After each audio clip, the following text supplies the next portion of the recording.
क्षेत्रमित्यभिधीयते। एतद्यो वेत्ति तं प्राहुः क्षेत्रज्ञ इति तद्विदः।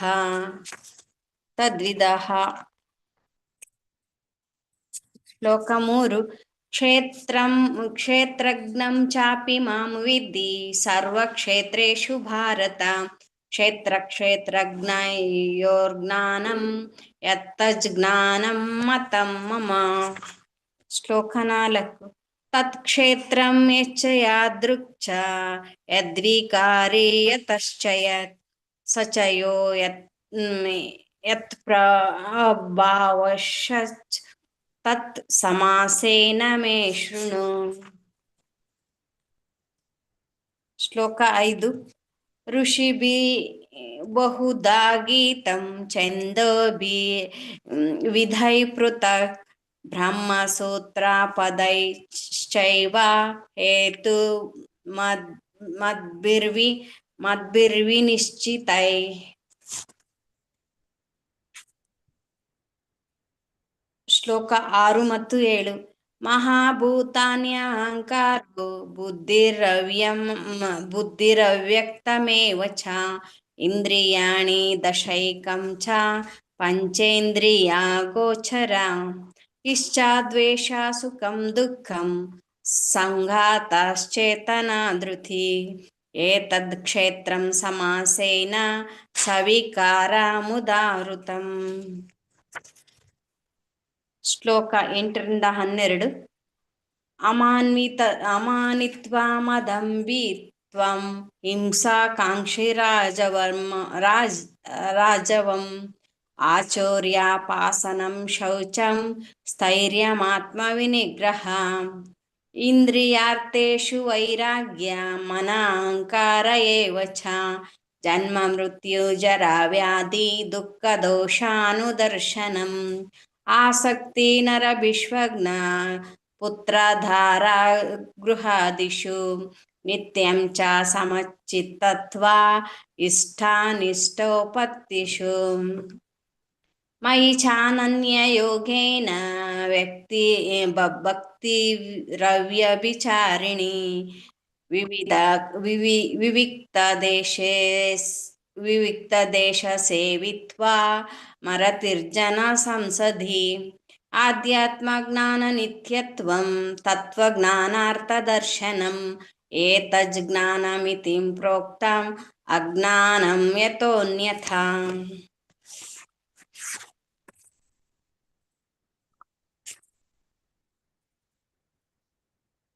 ಶ್ಲೋಕ 13.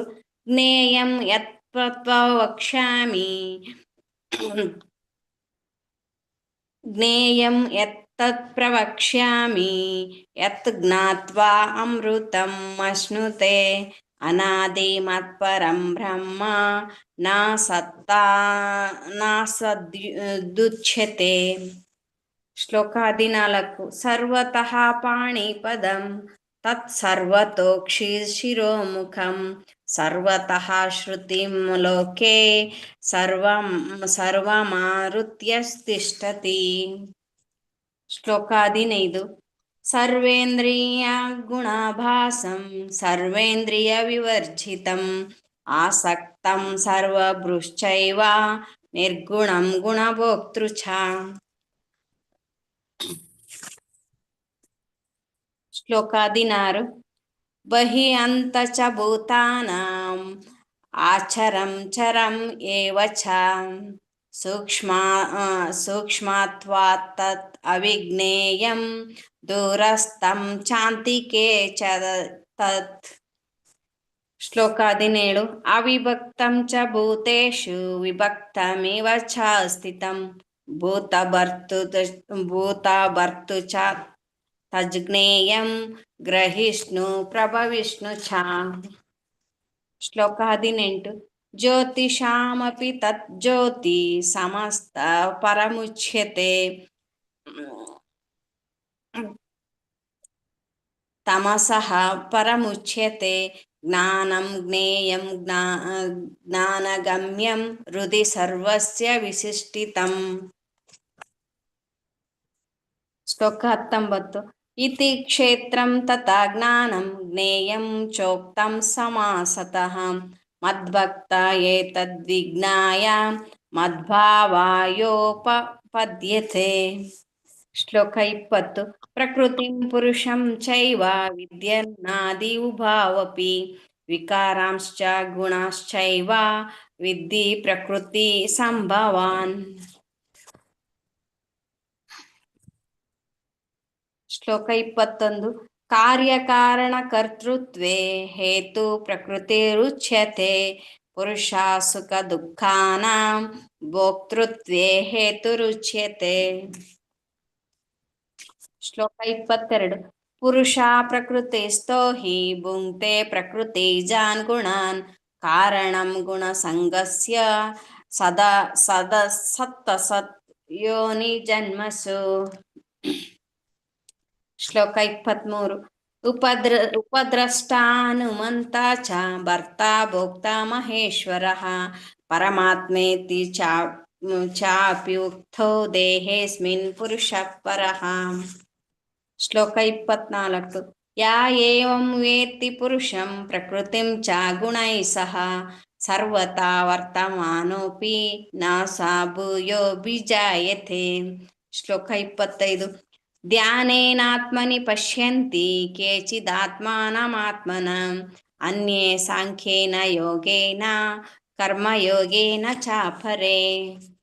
ಶ್ಲೋಕ 26 ಅನ್ಯೇ ತೇ ವಾಮಜಾನಂತಃ ಶ್ರುತ್ವಾನ್ಯೇಭ್ಯ ಉಪಾಸತೆ ತೇಪಿ ಚಾತಿತರನ್ಯೇವ ಮೃತ್ಯುಂ ಶ್ರುತಿಪಾರಾಯಣಃ.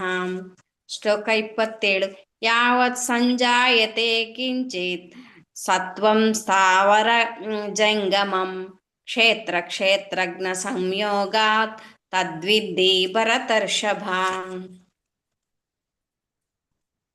ಶ್ಲೋಕ 28 ಸಮಂ ಸರ್ವೇಷು ಭೂತೇಷು ತಿಷ್ಠಂತ ಪರಮೇಶ್ವರಂ ವಿನಶ್ಯಸ್ತನ್ಮ ವಿನಶ್ಯಂತಂ ವಿನಶ್ಯಸ್ತ್ವಾ ವಿನಶ್ಯಂತಂ ಯಾ ಪಶ್ಯತಿ ಸ ಪಶ್ಯತಿ. ಶ್ಲೋಕ 29 ಸಮಂ ಪಶ್ಯನ್ ಹಿ ಸರ್ವತ್ರ ಸಮವಸ್ಥಿತಮೀಶ್ವರಂ ನಾಹೀನಸ್ತಿ ಆತ್ಮನ ಆತ್ಮಾನಂ ತತೋ ಯಾತಿ ಪರಾಂ ಗತಿಂ. ಶ್ಲೋಕ 30 ಪ್ರಕೃತ್ಯ ಏವ ಚ ಕರ್ಮಾಣಿ ಕ್ರಿಯಮಾಣಾನಿ ಸರ್ವಶಃ ಯಾ ಪಶ್ಯತಿ ತಥಾ ಆತ್ಮಾನಂ ಅಕರ್ತಾರಂ ಸ ಪಶ್ಯತಿ. ಶ್ಲೋಕ 32 ಅನಾದಿತ್ವಾತ್ ನಿರ್ಗುಣಾತ್ವಾತ್ ಪರಮ ಆತ್ಮ ಆಯಂ ಅವ್ಯಯ ಶರೀರಸ್ಥೋಪಿ ಕೌಂತೆಯ ನ ಕರೋತಿ ನ ಲಿಪ್ಯತೆ. ಶ್ಲೋಕ 33 ಯಥಾ ಸರ್ವಗತಂ ಸೌಕ್ಷ್ಯಂ ದಾಕಾಶಂ ನೋಪಲಿಪ್ಯತೆ ಸರ್ವತ್ರ ಅವಸ್ಥಿತೋ ದೇಹೇ ತಥಾತ್ಮಾನೋಪಲಿಪ್ಯತೆ.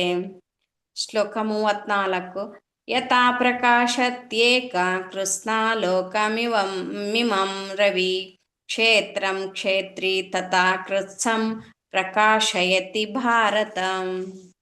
ಶ್ಲೋಕ 35 ಕ್ಷೇತ್ರ ಕ್ಷೇತ್ರಜ್ಞಯೋ ಏವಂ ಅಂತರಂ ಜ್ಞಾನಚಕ್ಷುಷಾ ಭೂತ ಪ್ರಕೃತಿ ಮೋಕ್ಷಂ ಚ ಯೇ ವಿದುರ್ಯಾಂತಿ ತೇ ಪರಂ.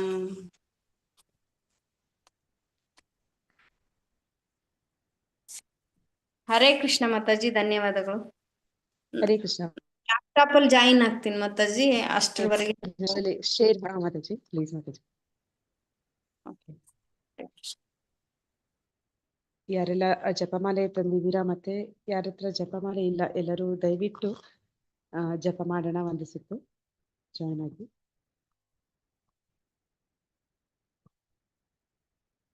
ಜಯೋ ಶ್ರೀ ಕೃಷ್ಣ ಚೈತನ್ಯ ಪ್ರಭು ನಿತ್ಯಾನಂದ ಶ್ರೀ ಅದ್ವೈತ ಗದಾಧರ ಶ್ರೀವಾಸಾದಿ ಗೌರ ಭಕ್ತ ವೃಂದ. ಹರೇ ಕೃಷ್ಣ ಕೃಷ್ಣ ಕೃಷ್ಣ ಹರೇ ಹರೇ ಹರೇ ರಾಮ ರಾಮ ರಾಮ ಹರೇ ಹರೇ. ಹರೇ ಕೃಷ್ಣ ಕೃಷ್ಣ ಕೃಷ್ಣ ಹರೇ ಹರೇ Hare Rama Rama Rama Hare Hare, Hare Krishna Krishna Krishna Hare Hare, Hare Rama Rama Rama Hare Hare, Hare Krishna Krishna Krishna Hare Hare, Hare Rama Rama Rama Hare Hare, Hare Krishna Krishna Hare Hare, Hare Rama Rama Rama Hare Hare, Hare Krishna Krishna Hare Hare, Hare Rama Rama Rama Hare Hare, Hare Krishna Krishna Krishna Hare Hare, Hare Rama Rama Rama Hare Hare, Hare Krishna Krishna Hare Hare, Hare Rama Rama Rama Hare Hare, Hare Krishna Krishna Hare Hare, Hare Rama Rama Rama Hare Hare, Hare Krishna Krishna Hare Hare, Hare Rama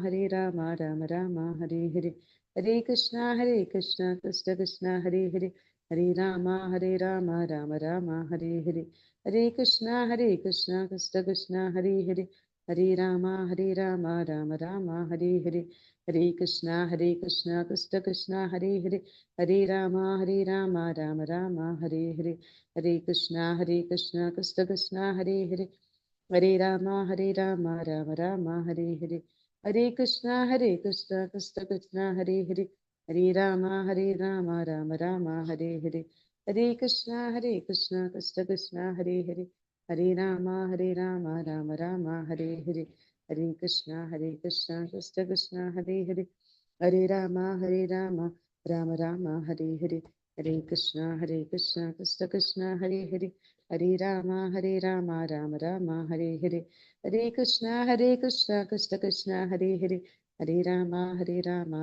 Hare Hare, Hare Krishna Krishna Hare Hare, Hare Rama Rama Rama Hare Hare, Hare Krishna Krishna Hare Hare, Hare Rama Rama Rama Hare Hare, Hare Krishna Krishna Hare Hare, Hare Rama Rama Rama Hare Hare, Hare Krishna Krishna Hare Hare, Hare Rama Rama Rama Hare Hare, Hare Krishna Krishna Hare Hare, Hare Rama Rama Rama Hare Hare, Hare Krishna Krishna Hare Hare, Hare Rama Rama Rama Hare Hare, Hare Krishna Krishna Hare Hare, Hare Rama Rama Rama Krishna Krishna Hare Hare, Hare Rama Rama Rama Hare Hare, Hare Krishna Krishna Hare Hare, Hare Rama Rama Hare Hare, Hare Krishna Krishna Hare Hare, Hare Rama Rama Rama Hare Hare, Hare Krishna Krishna Hare Hare, Hare Rama Rama Rama Hare Hare, Hare Krishna Krishna Hare Hare, Hare Rama Rama Rama Hare Hare, Hare Krishna Krishna Hare Hare, Hare Rama Rama Rama Hare Hare, Hare Krishna Krishna Hare Hare, Hare Rama Rama Rama Hare Hare, Hare Krishna Krishna Hare Hare,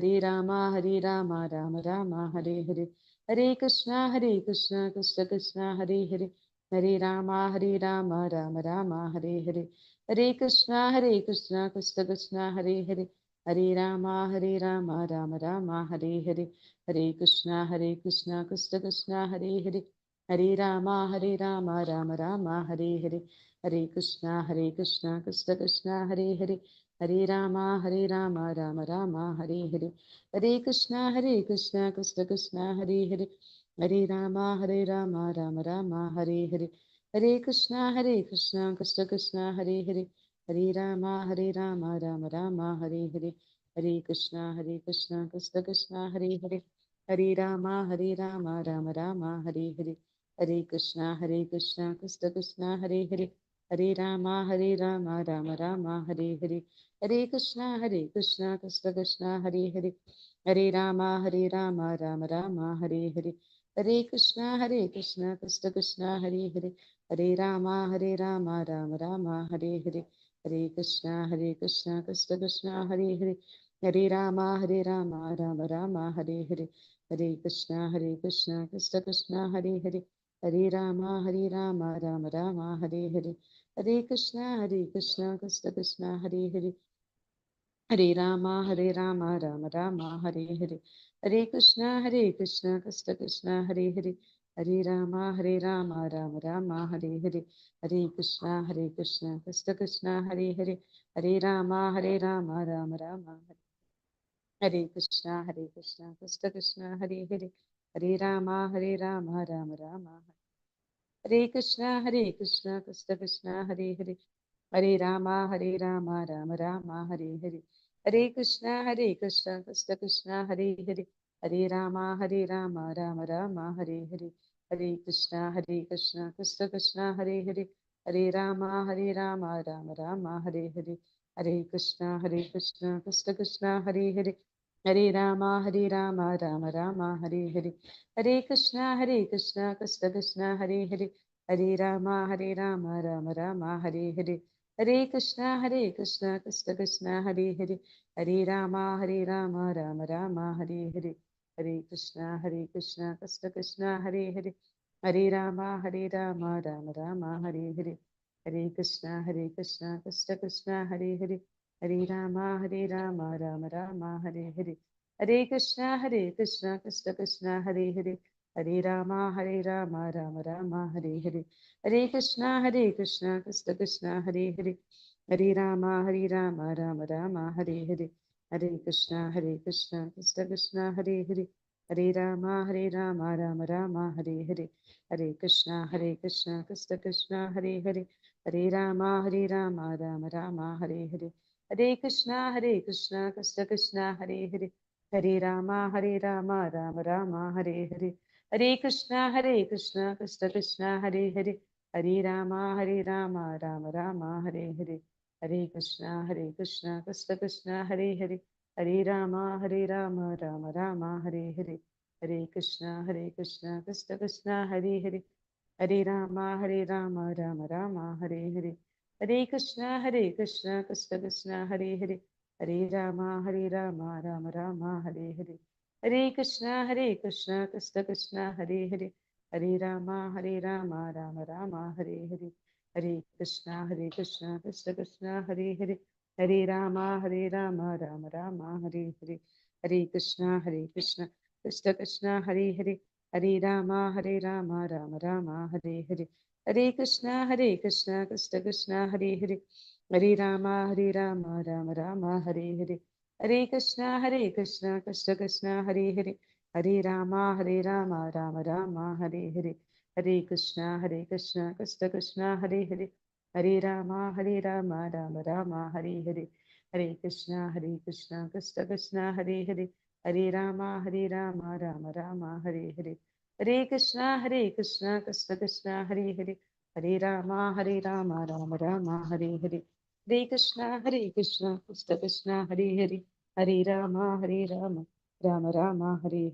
Hare Krishna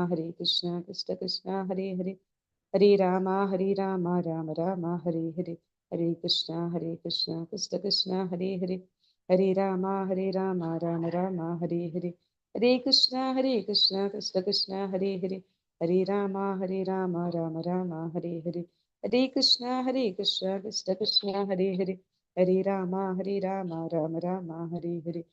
Hare Krishna Krishna Hare Hare, Hare Rama Rama Rama Hare Hare, Hare Krishna Krishna Hare Hare, Hare Rama Rama Rama Hare Hare, Hare Krishna Krishna Hare Hare, Hare Rama Rama Rama Hare Hare, Hare Krishna Krishna Hare Hare, Hare Rama Rama Rama Hare Hare, Hare Krishna Krishna Hare Hare, Hare Rama Rama Rama Hare Hare, Hare Krishna Krishna Hare Hare, Hare Rama Rama Rama Hare Hare, Hare Krishna Krishna Hare Hare, Hare Rama Rama Rama Hare Hare, Hare Krishna Krishna Hare Hare, Hare Rama Rama Rama Hare Hare, Hare Krishna Krishna Hare Hare, Hare Rama Rama Rama Hare Hare, Hare Krishna Krishna Hare Hare, Hare Rama Rama Rama Hare Hare, Hare Krishna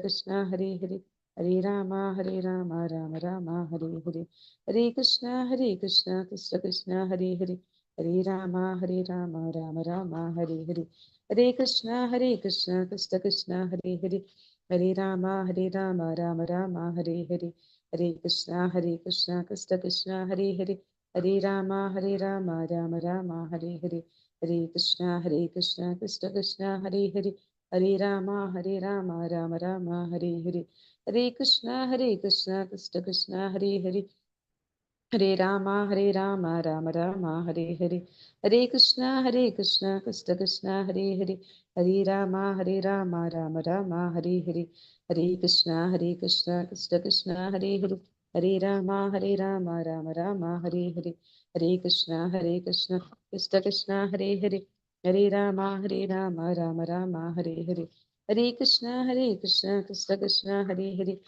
हरे राम राम राम हरे हरे, हरे कृष्णा कृष्ण कृष्ण हरे हरे, हरे राम राम राम हरे हरे, हरे कृष्णा कृष्ण कृष्ण हरे हरे, हरे राम राम राम हरे हरे, हरे कृष्णा कृष्ण कृष्ण हरे हरे, हरे राम राम राम हरे हरे, हरे कृष्णा कृष्ण कृष्ण हरे हरे, हरे राम राम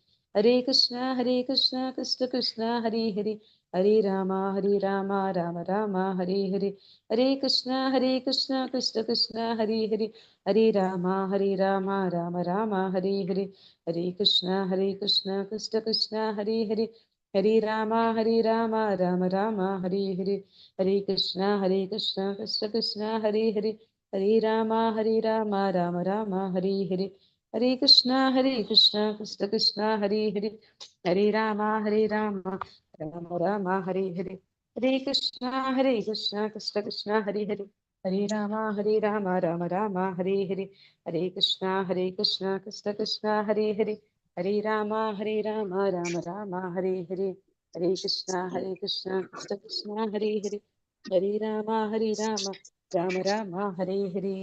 जय श्री कृष्ण चैतन्य प्रभु नित्यानंद, श्री अद्वैत गदाधर श्रीवासादि गौर भक्त वृंद, हरे कृष्ण ಎಲ್ಲರಿಗೂ ಹರೇ ಕೃಷ್ಣ. ಜಯೋ ರಾಘವ ಕುಂಜ ಬಿಹಾರಿ, ಜಯೋ ರಾಧ ಮಾಧವ ಕುಂಜ ಬಿಹಾರಿ, ಗೋಪಿ ಜನ ವಲ್ಲಭ ಗಿರಿವರದಾರಿ, ಜಯೋ ಗೋಪಿ ಜನ ವಲ್ಲಭ गिरिवरदारी,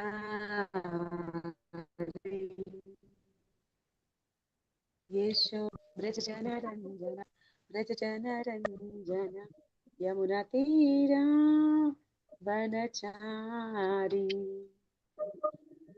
तीरा वनचारी, जयो राधा माधवा कुंज विहारी,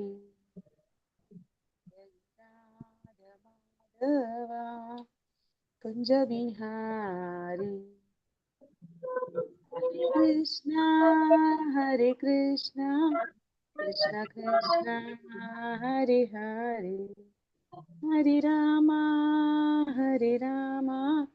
राम राम हरे हरे, हरे कृष्णा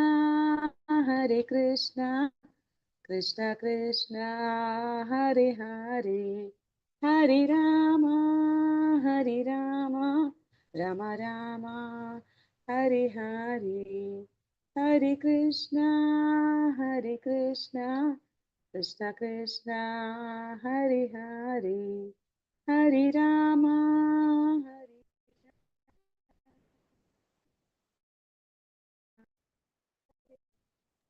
हरे कृष्ण कृष्ण हरे कृष्ण कृष्ण हरे हरे, हरे राम हरे राम राम राम हरे हरे, हरे Krishna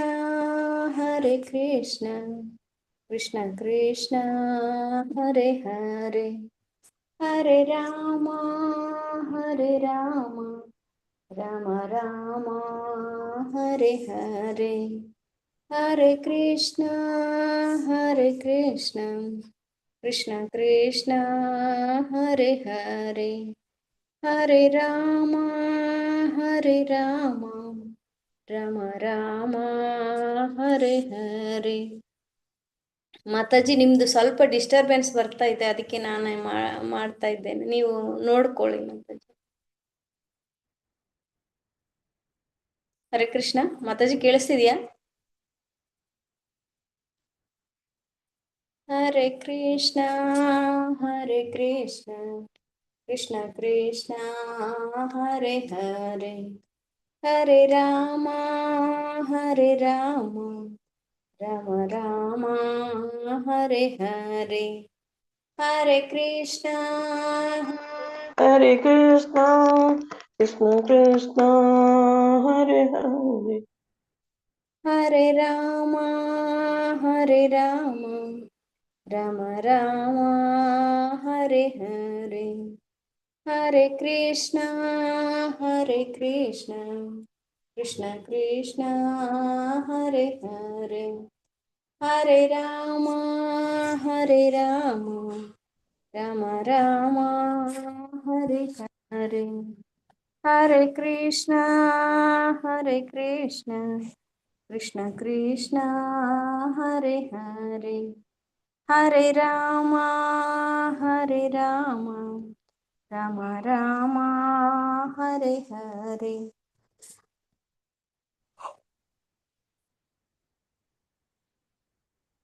Mataji start ಮಾಡ್ತೀರಾ? 7 o'clock start ಮಾಡ್ತೀರಾ ಮಾತಾಜಿ? ಮಾತಾಜಿ ಅದು ನಂದು ಬಂತು, ನಾನು ಶೇರ್ ಮಾಡ್ತಾ ಇದ್ದೀನಿ ಮಾತಾಜಿ. ಓಕೆ ಮಾತಾಜಿ, ಥ್ಯಾಂಕ್ ಯು. ಹರೇ ಕೃಷ್ಣ. ನಾನು ಇದನ್ನ ಹರೇ ಇಲ್ಲೇ ಇಡ್ತೇನೆ, ಮತ್ತೆ ಪ್ರಾಬ್ಲಮ್ ಆದ ಕೃಷ್ಣ ಮಾತಾಜಿ.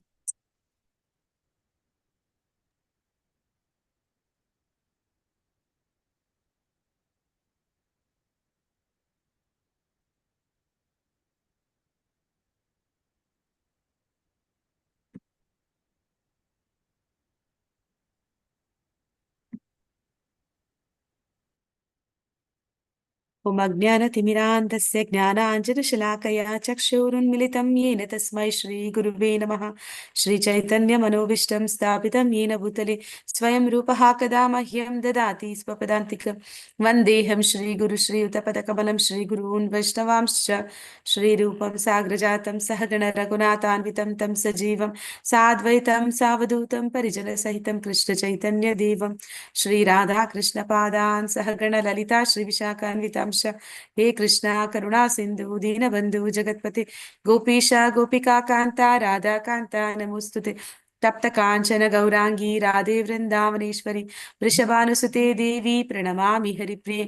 ವಾಂಛಾ ಕಲ್ಪತರುಶ್ಚ ಕೃಪಾ ಸಿಂಧುಭ್ಯ ಏವ ಚ ಪತಿತನಾಂ ಪಾವನೇಭ್ಯೋ ವೈಷ್ಣವೇಭ್ಯೋ ನಮೋ ನಮಃ. ನಮೋ ವಿಷ್ಣುಪಾದಾಯ ಕೃಷ್ಣಪ್ರೇಷ್ಠಾಯ ಭೂತಲೆ ಶ್ರೀಮತಿ ಭಕ್ತಿವೇದಾಂತ ಸ್ವಾಮಿನಿತಿ ನಾಮಿನೆ ನಮಸ್ತೆ ಸರಸ್ವತಿ ದೇವಿ ಗೌರವಾಣಿ ಪ್ರಚಾರಿಣಿ ನಿರ್ವಿಶೇಷ ಶೂನ್ಯವಾದಿ ಪಾಶ್ಚಾತ್ಯ ದೇಶತಾರಿಣಿ. ಜಯೋ ಶ್ರೀ ಕೃಷ್ಣ ಚೈತನ್ಯ ಪ್ರಭು ನಿತ್ಯಾನಂದ ಶ್ರೀ ಅದ್ವೈತ ಗದಾಧರ ಶ್ರೀವಾಸಾದಿ ಗೌರ ಭಕ್ತ ವೃಂದ. ಹರೇ ಕೃಷ್ಣ ಕೃಷ್ಣ ಕೃಷ್ಣ ಹರೇ ಹರೇ ಹರೇ ರಾಮ ರಾಮ ರಾಮ ಹರೇ ಹರೇ. ಹರೇ ಕೃಷ್ಣ. ಎಲ್ಲರಿಗೂ ಮಂಗಳೂರು ಇಸ್ಕಾನ್ ಕುಲಾಯ್ ನಾಮನಿಷ್ಠ ಪ್ರಭುಗಳು ಆಯೋಜಿಸಿರುವ 18 ದಿನಗಳ ಭಗವದ್ಗೀತೆಯ ತರಗತಿಗೆ ಸ್ವಾಗತ. ಹರೇ ಕೃಷ್ಣ.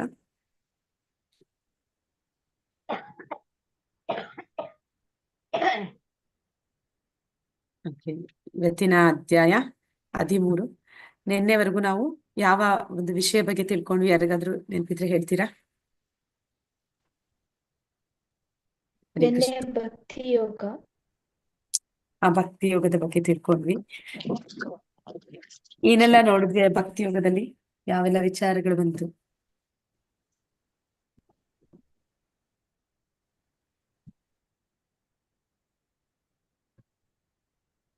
ಭಕ್ತಿ ಯೋಗದಲ್ಲಿ ಮೊದಲಿಗೆ ಅರ್ಜುನ ಪ್ರಶ್ನೆ ಮಾಡ್ತಾನೆ, ಅಂದ್ರೆ ಭಗವಂತನನ್ನ ಸಾಕಾರ ರೂಪದಲ್ಲಿ ಆರಾಧನೆ ಮಾಡುವಂಥದ್ದು ಉತ್ತಮನೋ ಅಥವಾ ನಿರಾಕಾರ ರೂಪದಲ್ಲಿ ಅವನ ಆರಾಧನೆ ಮಾಡುವಂಥದ್ದು ಉತ್ತಮನೋ ಅಂತ.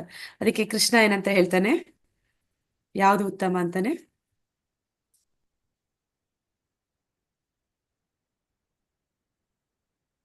ಆದ್ರೆ ಭಗವಂತನ ಒಂದು ಶಕ್ತಿಯನ್ನ ಆರಾಧನೆ ಮಾಡುವಂಥದ್ದು ಉತ್ತಮನ, ಅಥವಾ ಅವನ ಒಂದು ವ್ಯಕ್ತಿ ರೂಪವನ್ನ ಅಂದ್ರೆ ಅರ್ಚಾ ವಿಗ್ರಹವನ್ನ ಆರಾಧನೆ ಮಾಡುವಂಥದ್ದು ಉತ್ತಮನ? ವ್ಯಕ್ತಿ ಭಗವಂತನ ವ್ಯಕ್ತಿ ರೂಪದಲ್ಲಿ ಆರಾಧನೆ ಮಾಡುವಂಥದ್ದು ಉತ್ತಮ ಅಂತ ತಿಳ್ಕೊಂಡ್ವಿ. ನಂತರ ಭಗವಂತ ಏನ್ ಹೇಳ್ತಾನೆ, ಅರ್ಚಾ ರೂಪ, ಅರ್ಚಾ ವಿಗ್ರಹ ಅನ್ನುವಂಥದ್ದು ಅರ್ಚಾವತಾರ, ಭಗವಂತನ ಅರ್ಚಾವತಾರ, ಆ ರೀತಿ ಅವನನ್ನ ಆರಾಧನೆ ಮಾಡುವಂಥದ್ದು ಪರಿಪೂರ್ಣತೆಗೆ ನಮ್ಮನ್ನ ಕೊಂಡೊಯ್ಯುತ್ತೆ ಅಂತ ಪರಮಾತ್ಮ ಹೇಳ್ದ. ನಂತರ ಭಗವಂತ ಒಂದು ಕೃಷ್ಣ ಪ್ರಜ್ಞೆ ಒಂದು ಮಹತ್ವವನ್ನ ತಿಳಿಸ್ಕೊಟ್ಟ. ಅಂದ್ರೆ ಯಾರು ಭಗವಂತನನ್ನ ಸದಾಕಾಲ ಅವನನ್ನ ಹೆಚ್ಚು ಪ್ರೀತಿಸ್ತಾರೆ, ಯಾವುದೇ ವಿನಾಕಾರಣ ಪ್ರೀತಿಸ್ತಾರೆ, ಅಂದ್ರೆ ಯಾವುದೋ ಒಂದು ಏನಾದ್ರು ಒಂದು ಆಸೆ ಇಟ್ಕೊಂಡು ಅದನ್ನ ಈಡೇರಿಸ್ಕೊಳ್ಳೋದಕ್ಕೋಸ್ಕರ ಭಗವಂತನ ಹತ್ರ ಹೋಗಿ ಅದನ್ನ ಈಡೇರಿಸ್ತಾನೆ, ಅದಕ್ಕಾಗಿ ಅವನು ಪ್ರೀತಿಸ್ತೀನಿ ಅನ್ನೋದಕ್ಕಿಂತ ಅವನಿಂದ ಏನನ್ನು ಬಯಸ್ತೀರಾ ಸ್ವತಃ ಅವನನ್ನೇ ಬಯಸುವಂತ ಭಕ್ತರು ಅವನಿಗೆ ತುಂಬಾ ಇಷ್ಟ ಅಂತವ್ರನ್ನ ಭವಸಾಗರದಿಂದ ನಾನು ಕಾಪಾಡ್ತೀನಿ ಅಂತ ಪರಮಾತ್ಮ ಹೇಳ್ದ. ನಂತರ ಆ ಒಂದು ಭಕ್ತಿಯ ಹಂತಗಳನ್ನ ತಿಳಿಸ್ಕೊಟ್ಟ. ಅಂದ್ರೆ ಯಾರೆಲ್ಲರೂ ಕೂಡ ಯಾವ ರೀತಿಯಲ್ಲೆಲ್ಲ ಭಗವಂತನನ್ನ ಸಮೀಪಿಸೋದಕ್ಕೆ ಸಾಧ್ಯ, ಅದರಲ್ಲಿ ಯಾವುದು ಉತ್ತಮವಾದದ್ದು, ಆ ಒಂದು ಹಂತಗಳಲ್ಲಿ ಶ್ರೇಷ್ಠವಾದದ್ದು.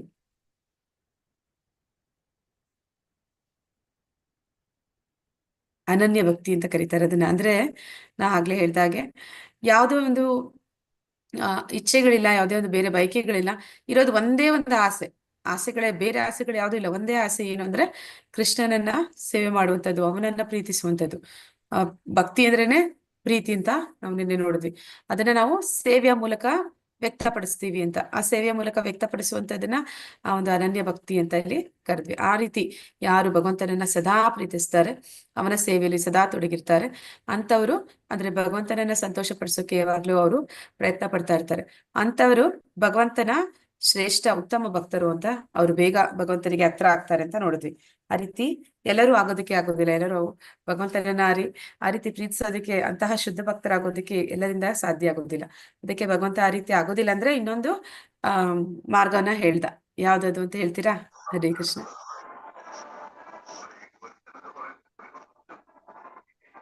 ಶುದ್ಧ ಭಕ್ತಿ ಮಾಡಕ್ಕಾಗಿಲ್ಲ ಅಂದ್ರೆ ಏನ್ ಮಾಡಕ್ಕೆ ಹೇಳ್ದ ನಮ್ಗೆ?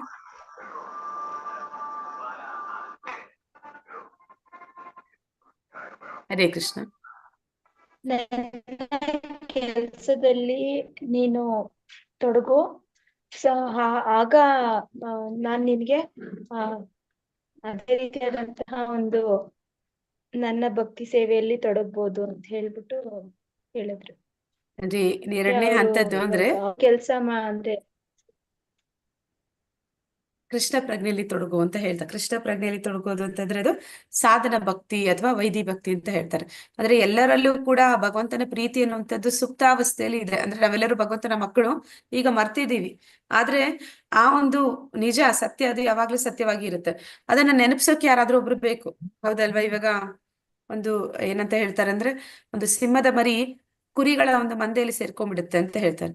ಆಗ ಅದೇನ್ ಅನ್ಕೊಡುತ್ತೆ, ತಾನು ಕೂಡ ಕುರಿ ಅಂತ ಹೇಳ್ಕೊಂಡು ಅದು ಕೂಡ ಹುಲ್ ತಿನ್ನುತ್ತೆ, ಮತ್ತೆ ಅದು ಕೂಡ ಆ ಕುರಿಗಳ ಹಾಗೆ ಶಬ್ದ ಮಾಡುತ್ತೆ, ಮತ್ತೆ ಯಾವ್ದಾದ್ರು ಬೇರೆ ಕ್ರೂರ ಪ್ರಾಣಿ ಬಂದ್ರೆ ಅದು ಕೂಡ ಕುರಿಗಳ ಹಾಗೆ ಎದುರ್ಕೊಡುತ್ತೆ. ಆದ್ರೆ ಅದಕ್ಕೆ ಇಲ್ಲ, ನೀನು ಕುರಿಯಲ್ಲ, ನೀನು ಸಿಂಹ ಅಂತ ಹೇಳೋದಕ್ಕೆ ಒಬ್ರು ಬೇಕು. ಹಾಗೆ ನಾವು ಕೂಡ ಭಗವಂತನ ಶುದ್ಧ ಭಕ್ತರು, ಎಲ್ಲರಲ್ಲೂ ಕೂಡ ಭಗವಂತನ ಪ್ರೀತಿ ಅನ್ನುವಂಥದ್ದು ಸದಾ ಇರುತ್ತೆ. ಆದ್ರೆ ಅದನ್ನ ಜಾಗೃತಗೊಳಿಸೋದಕ್ಕೆ ಗುರುವಿನ ಅವಶ್ಯಕತೆ ಇದೆ. ಆ ಗುರುಗಳ ಮೂಲಕ ಆ ಗುರುಗಳ ಒಂದು ಆದೇಶಾನುಸಾರ ನಾವು ಆ ಭಕ್ತಿಯನ್ನ ಮಾಡೋದಕ್ಕೆ ತೊಡಗಿದಾಗ, ಅಂದ್ರೆ ನಾನು ಹೇಳ್ದೆ ಹೇಗೆ ಅವರು ಪ್ರಾರಂಭದಲ್ಲಿ ಚಿಕ್ಕ ಮಕ್ಕಳು ಸ್ಕೂಲ್ಗೆ ಹೋಗೋದಕ್ಕೆ ಹಠ ಮಾಡ್ತಾರೆ, ಆಮೇಲೆ ಕ್ರಮೇಣ ಅವರಿಗೆ ಅದು ಅಭ್ಯಾಸ ಆಗ್ಬಿಡುತ್ತೆ. ಹಾಗೆ ನಾವು ಪ್ರಾರಂಭದಲ್ಲಿ ಸ್ವಲ್ಪ ನಮ್ಗೆ ಅದು ಅಭ್ಯಾಸ ಮಾಡೋದಕ್ಕೆ ಕಷ್ಟ ಅನ್ಸುತ್ತೆ, ಆಮೇಲೆ ಕ್ರಮೇಣ ಅದರಲ್ಲಿ ನಮ್ಗೆ ಆಸಕ್ತಿ ಹುಟ್ಟಿ ಆಮೇಲೆ ನಮಗೆ ಅದು ಅಭ್ಯಾಸ ಆದ್ಮೇಲೆ ಅವನು ಪರಮಾತ್ಮ ಹೇಳ್ತಾನೆ, ಕೊನೆಗೆ ಏನಾಗುತ್ತೆ ಅದು ಭಗವಂತನ ಪ್ರೇಮದಲ್ಲಿ ಅಂತ್ಯಗೊಳ್ಳುತ್ತೆ. ಅಂದ್ರೆ ಒಂದು ವೈದಿ ಭಕ್ತಿ, ಸಾಧನ ಭಕ್ತಿ ಮಾಡುವಂತರು ಕೂಡ ಭಗವಂತನಲ್ಲಿ ಪ್ರೀತಿಯನ್ನ ಅಂದ್ರೆ ಪಡ್ಕೋತಾರೆ ಅಂತ. ಅಂದ್ರೆ ಪ್ರೀತಿಯಲ್ಲಿ ಎರಡು ರೀತಿ ಉತ್ತಮವಾದ ಪ್ರೀತಿ ಅಂತ ಹೇಳಿದ್ವಿ. ಅದೆರಡರಲ್ಲೂ ತುಂಬಾ ಅತ್ಯುತ್ತಮವಾದ ಪ್ರೀತಿ ಯಾವ್ದಂದ್ರೆ ದೇವೋತ್ತಮ ಪುರುಷ ಕೃಷ್ಣ ಅಂತ ತಿಳಿದೀರಾನೆ, ಅವನನ್ನ ಅರ್ಥ ಮಾಡ್ಕೊಂಡಿರಾನೆ, ಅಂದ್ರೆ ಅವನು ಭಗವಂತ ಅಂತ ತಿಳಿದೀರಾನೆ ಅವನನ್ನ ಮೇಲೆ ಅತಿಯಾದ ಪ್ರೀತಿಯನ್ನ ಇಟ್ಟಂತಹ ಆ ಗೋಕುಲ ವಾಸಿಗಳು, ವೃಂದಾವನ ವಾಸಿಗಳು, ಯಶೋಧೆ, ನಂದ ಮಹಾರಾಜ ಇವರು. ಆ ಪ್ರೀತಿ ಅದು ಅತ್ಯಂತ ಉತ್ತಮವಾದ ಪ್ರೀತಿ, ಅಂದ್ರೆ ಮನಸ್ಸಿನಿಂದ ಬಂದಂತ ಪ್ರೀತಿ. ನಾವೆಲ್ಲರೂ ಮಾಡುವಂಥದ್ದು ಯಾವ ರೀತಿ ಪ್ರೀತಿ ಅಂತಂದ್ರೆ, ನಮ್ಗೆ ಭಗವಂತನ ಒಂದು ಐಶ್ವರ್ಯ ಭಾವ ಅಂತ ಹೇಳಿದ ಮೇಲೆ, ಅಂದ್ರೆ ಅವನು ಸೃಷ್ಟಿಕರ್ತ, ಅವನು ಎಲ್ಲದರ ಮೂಲ, ಅವನು ಪರಮ ನಿಯಾಮಕ, ಅವನು ತುಂಬಾ ಶಕ್ತಿಶಾಲಿ, ಅವನಿಗೆ ಎಲ್ಲಾ ರೀತಿಯ ಶಕ್ತಿಗಳು ಅವನ ಅಧೀನದಲ್ಲಿದೆ. ಇದೆಲ್ಲ ತಿಳಿದು ನಾವು ಮಾಡ್ತೀವಿ. ಅದನ್ನ ಮನಸ್ಸಿನಿಂದ ಮಾಡೋ ಪ್ರೀತಿ ಅನ್ನೋದಕ್ಕಿಂತ ಇದನ್ನ ಬುದ್ಧಿಯಿಂದ ಮಾಡೋ ಪ್ರೀತಿ ಅಂತಾರೆ. ಆದ್ರೂ ಕೂಡ ಇದನ್ನು ಪ್ರೀತಿನೇ ಆಗುತ್ತೆ. ಇದು ಒಂದು ಶುದ್ಧ ಪ್ರೇಮಕ್ಕಿಂತ 2ನೇ ಹಂತದಲ್ಲಿ ಬರುತ್ತೆ. ನಂತರ ಬರುವಂತದ್ದು, ಆ ರೀತಿ ನೀನು ಮಾಡಕ್ ಆಗ್ತಾ ಇಲ್ಲ ಅಂತಂದ್ರೆ ಏನ್ ಹೇಳ್ತಾನೆ, ನೀನು ನನಗೋಸ್ಕರ ಕೆಲಸ ಮಾಡು. ಅಂದ್ರೆ ನಿನಗೆ ಆ ಒಂದು ವೈದಿ ಭಕ್ತಿಯಲ್ಲಿ ಗುರುಗಳು ಏನೆಲ್ಲ ಆದೇಶ ಮಾಡ್ತಾ ಇದ್ದಾರೆ, ನೀನ್ ಏನೆಲ್ಲ ಫಾಲೋ ಮಾಡ್ಬೇಕಂತ ಹೇಳ್ತಾ ಇದ್ದಾರೆ, ಅದೆಲ್ಲ ನಿನ್ ಕೈಲಿ ಆ ನಿಯಮ ನಿಬಂಧನೆಗಳನ್ನ ಅಳವಡಿಸ್ಕೊಳ್ಳಿಕ್ಕೆ ಆಗ್ತಿಲ್ಲ ಅಂತಂದ್ರೆ ಕಡೆ ಪಕ್ಷ ನೀನು ನನಗೋಸ್ಕರ ಕೆಲಸ ಮಾಡು, ನನಗೋಸ್ಕರ ಸೇವೆ ಮಾಡು ಅಂತ. ಅಂದ್ರೆ ಯಾವ್ದಾದ್ರು ವಿಶೇಷ ದಿನಗಳಲ್ಲಿ ಅಥವಾ ದೇವಸ್ಥಾನದ ಹತ್ರ ಇರುವಂತವ್ರು ಭಗವಂತನ ಒಂದು ದೇವಸ್ಥಾನಕ್ಕೆ ಭೇಟಿ ಕೊಡುವಂಥದ್ದು, ಅಲ್ಲಿ ಯಾವ್ದಾದ್ರು ಅನೇಕ ಸೇವೆಗಳಿರುತ್ತೆ, ಅದರಲ್ಲಿ ಯಾವ್ದಾದ್ರು ಸೇವೆಯನ್ನ ಮಾಡುವಂಥದ್ದು. ಆ ರೀತಿ ಮಾಡುವ ಮೂಲಕ ಭಗವಂತನ ಮೇಲೆ ಪ್ರೇಮವನ್ನ ಬೆಳೆಸ್ಕೊಳ್ಳಿಕ್ಕೂ ಕೂಡ ಸಾಧ್ಯ ಇದೆ. ಅಥವಾ ದೂರದಲ್ಲಿದ್ದೀವಿ, ಪಕ್ಕದಲ್ಲಿ ಎಲ್ಲೋ ದೇವಸ್ಥಾನ ಇಲ್ಲ, ಭಗವಂತನ ಸೇವೆ ಮಾಡ್ಲಿಕ್ಕೆ ಅನ್ನೋ ರೀತಿ ಇದ್ರೆ, ನಾವು ಏನು ಗಳಿಸ್ತೀವಿ ಅದರಲ್ಲಿ ಒಂದು ಭಾಗವನ್ನ ಭಗವಂತನ ಸೇವೆ ಅಂತ ನೀಡುವ ಮೂಲಕ, ಅಂದ್ರೆ ಅಲ್ಲಿ ನಮಗೆ ಯಾರನ್ನ ನಾವು ಪ್ರೀತಿಸ್ತೀವಿ ಅವ್ರಿಗೋಸ್ಕರ ಎಷ್ಟು ಖರ್ಚು ಮಾಡಿದ್ರು ನಮ್ಗೆ ನಾವು ಖರ್ಚು ಮಾಡಿದ್ವಿ ಅಂತ ಅನ್ಸಲ್ಲ. ಹಾಗೆ ಭಗವಂತನಿಗೋಸ್ಕರ ಮಾಡುವಾಗ ನಮಗೆ ಆ ಒಂದು ಭಗವಂತನ ಮೇಲೆ ಪ್ರೀತಿ ಹುಟ್ಟಬಹುದು, ಭಗವಂತನ ಮೇಲೆ ಆಸಕ್ತಿ ಬರ್ಬೋದು ಅನ್ನೋ ರೀತಿಯಲ್ಲಿ ಪರಮಾತ್ಮ ಹೇಳ್ತಾನೆ. ಹಾಗೊಂದ್ ವೇಳೆ ಭಗವಂತನಿಗಾಗಿ ಮಾಡೋದಕ್ಕೆ ನಿನಗೆ ಅವಕಾಶ ಸಿಗ್ತಾ ಇಲ್ಲ, ಅಂದ್ರೆ ನಿನ್ಗೆ ಅಂತ ಒಂದು ಪರಿಸ್ಥಿತಿ ಇಲ್ಲ ಮನೆಯಲ್ಲಿ ಅಂತಂದ್ರೆ, ಕೊನೆ ಪಕ್ಷ ನೀನು ಏನಂತ ಹೇಳ್ತಾನೆ, ಕೃಷ್ಣನಿಗಾಗಿ ಮಾಡಕ್ ಆಗ್ಲಿಲ್ಲ ಅಂದ್ರೂ ಪರವಾಗಿಲ್ಲ, ಯಾವ್ದಾದ್ರು ಸಮಾಜದ ಉತ್ತಮ ಒಂದು ವಿಷಯಕ್ಕಾಗಿ, ಅಂದ್ರೆ ಯಾವ್ದಾದ್ರು ಒಂದು ಉನ್ನತ ವಿಚಾರಗಳಿಗಾಗಿ ನೀನು ನಿನ್ನ ಕರ್ಮಫಲ ತ್ಯಾಗ ಮಾಡುವ ಅಭ್ಯಾಸವನ್ನ ಇಟ್ಕೋ ಅಂತ ಹೇಳ್ತಾನೆ. ಆ ರೀತಿ ಮಾಡೋದ್ರಿಂದ ಏನಾಗುತ್ತೆ, ನಿನಗೆ ಶಾಂತಿ ಅನ್ನುವಂಥದ್ದು ಸಿಗುತ್ತೆ. ಅಂದ್ರೆ ಇವ್ರ ಡ್ರೆಸ್ ಕೊಡ್ಸಿದ್ರು, ಆನ್ಲೈನ್ ತರಿಸಿದ್ರು. ಹಾಗೆ ಮಾಡೋದ್ರಿಂದ ನಿನಗೆ ಶಾಂತಿ ಸಿಗುತ್ತೆ ಅಂತ.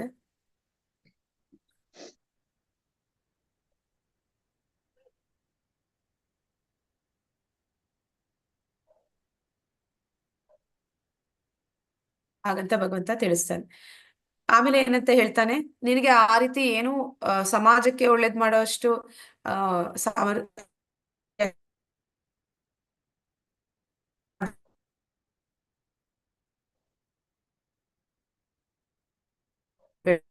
ಆದ್ರೆ ಆ ಜ್ಞಾನವನ್ನ ಬೆಳೆಸ್ಕೊಳ್ಳೋದಕ್ಕಿಂತ ಉತ್ತಮ ಅದನ್ನ ಧ್ಯಾನ ಅಂತಂದ್ರೆ ಅದನ್ನ ಜೀವನದಲ್ಲಿ ಕಾರ್ಯಗತ ಮಾಡುವಂಥದ್ದು. ಆ ಕೆಲಸದಲ್ಲಾದ್ರೂ ತೊಡಗೋದು ಅದಕ್ಕಿಂತ ಉತ್ತಮ. ಆದ್ರೆ ಇದೆರಡಕ್ಕಿಂತ ಉತ್ತಮ ತ್ಯಾಗ ಮಾಡುವಂಥದ್ದು. ಅಂದ್ರೆ ನೀನೇನು ನಿನ್ನದು ಅಂತ ಅಂದ್ಕೋತಾ ಇದೀಯಾ, ಅದನ್ನೆಲ್ಲ ನೀನು ತ್ಯಾಗ ಮಾಡೋ ಅಭ್ಯಾಸ ಮಾಡುವಂಥದ್ದು ಅಲ್ಲಿ ಹಂತ ಹಂತವಾಗಿ ಪರಮಾತ್ಮ ನಂತರ ಗುಣಗಳ ಆ ಗುಣಗಳ ಭಗವಂತನಿಗೆ ಎಷ್ಟು ಪ್ರಿಯವಾದದ್ದು ಅಂತ ತಿಳ್ಕೊಂಡು ಯಾವ್ಯಾವ ನಾವು ತಿಳ್ಕೊಂಡ್ವಿ ಅಂತ.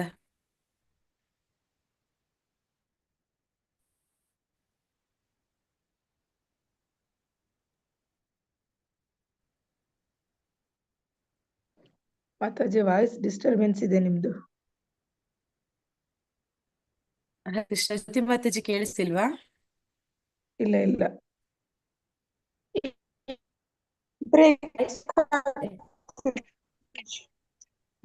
ಮಾತಾಜಿ ಬ್ರೇಕ್ ಆಗ್ತಿದೆ, ಕಟ್ ಕಟ್ ಆಗಿ ಬರ್ತಾ ಇದೆ.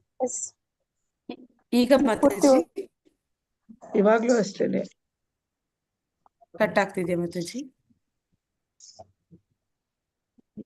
ಮಾತಾಡಿ. ಮಾತಾಜಿ ನೀವು ಮಾತಾಡೋದು ವಾಯ್ಸ್ ಬ್ರೇಕ್ ಆಗಿ ಬರ್ತಾ ಇದೆ.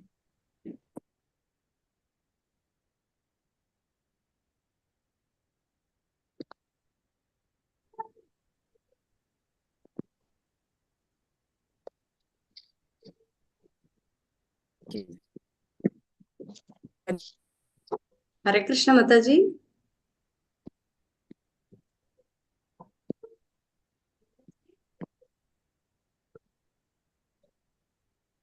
ಹರೇ ಕೃಷ್ಣ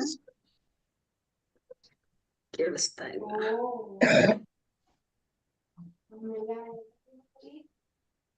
ಹರೇ ಕೃಷ್ಣ ಮಾತಾಜಿ. ಹರೇ ಕೃಷ್ಣ ಮಾತಾಜಿ ಕೇಳಿಸ್ತಿದೆ ಇವಾಗ. ಓಕೆ ಮಾತಾಜಿ, ನೀವೇ ಶೇರ್ ಮಾಡಿ ಮಾತಾಜಿ, ನಾನು ಫೋನಿಂದಾನೇ ಬರ್ತೇನೆ. ಓಕೆ ಮಾತಾಜಿ ಮಾಡ್ತೇನೆ. ಹರೇ ಕೃಷ್ಣ ಕೇಳಿಸ್ತಿದೆ ಮಾತಾಜಿ. ಹಾ ಕೇಳಿಸ್ತಿದೆ ಮಾತಾಜಿ. ಮಾಡ್ತೇನೆ. ಮಾಡ್ಲಾ ಮಾತಾಜಿ? ಹಾ ಮಾಡಿ ಮಾತಾಜಿ. ಚಲೋ ಐತ ಸಿನಿಮಾ ಚಲೋ ಐತ.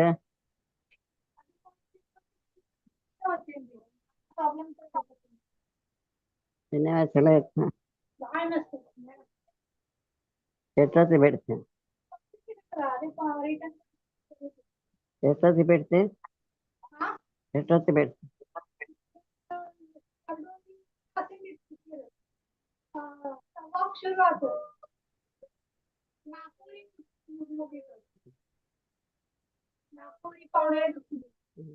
ಎಲ್ಲ ಅಡ್ಡಾಡಿದ್ರೇನ?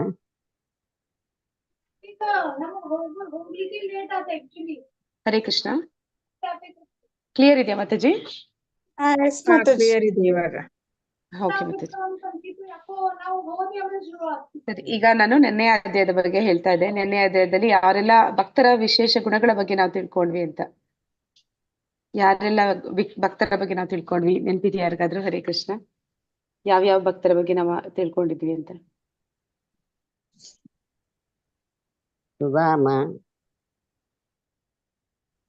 ಅವನೆಷ್ಟೇ ಕಷ್ಟದಲ್ಲಿದ್ರು ಕೂಡ ಅವನಿಗೆ ಅದು ಕಷ್ಟನೇ ಅನ್ಸೋದಿಲ್ಲ. ಅವನು ಅದನ್ನ ಕಷ್ಟ ಅಂತ ಯಾವತ್ತೂ ಅನ್ಕೊಳ್ಳಿಲ್ಲ. ಮತ್ತೆ ಅದನ್ನ ಅವನು ಹೋಗಿ ಭಗವಂತನ ಹತ್ರ ಕೇಳೋದಿಲ್ಲ, ಕೊನೆವರೆಗೂ ಅವನು ಕೇಳೋದಿಲ್ಲ.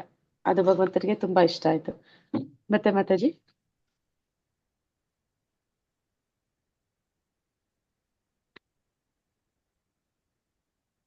ಇನ್ಯಾರ ಬಗ್ಗೆ ತಿಳ್ಕೊಂಡಿದೆ? ಗೋಸ್ವಾಮಿಗಳು. ಆ ಇವರು ಸನಾತನ ಗೋಸ್ವಾಮಿಗಳ ಬಗ್ಗೆ ತಿಳ್ಕೊಂಡ್ವಿ. ಏಕೆ ಸನಾತನ ಗೋಸ್ವಾಮಿಗಳು ಅವರು ಎಷ್ಟು ಶ್ರೀಮಂತರಾಗಿರ್ತಾರೆ, ಅಂದ್ರೆ ಹಣದಿಂದ ಶ್ರೀಮಂತರಿರ್ತಾರೆ. ಆದ್ರೆ ಅವ್ರಿಗೆ ಯಾವಾಗ ಚೈತನ್ಯ ಮಹಾಪ್ರಭುಗಳ ಒಂದು ಸಂಪರ್ಕ ಸಿಗುತ್ತೆ, ಅವರು ಮತ್ತೆ ಅದೆಲ್ಲವನ್ನ ತ್ಯಜಿಸಿ ಅವರ ಒಂದು ಅನುಯಾಯಿಗಳಾಗ್ತಾರೆ.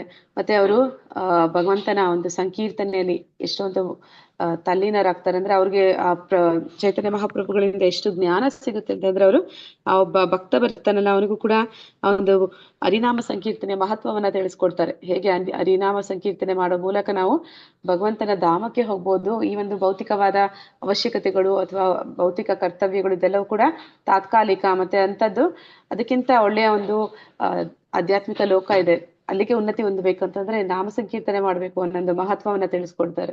ಮತ್ತೆ ಅವರಿಗೆ ಈ ಒಂದು ಲೌಕಿಕವಾದ ವಿಷಯಗಳಲ್ಲಿ ಅವರಿಗೆ ಅಂಥದ್ದೇನು ಆಸಕ್ತಿ ಇರೋದಿಲ್ಲ. ಆದ ಕಾರಣ ಅವ್ರು ಏನ್ ಮಾಡ್ತಾರೆ, ಚಿಂತಾಮಣಿ ಏನಂತಾರೆ ಸ್ಪರ್ಶಶಿಲೆ ಅದನ್ನ ಎತ್ಕೊಂಡೋಗಿ ಕಸದ ಬುಟ್ಟಿಯಲ್ಲಿ ಬಿಸಾಡಿ ಅವರು ಮರ್ತು ಕೂಡ ಹೋಗಿರ್ತಾರೆ. ಮತ್ತೆ ಇನ್ಯಾರ ಬಗ್ಗೆ ತಿಳ್ಕೊಂಡ್ವಿ? ಬಿಲ್ವಮಂಗಲ ಠಾಕೂರ್. ಬಿಲ್ವಮಂಗಳ ಠಾಕೂರ್ ಅಂದ್ರೆ ಭಕ್ತಿಯಲ್ಲಿ ಯಾರು ತುಂಬಾ ಪುಣ್ಯ ಮಾಡಿದ್ದಾರೆ ಅವರೇ ಭಕ್ತಿಗೆ ಬರೋದು ಅಂತ ಹೇಳ್ತಾರೆ. ಆದ್ರೆ ಒಬ್ಬ ಕೆಟ್ಟ ವ್ಯಕ್ತಿ ಕೂಡ ಭಕ್ತಿಗೆ ಬರೋದಕ್ಕೆ ಸಾಧ್ಯ ಇದೆ. ಅಂದ್ರೆ ಅವನಲ್ಲಿ ಕೆಟ್ಟ ಗುಣಗಳು ಎಷ್ಟೇ ಇದ್ರೂ ಕೂಡ ಆಕಸ್ಮಿಕವಾಗಿ ಆದ್ರೂ ಸರಿ ಅಥವಾ ಗುರುಮುಖೇನಾದ್ರೂ ಸರಿ ಅವರು ಭಕ್ತಿಯ ಮಾರ್ಗವನ್ನ ಪಡೆದ್ರು ಅಂತಂದ್ರೆ ಅವರು ಹೇಗೆ ಆ ಒಂದು ಭಕ್ತಿಯಲ್ಲಿ ಯಶಸ್ವಿನ ಪಡಿತಾರೆ ಅಂತ ನಾವು ನೋಡಿದ್ವಿ. ನಂತರ ಬಿಲ್ವಮಂಗಳ ಠಾಕೂರರು ಎಷ್ಟು ಭಗವಂತನ ಭಕ್ತಿಯಲ್ಲಿ ಅವರು ತಮ್ಮ ಕಣ್ಣುಗಳನ್ನು ಕಳ್ಕೊಳ್ತಾರೆ. ಆದ್ರೂ ಕೂಡ ಅವ್ರಿಗೆ ಕೀರ್ತನೆಗಳನ್ನ ರಚಿಸಿದ್ದಾರೆ, ಕಣ್ಣು ಇಲ್ಲ ಅಂದ್ರೆ.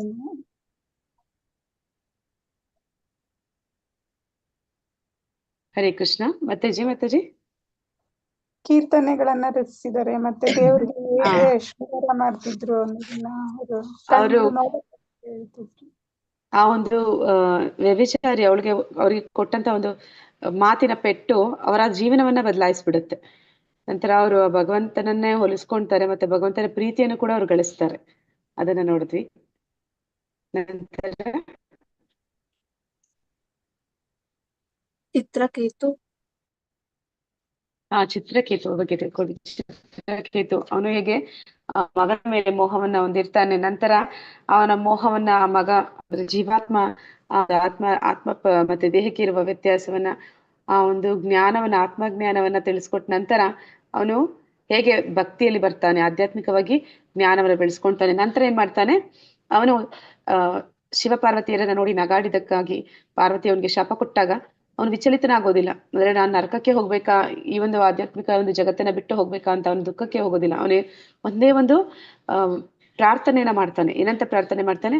ನನ್ನನ್ನ ನೀನ್ ರಾಕ್ಷಸನನ್ನಾಗಿಸಿದ್ರು ಪರವಾಗಿಲ್ಲ, ನಾನು ಅಧೋಲೋಕಗಳಿಗೆ ಹೋಗ್ಬಿಟ್ರು ಪರವಾಗಿಲ್ಲ, ಆದ್ರೆ ಭಗವಂತನ ಭಕ್ತಿ ಮತ್ತೆ ನನ್ನ ಒಂದು ಮನಸ್ಸಿನಿಂದ, ನನ್ನ ಒಂದು ನೆನಪಿನಿಂದ ಯಾವತ್ತೂ ಹೋಗ್ಬಾರ್ದು, ನಾನು ಸದಾ ಭಕ್ತಿ ಸೇವೆಯಲ್ಲಿ ತೊಡಗುವಂತಿರ್ಬೇಕು ಅಂತ ಹೇಳ್ತಾನೆ. ಅಂದ್ರೆ ನಾನು ನೆನ್ನೆ ಹೇಳುವಾಗ ಈ ವಿಚಾರ ಹೇಳೋದಿಲ್ಲ. ಅವನು ಆಮೇಲೆ ರಾಕ್ಷಸ ಆಗ್ತಾನೆ. ಅವನ ಹೆಸರು ವೃತಾಸುರ ಅಂತ ಕರೀತಾರೆ.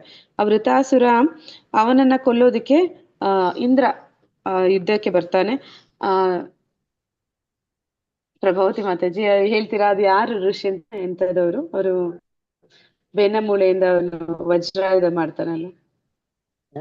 ಏನಂದ್ರೆ ಇನ್ನೊಮ್ಮೆ ಹೇಳ್ರಿ. ಮತ್ತೆ ಇಂದ ಅವನು ವಜ್ರಾಯುಧ ಮಾಡ್ತಾನಲ್ಲ, ಯಾವ ಋಷಿ ಅವರು? ಅವರ ಒಂದು ಬೆನ್ನು ಮೂಳೆ ಕೊಡ್ತಾರೆ. ದದೀಚಿ.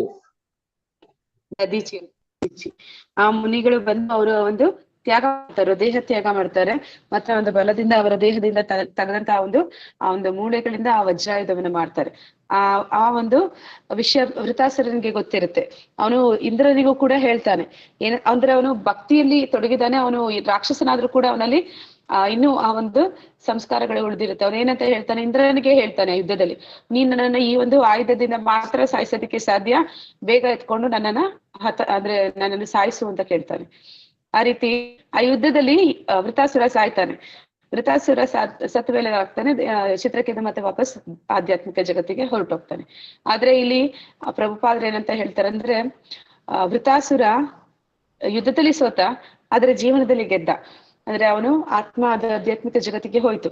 ಆದ್ರೆ ಇಂದ್ರ ಅವನು ಯುದ್ಧದಲ್ಲಿ ಗೆದ್ದ, ಆದ್ರೆ ಆಧ್ಯಾತ್ಮಿಕವಾಗಿ ಸೋತ. ಅಂದ್ರೆ ಅವನು ಇನ್ನೂ ಈ ಭೌತಿಕ ಜಗತ್ತಿನಲ್ಲಿಯೇ ಸ್ವರ್ಗ ಲೋಕದಲ್ಲಿ ಅವನು ಇದಾನೆ, ಅವನು ಆಧ್ಯಾತ್ಮಿಕ ಜಗತ್ತಿಗೆ ಹೋಗೋದಿಕ್ಕೆ ಆಗ್ಲಿಲ್ಲ ಅಂತ. ಹಾಗೆ ಭಕ್ತರು ಯಾರಿರ್ತಾರೆ ಅವರು ಎಲ್ಲಾ ಸಮಯದಲ್ಲೂ ಕೂಡ ಭಕ್ತಿಯನ್ನ ಬಿಡೋದಿಲ್ಲ.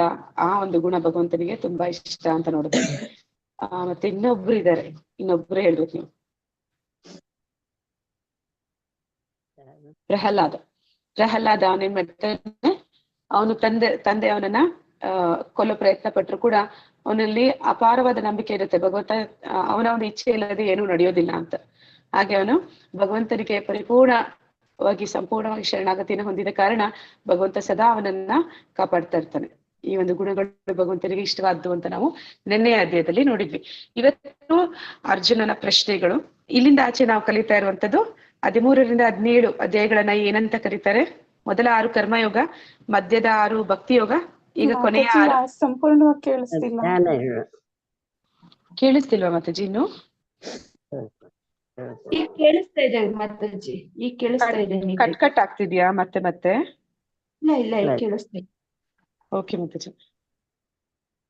ನಂತರ ಏನಾಗುತ್ತೆ ಈಗ, ಅರ್ಜುನ ಮತ್ತೆ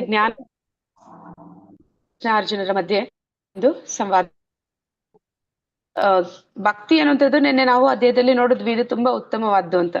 ಹಾಗಿದ್ರೆ ಮತ್ತೆ ಈಗ ಕೃಷ್ಣ ಯಾಕೆ ಅರ್ಜುನನಿಗೆ ಜ್ಞಾನದ ಬಗ್ಗೆ ತಿಳಿಸ್ತಾ ಇದ್ದಾನೆ ಅನ್ನೋದು ನಾವು ಮುಂದೆ ತಿಳಿಯೋಣ.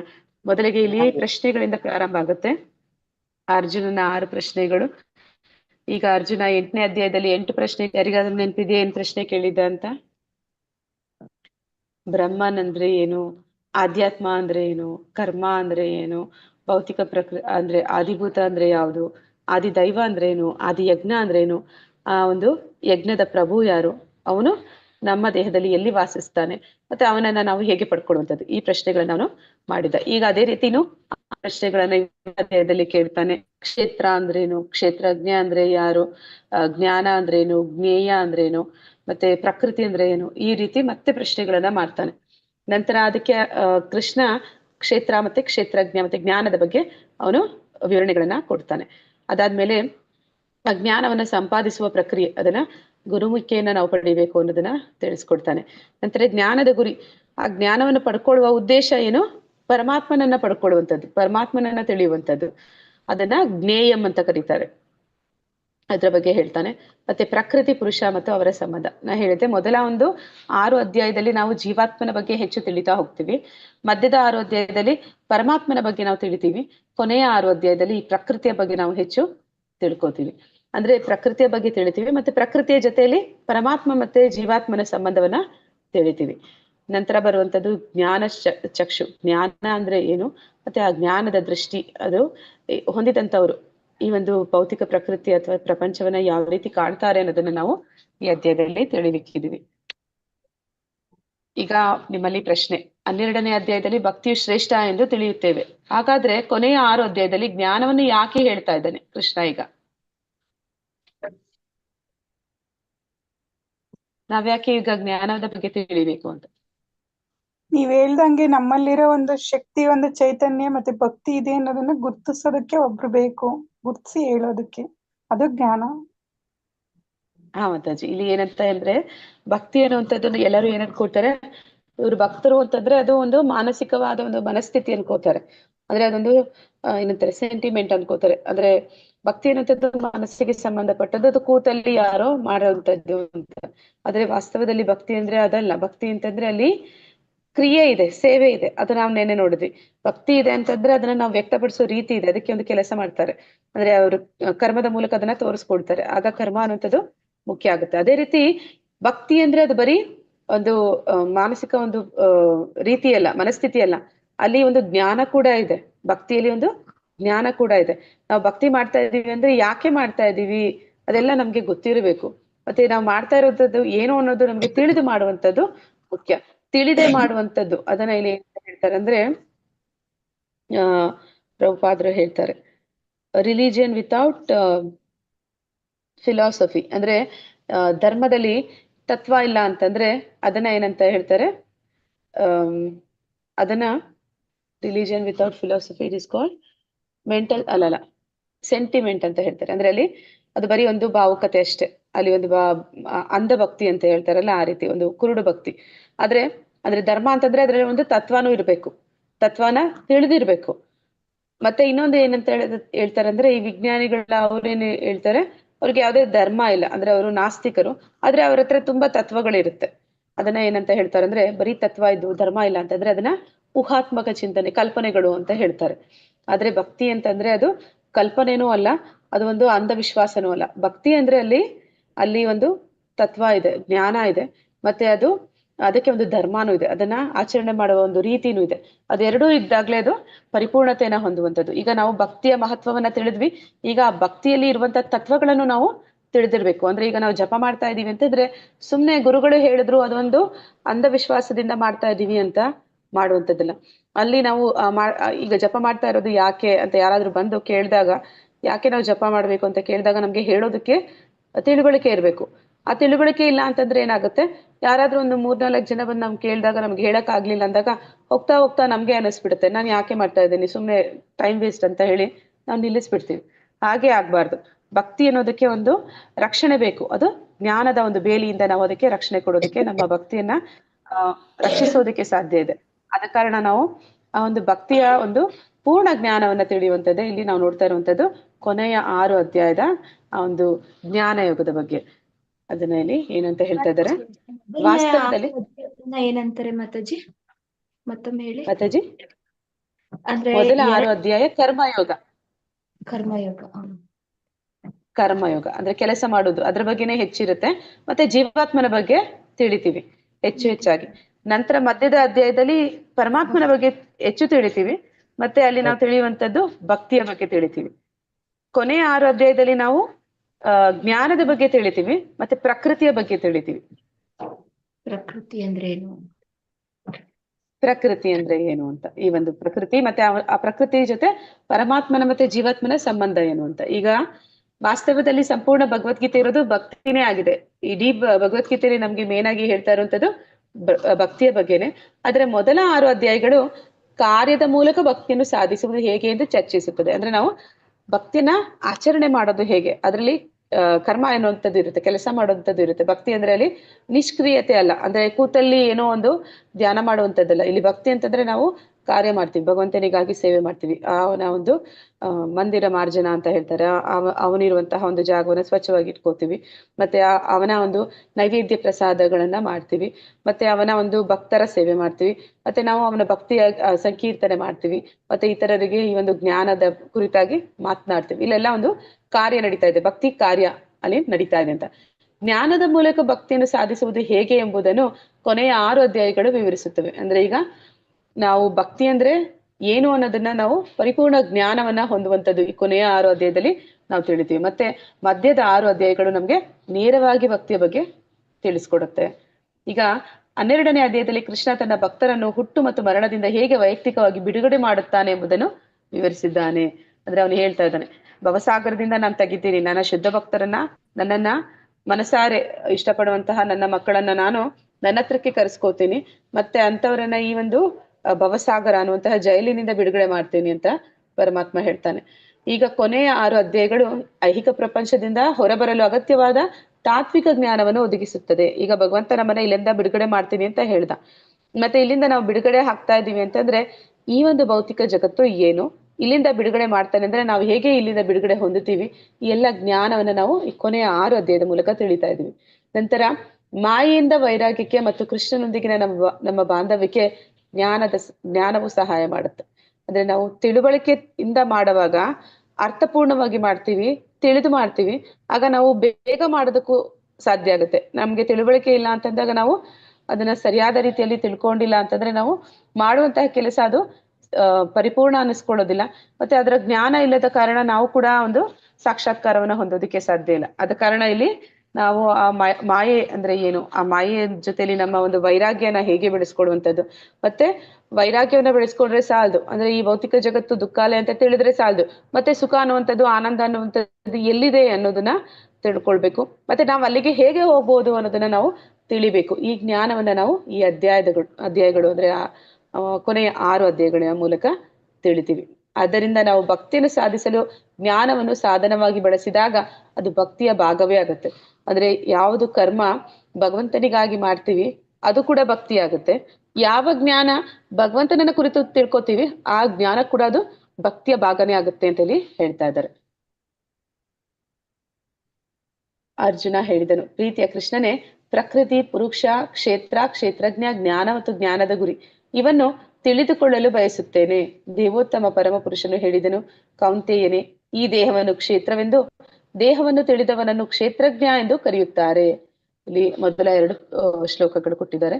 ಅರ್ಜುನ ಉವಾಚ ಪ್ರಕೃತಿಂ ಪುರುಷಂ ಚೈವ ಕ್ಷೇತ್ರಂ ಕ್ಷೇತ್ರಜ್ಞಮೇವ ಚ ಏತದ್ವೇದಿತುಂ ಇಚ್ಛಾಮಿ ಜ್ಞಾನಂ ಜ್ಞೇಯಂ ಚ ಕೇಶವ. ಶ್ರೀ ಭಗವಾನ್ ಉವಾಚ ಇದಂ ಶರೀರಂ ಕೌಂತೆಯ ಕ್ಷೇತ್ರಂ ಇತ್ಯಾಭಿಧೀಯತೆ ಏತದ್ಯೋ ವೇತಿ ತಂ ಪ್ರಾಹು ಕ್ಷೇತ್ರಜ್ಞ ಇತಿ ತದ್ವಿದಃ. ಅಂದ್ರೆ ಇಲ್ಲಿ ಅರ್ಜುನನ ಪ್ರಶ್ನೆಗೆ ಭಗವಂತನ ಉತ್ತರಗಳು. ಮೊದಲು ಅರ್ಜುನನ ಪ್ರಶ್ನೆ ಏನು ಅಂತಂದ್ರೆ, ಪ್ರಕೃತಿ, ಪುರುಷ, ಕ್ಷೇತ್ರ, ಕ್ಷೇತ್ರಜ್ಞ, ಜ್ಞಾನ ಮತ್ತು ಜ್ಞಾನದ ಗುರಿ ಈ 6 ಪ್ರಶ್ನೆಗಳನ್ನ ಅರ್ಜುನ ಕೇಳ್ತಾನೆ. ಅದಕ್ಕೆ ಭಗವಂತ ಉತ್ತರಗಳನ್ನ ಕೊಡ್ತಾನೆ. ಮೊದಲು ಅವನು ಕ್ಷೇತ್ರ ಅಂದ್ರೆ ಏನು ಅಂತ ಹೇಳ್ತಾ ಇದ್ದಾನೆ. ಸಾಧಾರಣವಾಗಿ ಕ್ಷೇತ್ರ ಅಂದ್ರೆ ಏನು, ಯಾರಾದ್ರೂ ಹೇಳ್ತೀರಾ? ಒಂದು ವಸ್ತು ಆವರಿಸಿಕೊಂಡಿರುವಂತಹ ಸ್ಥಳ. ಒಂದು ಸ್ಥಳ, ಏನೋ ಒಂದು ಕೆಲಸ ಕಾರ್ಯ ನಡೀತಾ ಇದೆ, ಒಂದು ಚಟುವಟಿಕೆಯಿಂದ ಕೂಡಿರುವಂತಹ ಒಂದು ಸ್ಥಳ, ಅದನ್ನ ಕ್ಷೇತ್ರ ಅಂತ ಕರೀತಾರೆ. ಈ ಒಂದು ದೇಹ ಅದು ಕೂಡ ಒಂದು ಕ್ಷೇತ್ರ. ಇಲ್ಲಿ ನಮಗೆ ಆತ್ಮ ಅಲ್ಲಿ ನಮ್ಮ ಒಂದು ಚಟುವಟಿಕೆಗಳನ್ನ ಮಾಡ್ತಾ ಇದೆ. ಯಾರು ಈ ದೇಹದಲ್ಲಿ ಕೂತು ಕೆಲಸಗಳನ್ನ ಮಾಡ್ತಾ ಇದ್ದಾನೆ ಆ ಕ್ಷೇತ್ರದ ಕ್ಷೇತ್ರಜ್ಞ ಅವನು. ಅಂದ್ರೆ ಆ ಕ್ಷೇತ್ರಕ್ಕೆ ಒಡೆಯ ಅಥವಾ ಆ ಕ್ಷೇತ್ರವನ್ನ ತಿಳಿದವನು ಅಂತ ಅದನ್ನ ಇಲ್ಲಿ ಹೇಳ್ತಾ ಇದ್ದಾನೆ. ಈ ಪ್ರಕೃತಿ ಅಂದ್ರೆ ಅದು ಭೌತಿಕ ಪ್ರಕೃತಿ. ಮತ್ತೆ ಪುರುಷ ಅಂದ್ರೆ ಯಾರು ಅಂತಂದ್ರೆ ಅವನು ಆ ಒಂದು ಪ್ರಕೃತಿಯನ್ನ ಭೋಗಿಸುವವನು, ಪ್ರಕೃತಿಯನ್ನ ಆನಂದಿಸುವವನು ಯಾರಿದ್ದಾನೆ ಅವನು ಪುರುಷ. ಹಾಗೆ ನೋಡಿದ್ರೆ ನಾವೆಲ್ಲರೂ ಪ್ರಕೃತಿನ ಭೋಗಿಸ್ತಾ ಇದೀವಾ? ನಮ್ಗೆ ಇಚ್ಛೆಗಳಿದೆಯಾ? ಭೋಗಿಸುವ ಇಚ್ಛೆ ಇದೆಯಾ ನಮ್ಮಲ್ಲಿ? ಹಾಗಂದ್ರೆ ಇಲ್ಲಿ ಏನಂತ ಹೇಳ್ತಾರೆ ಅಂದ್ರೆ, ಪುರುಷ ಅಂದ್ರೆ ಎಲ್ಲವನ್ನು ಭೋಗಿಸುವವನು ಅಂತ. ಆದ್ರೆ ವಾಸ್ತವದಲ್ಲಿ ಎಲ್ಲವನ್ನು ಭೋಗಿಸುವ ಅಧಿಕಾರ ಇರುವಂತದ್ದು ಪರಮಾತ್ಮನಿಗೆ ಮಾತ್ರ. ಆದ್ರೆ ನಾವು ಆ ಒಂದು ಮನಸ್ಥಿತಿಯನ್ನ ಹೊಂದಿರುವ ಕಾರಣ ನಾವು ಈ ಭೌತಿಕ ಜಗತ್ತಿಗೆ ಬಂದಿದೀವಿ. ಮತ್ತೆ ಆ ರೀತಿ ನೋಡಿದ್ರೆ ಇಲ್ಲಿ ನಾವು ಯಾರನ್ನೆಲ್ಲ ಸ್ತ್ರೀ ಅಂತ ಕರಿತೀವಿ ಅವರು ಕೂಡ ಒಂದು ಆತ್ಮದ ವಿಷಯದಲ್ಲಿ ಅವರಲ್ಲಿ ಭೋಗದ ಇಚ್ಛೆ ಇತ್ತಂದ್ರೆ ಅವರು ಕೂಡ ಪುರುಷರೇ ಆಗ್ತಾರೆ. ಆದ್ರೆ ವಾಸ್ತವದಲ್ಲಿ ನಾವ್ಯಾರು ಭೋಗಿಸುವಂತ ಅಧಿಕಾರ ಹೊಂದಿರುವಂತವ್ರಲ್ಲ, ಎಲ್ಲವೂ ಸೇರಿರುವಂತದ್ದು. ಅಂದ್ರೆ ಈಗ ನಿಮ್ ಮನೆಯಲ್ಲಿ ಏನೆಲ್ಲ ಇದೆ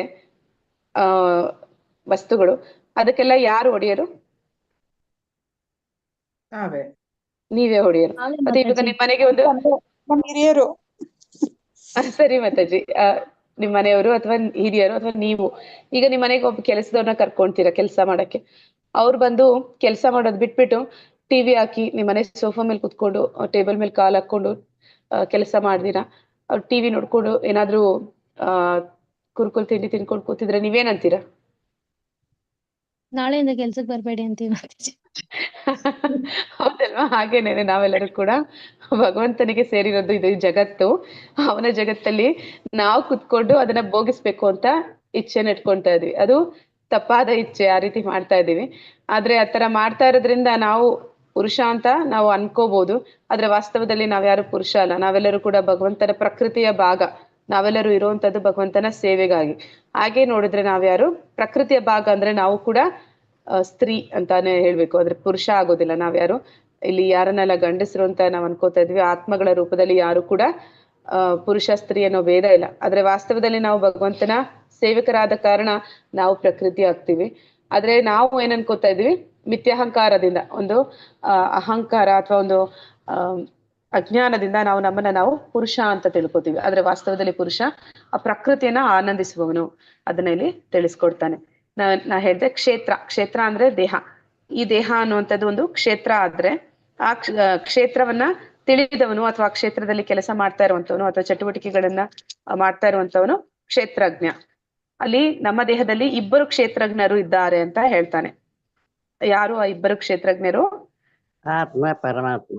ಆತ್ಮ ಮತ್ತೆ ಪರಮಾತ್ಮ. ಒಂದು ಕ್ಷೇತ್ರ ಅಂದ್ರೆ ಈ ದೇಹ ಅಂತಂದ್ರೆ ಅಲ್ಲಿ ಇಬ್ಬರಿದ್ದಾರೆ.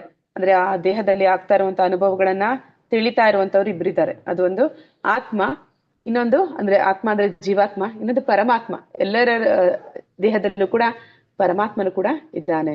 ಹಾಗೆ ನೋಡಿದ್ರೆ ಅಲ್ಲಿ ಇಬ್ಬರಿದ್ದಾರೆ. ಮತ್ತೆ ಜ್ಞಾನ ಅಂದ್ರೆ ಇಲ್ಲಿ ಏನು ಅಂತ ಕೇಳ್ತಾನೆ. ಅಂದ್ರೆ ಜ್ಞಾನಂ ಅಂದ್ರೆ ಏನು ಅಂತಂದ್ರೆ, ದೇಹವನ್ನ ಕ್ಷೇತ್ರ ಅಂತಲೂ ಈ ದೇಹದಲ್ಲಿ ಇಬ್ರು ಕ್ಷೇತ್ರಜ್ಞರು ಇದ್ದಾರೆ ಅನ್ನುವಂಥದ್ದನ್ನ ಯಾರು ತಿಳಿತಾರೆ, ಈ ಒಂದು ಜ್ಞಾನವನ್ನ ಯಾರು ತಿಳಿತಾರೆ, ಆ ಒಂದು ಜ್ಞಾನವನ್ನೇ ಇಲ್ಲಿ ನಿಜವಾದ ಜ್ಞಾನ ಅಂತ ಇಲ್ಲಿ ಭಗವಂತ ಹೇಳ್ತಾ ಇದ್ದಾನೆ. ಆದ್ರೆ ಈ ತಿಳುವಳಿಕೆ ಏನು ನಾವು ಪಡಿತಾ ಇದೀವಿ, ದೇಹ ಅಂದ್ರೆ ಏನು, ಆತ್ಮ ಅಂದ್ರೆ ಏನು, ಪರಮಾತ್ಮ ಅಂದ್ರೆ ಏನು ಅಂತ ತಿಳಿತಾ ಇದೀವಿ. ಅದನ್ನೆಲ್ಲ ತಿಳ್ಕೊಳ್ಳುವ, ಆ ಜ್ಞಾನವನ್ನ ಪಡ್ಕೊಳ್ಳುವ ಉದ್ದೇಶ ಏನು? ಆ ಜ್ಞಾನವನ್ನ ತಿಳ್ಕೊಂಡು ನಾವು ಏನನ್ನ ಸಾಧಿಸ್ತೀವಿ ಅಂತಂದ್ರೆ, ನಾವು ಪರಮಾತ್ಮನನ್ನ ತಿಳಿತೀವಿ.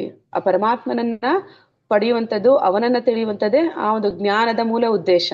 ಅದನ್ನ ಇಲ್ಲಿ ಜ್ಞೇಯಂ ಅಂತ ಕರೀತಾ ಇದ್ದಾರೆ. ನಂತರ ಆತ್ಮ ಮತ್ತೆ ಪರಮಾತ್ಮ ಇಬ್ಬರು ಕ್ಷೇತ್ರಜ್ಞ ಅಥವಾ ದೇಹವನ್ನು ತಿಳಿದವರು.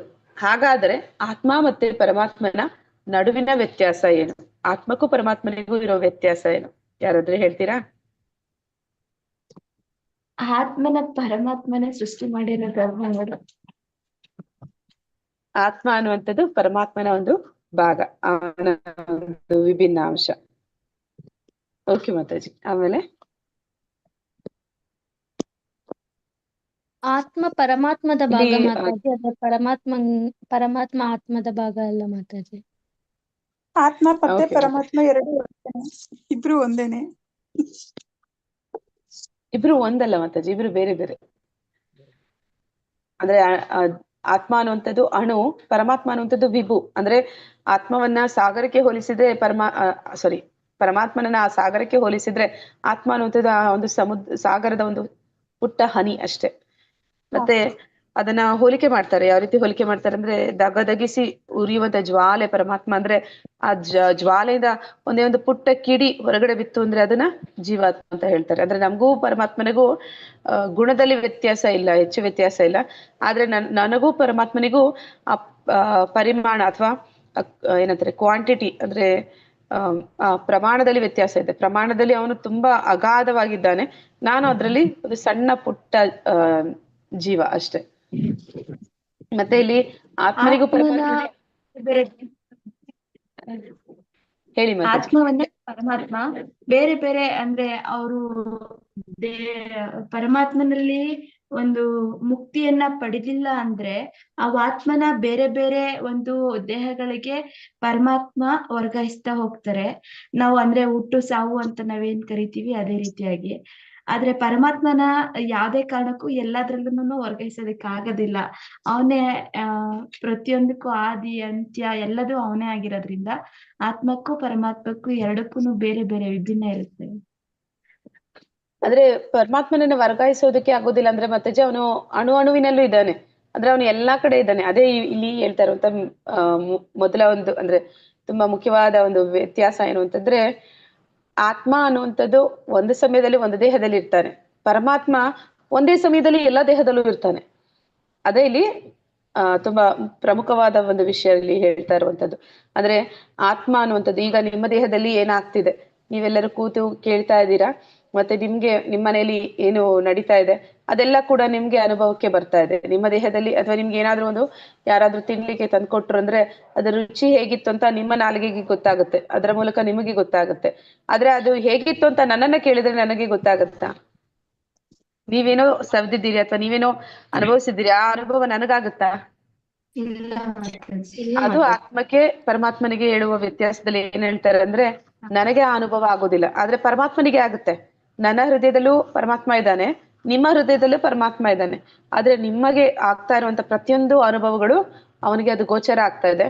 ಅದೇ ಸಮಯದಲ್ಲಿ ನನಗೇನಾಗ್ತಾ ಇದೆ ಅದು ಕೂಡ ಅವನಿಗೆ ಆ ಅನುಭವಗಳು ಕೂಡ ಅವನಿಗೆ ಗೋಚರ ಆಗತ್ತೆ. ಅದು ಆತ್ಮನಿಗೂ ಪರಮಾತ್ಮನಿಗೂ ಇರುವಂತ ದೊಡ್ಡ ವ್ಯತ್ಯಾಸ. ಆದ್ರೆ ಪರಮಾತ್ಮ ಸರ್ವಾಂತರ್ಯಾಮಿ, ಪ್ರತಿಯೊಂದರಲ್ಲೂ ಅವನಿದ್ದಾನೆ, ಅಣುರೇಣು ತೃಣಕಾಷ್ಟದಲ್ಲಿದ್ದಾನೆ, ಎಲ್ಲಾ ಕಡೆ ಏನೆಲ್ಲ ನಡೀತಿದೆ ಅದೆಲ್ಲ ಎಲ್ಲದರ ವಿಷಯ ಅವನಿಗೆ ಗೊತ್ತಾಗ್ತಾ ಇರುತ್ತೆ. ಆದ್ರೆ ಆತ್ಮನಿಗೆ ಅವನ ಒಂದು ಪುಟ್ಟ ದೇಹ, ಒಂದು ಅವಕಾಶ ಅವನಿಗೆ ಏನ್ ಸಿಕ್ಕಿದೆ ಅಷ್ಟರಲ್ಲಿ ಏನಾಗುತ್ತೆ ಅಷ್ಟನ್ನು ಮಾತ್ರನೇ ಅವನಿಂದ ತಿಳ್ಕೊಳ್ಳಿಕ್ಕೆ ಸಾಧ್ಯ ಆಗುತ್ತೆ ಅನ್ನುವಂಥದ್ದು ಈ ಒಂದು ಪ್ರಶ್ನೆಗೆ ಉತ್ತರ. ಇಲ್ಲಿ ಕ್ಷೇತ್ರಂ ಚಾಪಿ ಮಾಂ ವಿದ್ಧಿ ಸರ್ವ ಕ್ಷೇತ್ರೇಷು ಭಾರತ ಕ್ಷೇತ್ರಜ್ಞರು ಜ್ಞಾನಂ ಯತ ಜ್ಞಾನಂ ಮತಂ ಮಮ. ಭರತ ವಂಶ ಶ್ರೇಷ್ಠನಾದ ಅರ್ಜುನನೇ, ಎಲ್ಲ ದೇಹಗಳಲ್ಲಿ ಇರುವ ಕ್ಷೇತ್ರಜ್ಞನು ನಾನೇ. ಈ ದೇಹವನ್ನು ಅದರ ಕ್ಷೇತ್ರಜ್ಞನನ್ನು ತಿಳಿಯುವುದೇ ಜ್ಞಾನ ಎನ್ನುವುದನ್ನು ನೀನು ಅರ್ಥ ಮಾಡಿಕೊಳ್ಳಬೇಕು. ಇದೇ ನನ್ನ ಅಭಿಪ್ರಾಯ. ಇಲ್ಲಿ ಚಿತ್ರಣದಲ್ಲಿ ನಾವು ನೋಡ್ತಾ ಇದ್ದೀವಿ, ಕ್ಷೇತ್ರ ಅಂತಂದ್ರೆ ದೇಹ, ಕ್ಷೇತ್ರಜ್ಞ ಅಂದ್ರೆ ಆತ್ಮ ಮತ್ತೆ ಪರಮಾತ್ಮ. ಇಲ್ಲಿ ನಾವು ನೋಡ್ತಾ ಇದೀವಿ, ಒಬ್ಬ ವ್ಯಕ್ತಿ ಅವನೇನ್ ಮಾಡ್ತಾ ಇದ್ದಾನೆ, ಜಾಗೃತಾವಸ್ಥೆಯಲ್ಲಿ ಇದ್ದಾನೆ. ಅಂದ್ರೆ ಅವನು ಎದ್ದಿದ್ದಾನೆ, ಮತ್ತೆ ಯಾರ ಜೊತೆನೋ ಮಾತಾಡ್ತಾ ಇದ್ದಾನೆ. ಅವನೇನ್ ಮಾತಾಡ್ತಾ ಇದ್ದಾನೆ ಅದು ಆತ್ಮನಿಗೂ ಗೊತ್ತು, ಪರಮಾತ್ಮನಿಗೂ ಗೊತ್ತು. ಅದೇ ಸಮಯದಲ್ಲಿ ಇಲ್ಲಿ ನಾವು ಇನ್ನೊಂದು ವ್ಯಕ್ತಿ ನೋಡ್ತಾ ಇದ್ವಿ ಕೆಳಗಡೆ, ಅವನು ನಿದ್ರೆಯಲ್ಲಿದ್ದಾನೆ. ಅವನು ನಿದ್ದೆಯಲ್ಲಿದ್ದಾಗ ಅವನೇನೋ ಕನಸುಗಳನ್ನ ಕಾಣ್ತಾ ಇದ್ದಾನೆ. ಆ ಸಮಯದಲ್ಲಿ ಅವನು ಕಾಣ್ತಾ ಇರುವಂತ ಕನಸು ಆತ್ಮನಿಗೆ ಗೊತ್ತು, ಅದೇ ಸಮಯದಲ್ಲಿ ಪರಮಾತ್ಮನಿಗೆ ಕೂಡ ಆ ಒಂದು ಅನುಭವ, ಅಂದ್ರೆ ಅವನೇನು ಕನಸು ಕಾಣ್ತಾ ಇದ್ದಾನೆ ಅದು ಕೂಡ ಅವನಿಗೆ ಗೋಚರ ಆಗ್ತಾ ಇದೆ.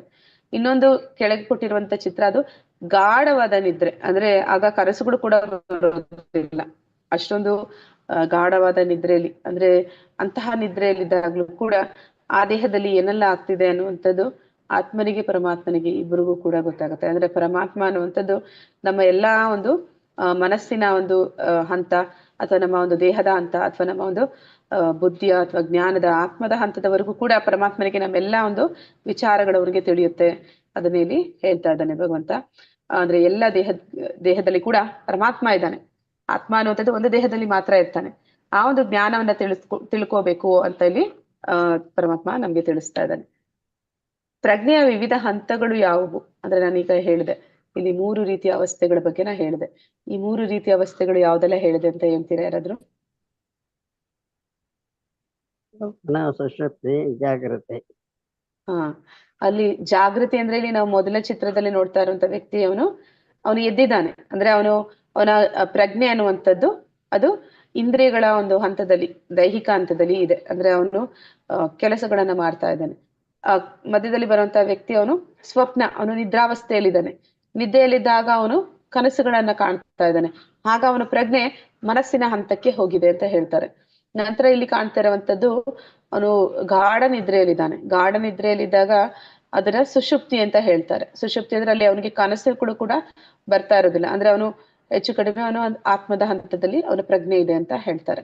ಮತ್ತೆ ಅದಕ್ಕಿಂತಲೂ ಹಿಂದೆ ಹೋದ್ರೆ ತುರ್ಯಾವಸ್ಥೆ ಅಂತ ಹೇಳ್ತಾರೆ. ಅಂದ್ರೆ ಆತ್ಮನ ಒಂದು ಆತ್ಮ ಪರಮಾತ್ಮನ ಜೊತೆ ಸಂಪರ್ಕವನ್ನ ಏರ್ಪಡಿಸ್ಕೊಳ್ಳುತ್ತೆ ಅಂತ ಹೇಳ್ತಾರೆ. ಅದನ್ನ ತುರ್ಯಾವಸ್ಥೆ ಅಥವಾ ಸಮಾಧಿ ಸ್ಥಿತಿ ಅಥವಾ ಲೀಲಾಸ್ಮರಣೆ ಅಂತ ಹೇಳ್ತಾರೆ. ಆ ಹಂತದಲ್ಲಿ ಯಾವಾಗ ನಮ್ಮ ಪ್ರಜ್ಞೆ ಅನ್ನುವಂಥದ್ದು ಹೋಗುತ್ತೆ, ಆಗ ನಾವು ಭಗವಂತನನ್ನ, ಅಂದ್ರೆ ನಾವು ಭೌತಿಕ ಜಗತ್ತಿನಲ್ಲಿ ಇದ್ದ ಹಾಗೆ ಆಧ್ಯಾತ್ಮಿಕ ಜಗತ್ತಿನಲ್ಲಿ ಭಗವಂತನ ಲೀಲೆಗಳನ್ನ ಅವರು ಕಾಣುವಂತ ಸಾಮರ್ಥ್ಯವನ್ನ ಹೊಂದಿರ್ತಾರೆ ಅಂತ ಹೇಳ್ತಾರೆ. ಈ ಒಂದು ತಪಸ್ವಿಗಳು, ಅಷ್ಟಾಂಗ ಯೋಗಿಗಳು ಯಾರೆಲ್ಲ ಇದ್ದಾರೆ ಅವರು ಈ ಒಂದು ಹಂತದಲ್ಲಿ ಇರ್ತಾರೆ. ಅಂದ್ರೆ ಅವರು ಎಲ್ಲೋ ಕೂತಿದ್ರು ಕೂಡ ಇನ್ನೆಲ್ಲೋ ನಡೀತಾ ಇರುವ ಪ್ರತಿಯೊಂದನ್ನು ಕೂಡ ಅವ್ರಿಗೆ ಕಾಣುವಷ್ಟು ಶಕ್ತಿ ಅವ್ರಿಗೆ ಇರುತ್ತೆ. ಅಂದ್ರೆ ಅವರ ಒಂದು ಆತ್ಮ, ಅಂದ್ರೆ ಅವರ ಒಂದು ಪ್ರಜ್ಞೆ ಪ್ರಜ್ಞೆ ಕಾನ್ಶಿಯಸ್ನೆಸ್ ಅನ್ನುವಂಥದ್ದು ಆತ್ಮ ಮತ್ತು ಪರಮಾತ್ಮನ ಹಂತಕ್ಕೆ ಹೋಗಿರುತ್ತೆ ಅಂತ ಹೇಳ್ತಾರೆ. ಇದೆಲ್ಲವೂ ಕೂಡ ಹಂತಗಳು, ಒಂದು ಪ್ರಜ್ಞೆಯ ಒಂದು ಹಂತಗಳು. ಅದು ದೈಹಿಕವಾಗಿ ದೇಹದ ಹಂತದಲ್ಲಿದೆಯಾ, ಮನಸ್ಸಿನ ಹಂತದಲ್ಲಿದೆಯಾ, ಆತ್ಮನ ಹಂತದಲ್ಲಿದೆಯಾ, ಅಥವಾ ಅದಕ್ಕೂ ಹಿಂದೆ ಅದು ಪರಮಾತ್ಮನ ಒಂದು ಸ್ಮರಣೆಯಲ್ಲಿ ಇದೆಯಾ ಅನ್ನುವಂಥದ್ದು. ಇಲ್ಲಿ ಒಂದು ಚಿತ್ರಣವನ್ನ ಕೊಡ್ತಾ ಇದ್ದಾರೆ. ಇದು ಕ್ಷೇತ್ರಜ್ಞರನ್ನ ಹೇಳ್ತಿರುವಂತಹ ಒಂದು ಚಿತ್ರಣ. ಅಂದ್ರೆ ಇಲ್ಲಿ ಕ್ಷೇತ್ರ ಅಂದ್ರೆ ಏನು ಅಂದ್ರೆ ದೇಹ ಅಂತ ನಾವು ತಿಳಿದ್ವಿ, ಅದನ್ನ ಒಂದು ಜಾಗಕ್ಕೆ ಹೋಲಿಸಿ ಹೇಳ್ತಾ ಇದ್ದಾರೆ. ಒಂದು ಜಾಗ ಅನ್ನುವಂಥದ್ದು ಕ್ಷೇತ್ರ ಆದ್ರೆ ಆ ಜಾಗದಲ್ಲಿ ವ್ಯವಸಾಯ ಮಾಡುವಂತವನು ಕ್ಷೇತ್ರಜ್ಞ. ಆದ್ರೆ ಆ ಒಂದು ದೇಹದಲ್ಲಿ ಕೆಲಸ ಮಾಡ್ತಾ ಇರುವಂತ ಅವನು ಆತ್ಮ, ಅವನು ಕ್ಷೇತ್ರಜ್ಞ. ಆದ್ರೆ ಇಬ್ಬರು ಕ್ಷೇತ್ರಜ್ಞರು ಹೇಗೆ ಅಂತ ಕೇಳಿದ್ರೆ, ಈಗ ಒಂದು ಜಾಗವನ್ನ ಯಾರು ಕೊಡ್ತಾರೆ? ಇಲ್ಲಿ ರಾಜನನ್ನ ಹೇಳ್ಬೋದು. ರಾಜ ಒಂದು ಜಾಗವನ್ನ, ಅವನ ಒಂದು ಜಾಗವನ್ನ ಒಬ್ಬ ರೈತನಿಗೆ ಕೊಡ್ತಾನೆ ವ್ಯವಸಾಯ ಮಾಡೋದಕ್ಕೆ. ಅಂದ್ರೆ ಅವನು ಒಂದು ಪುಟ್ಟ ರೈತ, ಅವನ ಒಂದು ಚಿಕ್ಕ ಒಂದು ಪರಿವಾರ, ಆ ಪರಿವಾರಕ್ಕೆ ಆಗುವಷ್ಟು ಅವನು ವ್ಯವಸಾಯವನ್ನ ಮಾಡ್ತಾನೆ. ಅವನಿಗೆ ಒಂದು ಸ್ವಲ್ಪ ಜಾಗವನ್ನ ಕೊಡ್ತಾನೆ. ಇನ್ನೊಬ್ಬ ಅವಿಭಕ್ತ ಕುಟುಂಬಕ್ಕೆ ಸೇರಿದವನು, ಅವನ ಒಂದು ಕುಟುಂಬದಲ್ಲಿ ಅನೇಕ ಜನ ಇರ್ತಾರೆ, ಅವನಿಗೆ ಇನ್ನೂ ಜಾಸ್ತಿ ಜಾಗವನ್ನ ಕೊಟ್ಟಿರ್ತಾನೆ ವ್ಯವಸಾಯ ಮಾಡೋದಕ್ಕೆ. ಈಗ ಅಲ್ಲಿ ಒಂದು ರೈತನಿಗೆ ಗೊತ್ತಿದೆ ಅವನಿಗೆ ಎಷ್ಟು ಜಾಗ ಸಿಕ್ಕಿದೆ, ಅವ್ನು ಏನ್ ಬೆಳೆ ಬೆಳಿತಾನೆ ಅಂತ ಅನ್ನೋಂಥದ್ದು. ಅದೇ ಸಮಯದಲ್ಲಿ ರಾಜನಿಗೂ ಗೊತ್ತಿದೆ ಅವನು ರಾಜ ಎಷ್ಟು ಜಾಗ ಕೊಟ್ಟಿದ್ದಾನೆ ಮತ್ತೆ ಆ ರೈತ ಏನ್ ಬೆಳಿತಾ ಇದ್ದಾನೆ ಅಂತ. ಆದ್ರೆ ಆ ರೈತನಿಗೆ ರಾಜ ಇನ್ಯಾರಿಗೋ ಇನ್ನೆಲ್ಲೋ ಕೊಟ್ಟಿರೋ ಜಾಗದ ಬಗ್ಗೆ ಏನು ವಿವರ ಗೊತ್ತಿಲ್ಲ. ಆದ್ರೆ ರಾಜನಿಗೆ ಯಾರ್ಯಾರಿಗೆ ಯಾವಾಗ ಎಲ್ಲೆಲ್ಲಿ ಎಷ್ಟೆಷ್ಟು ಕೊಟ್ಟಿದ್ದಾನೆ, ಅವರೆಲ್ಲ ಏನೆಲ್ಲ ಮಾಡ್ತಾ ಇದ್ದಾರೆ, ಅದರ ಒಂದು ಜ್ಞಾನ ಅವನಿಗೆ ಇರುತ್ತೆ. ಹಾಗೆ ಆ ರಾಜ ಅನ್ನುವಂಥದ್ದು ಪರಮಾತ್ಮ, ಆ ರೈತ ಅನ್ನುವಂಥದ್ದು ಆತ್ಮ, ಅವನು ಮಾಡ್ತಾ ಇರುವಂತ ಕಾರ್ಯ ಆ ಕ್ಷೇತ್ರವನ್ನ ದೇಹ ಅಂತ ಕರಿತಾ ಇದ್ದಾರೆ. ಹೀಗೆ ಹೋಲಿಕೆ ಮಾಡಿ ಒಂದು ಇಲ್ಲಿ ಒಂದು ಸಾದೃಶ್ಯವನ್ನ, ಹೋಲಿಕೆಯನ್ನ ನಮ್ಗೆ ಕೊಟ್ಟಿದ್ದಾರೆ.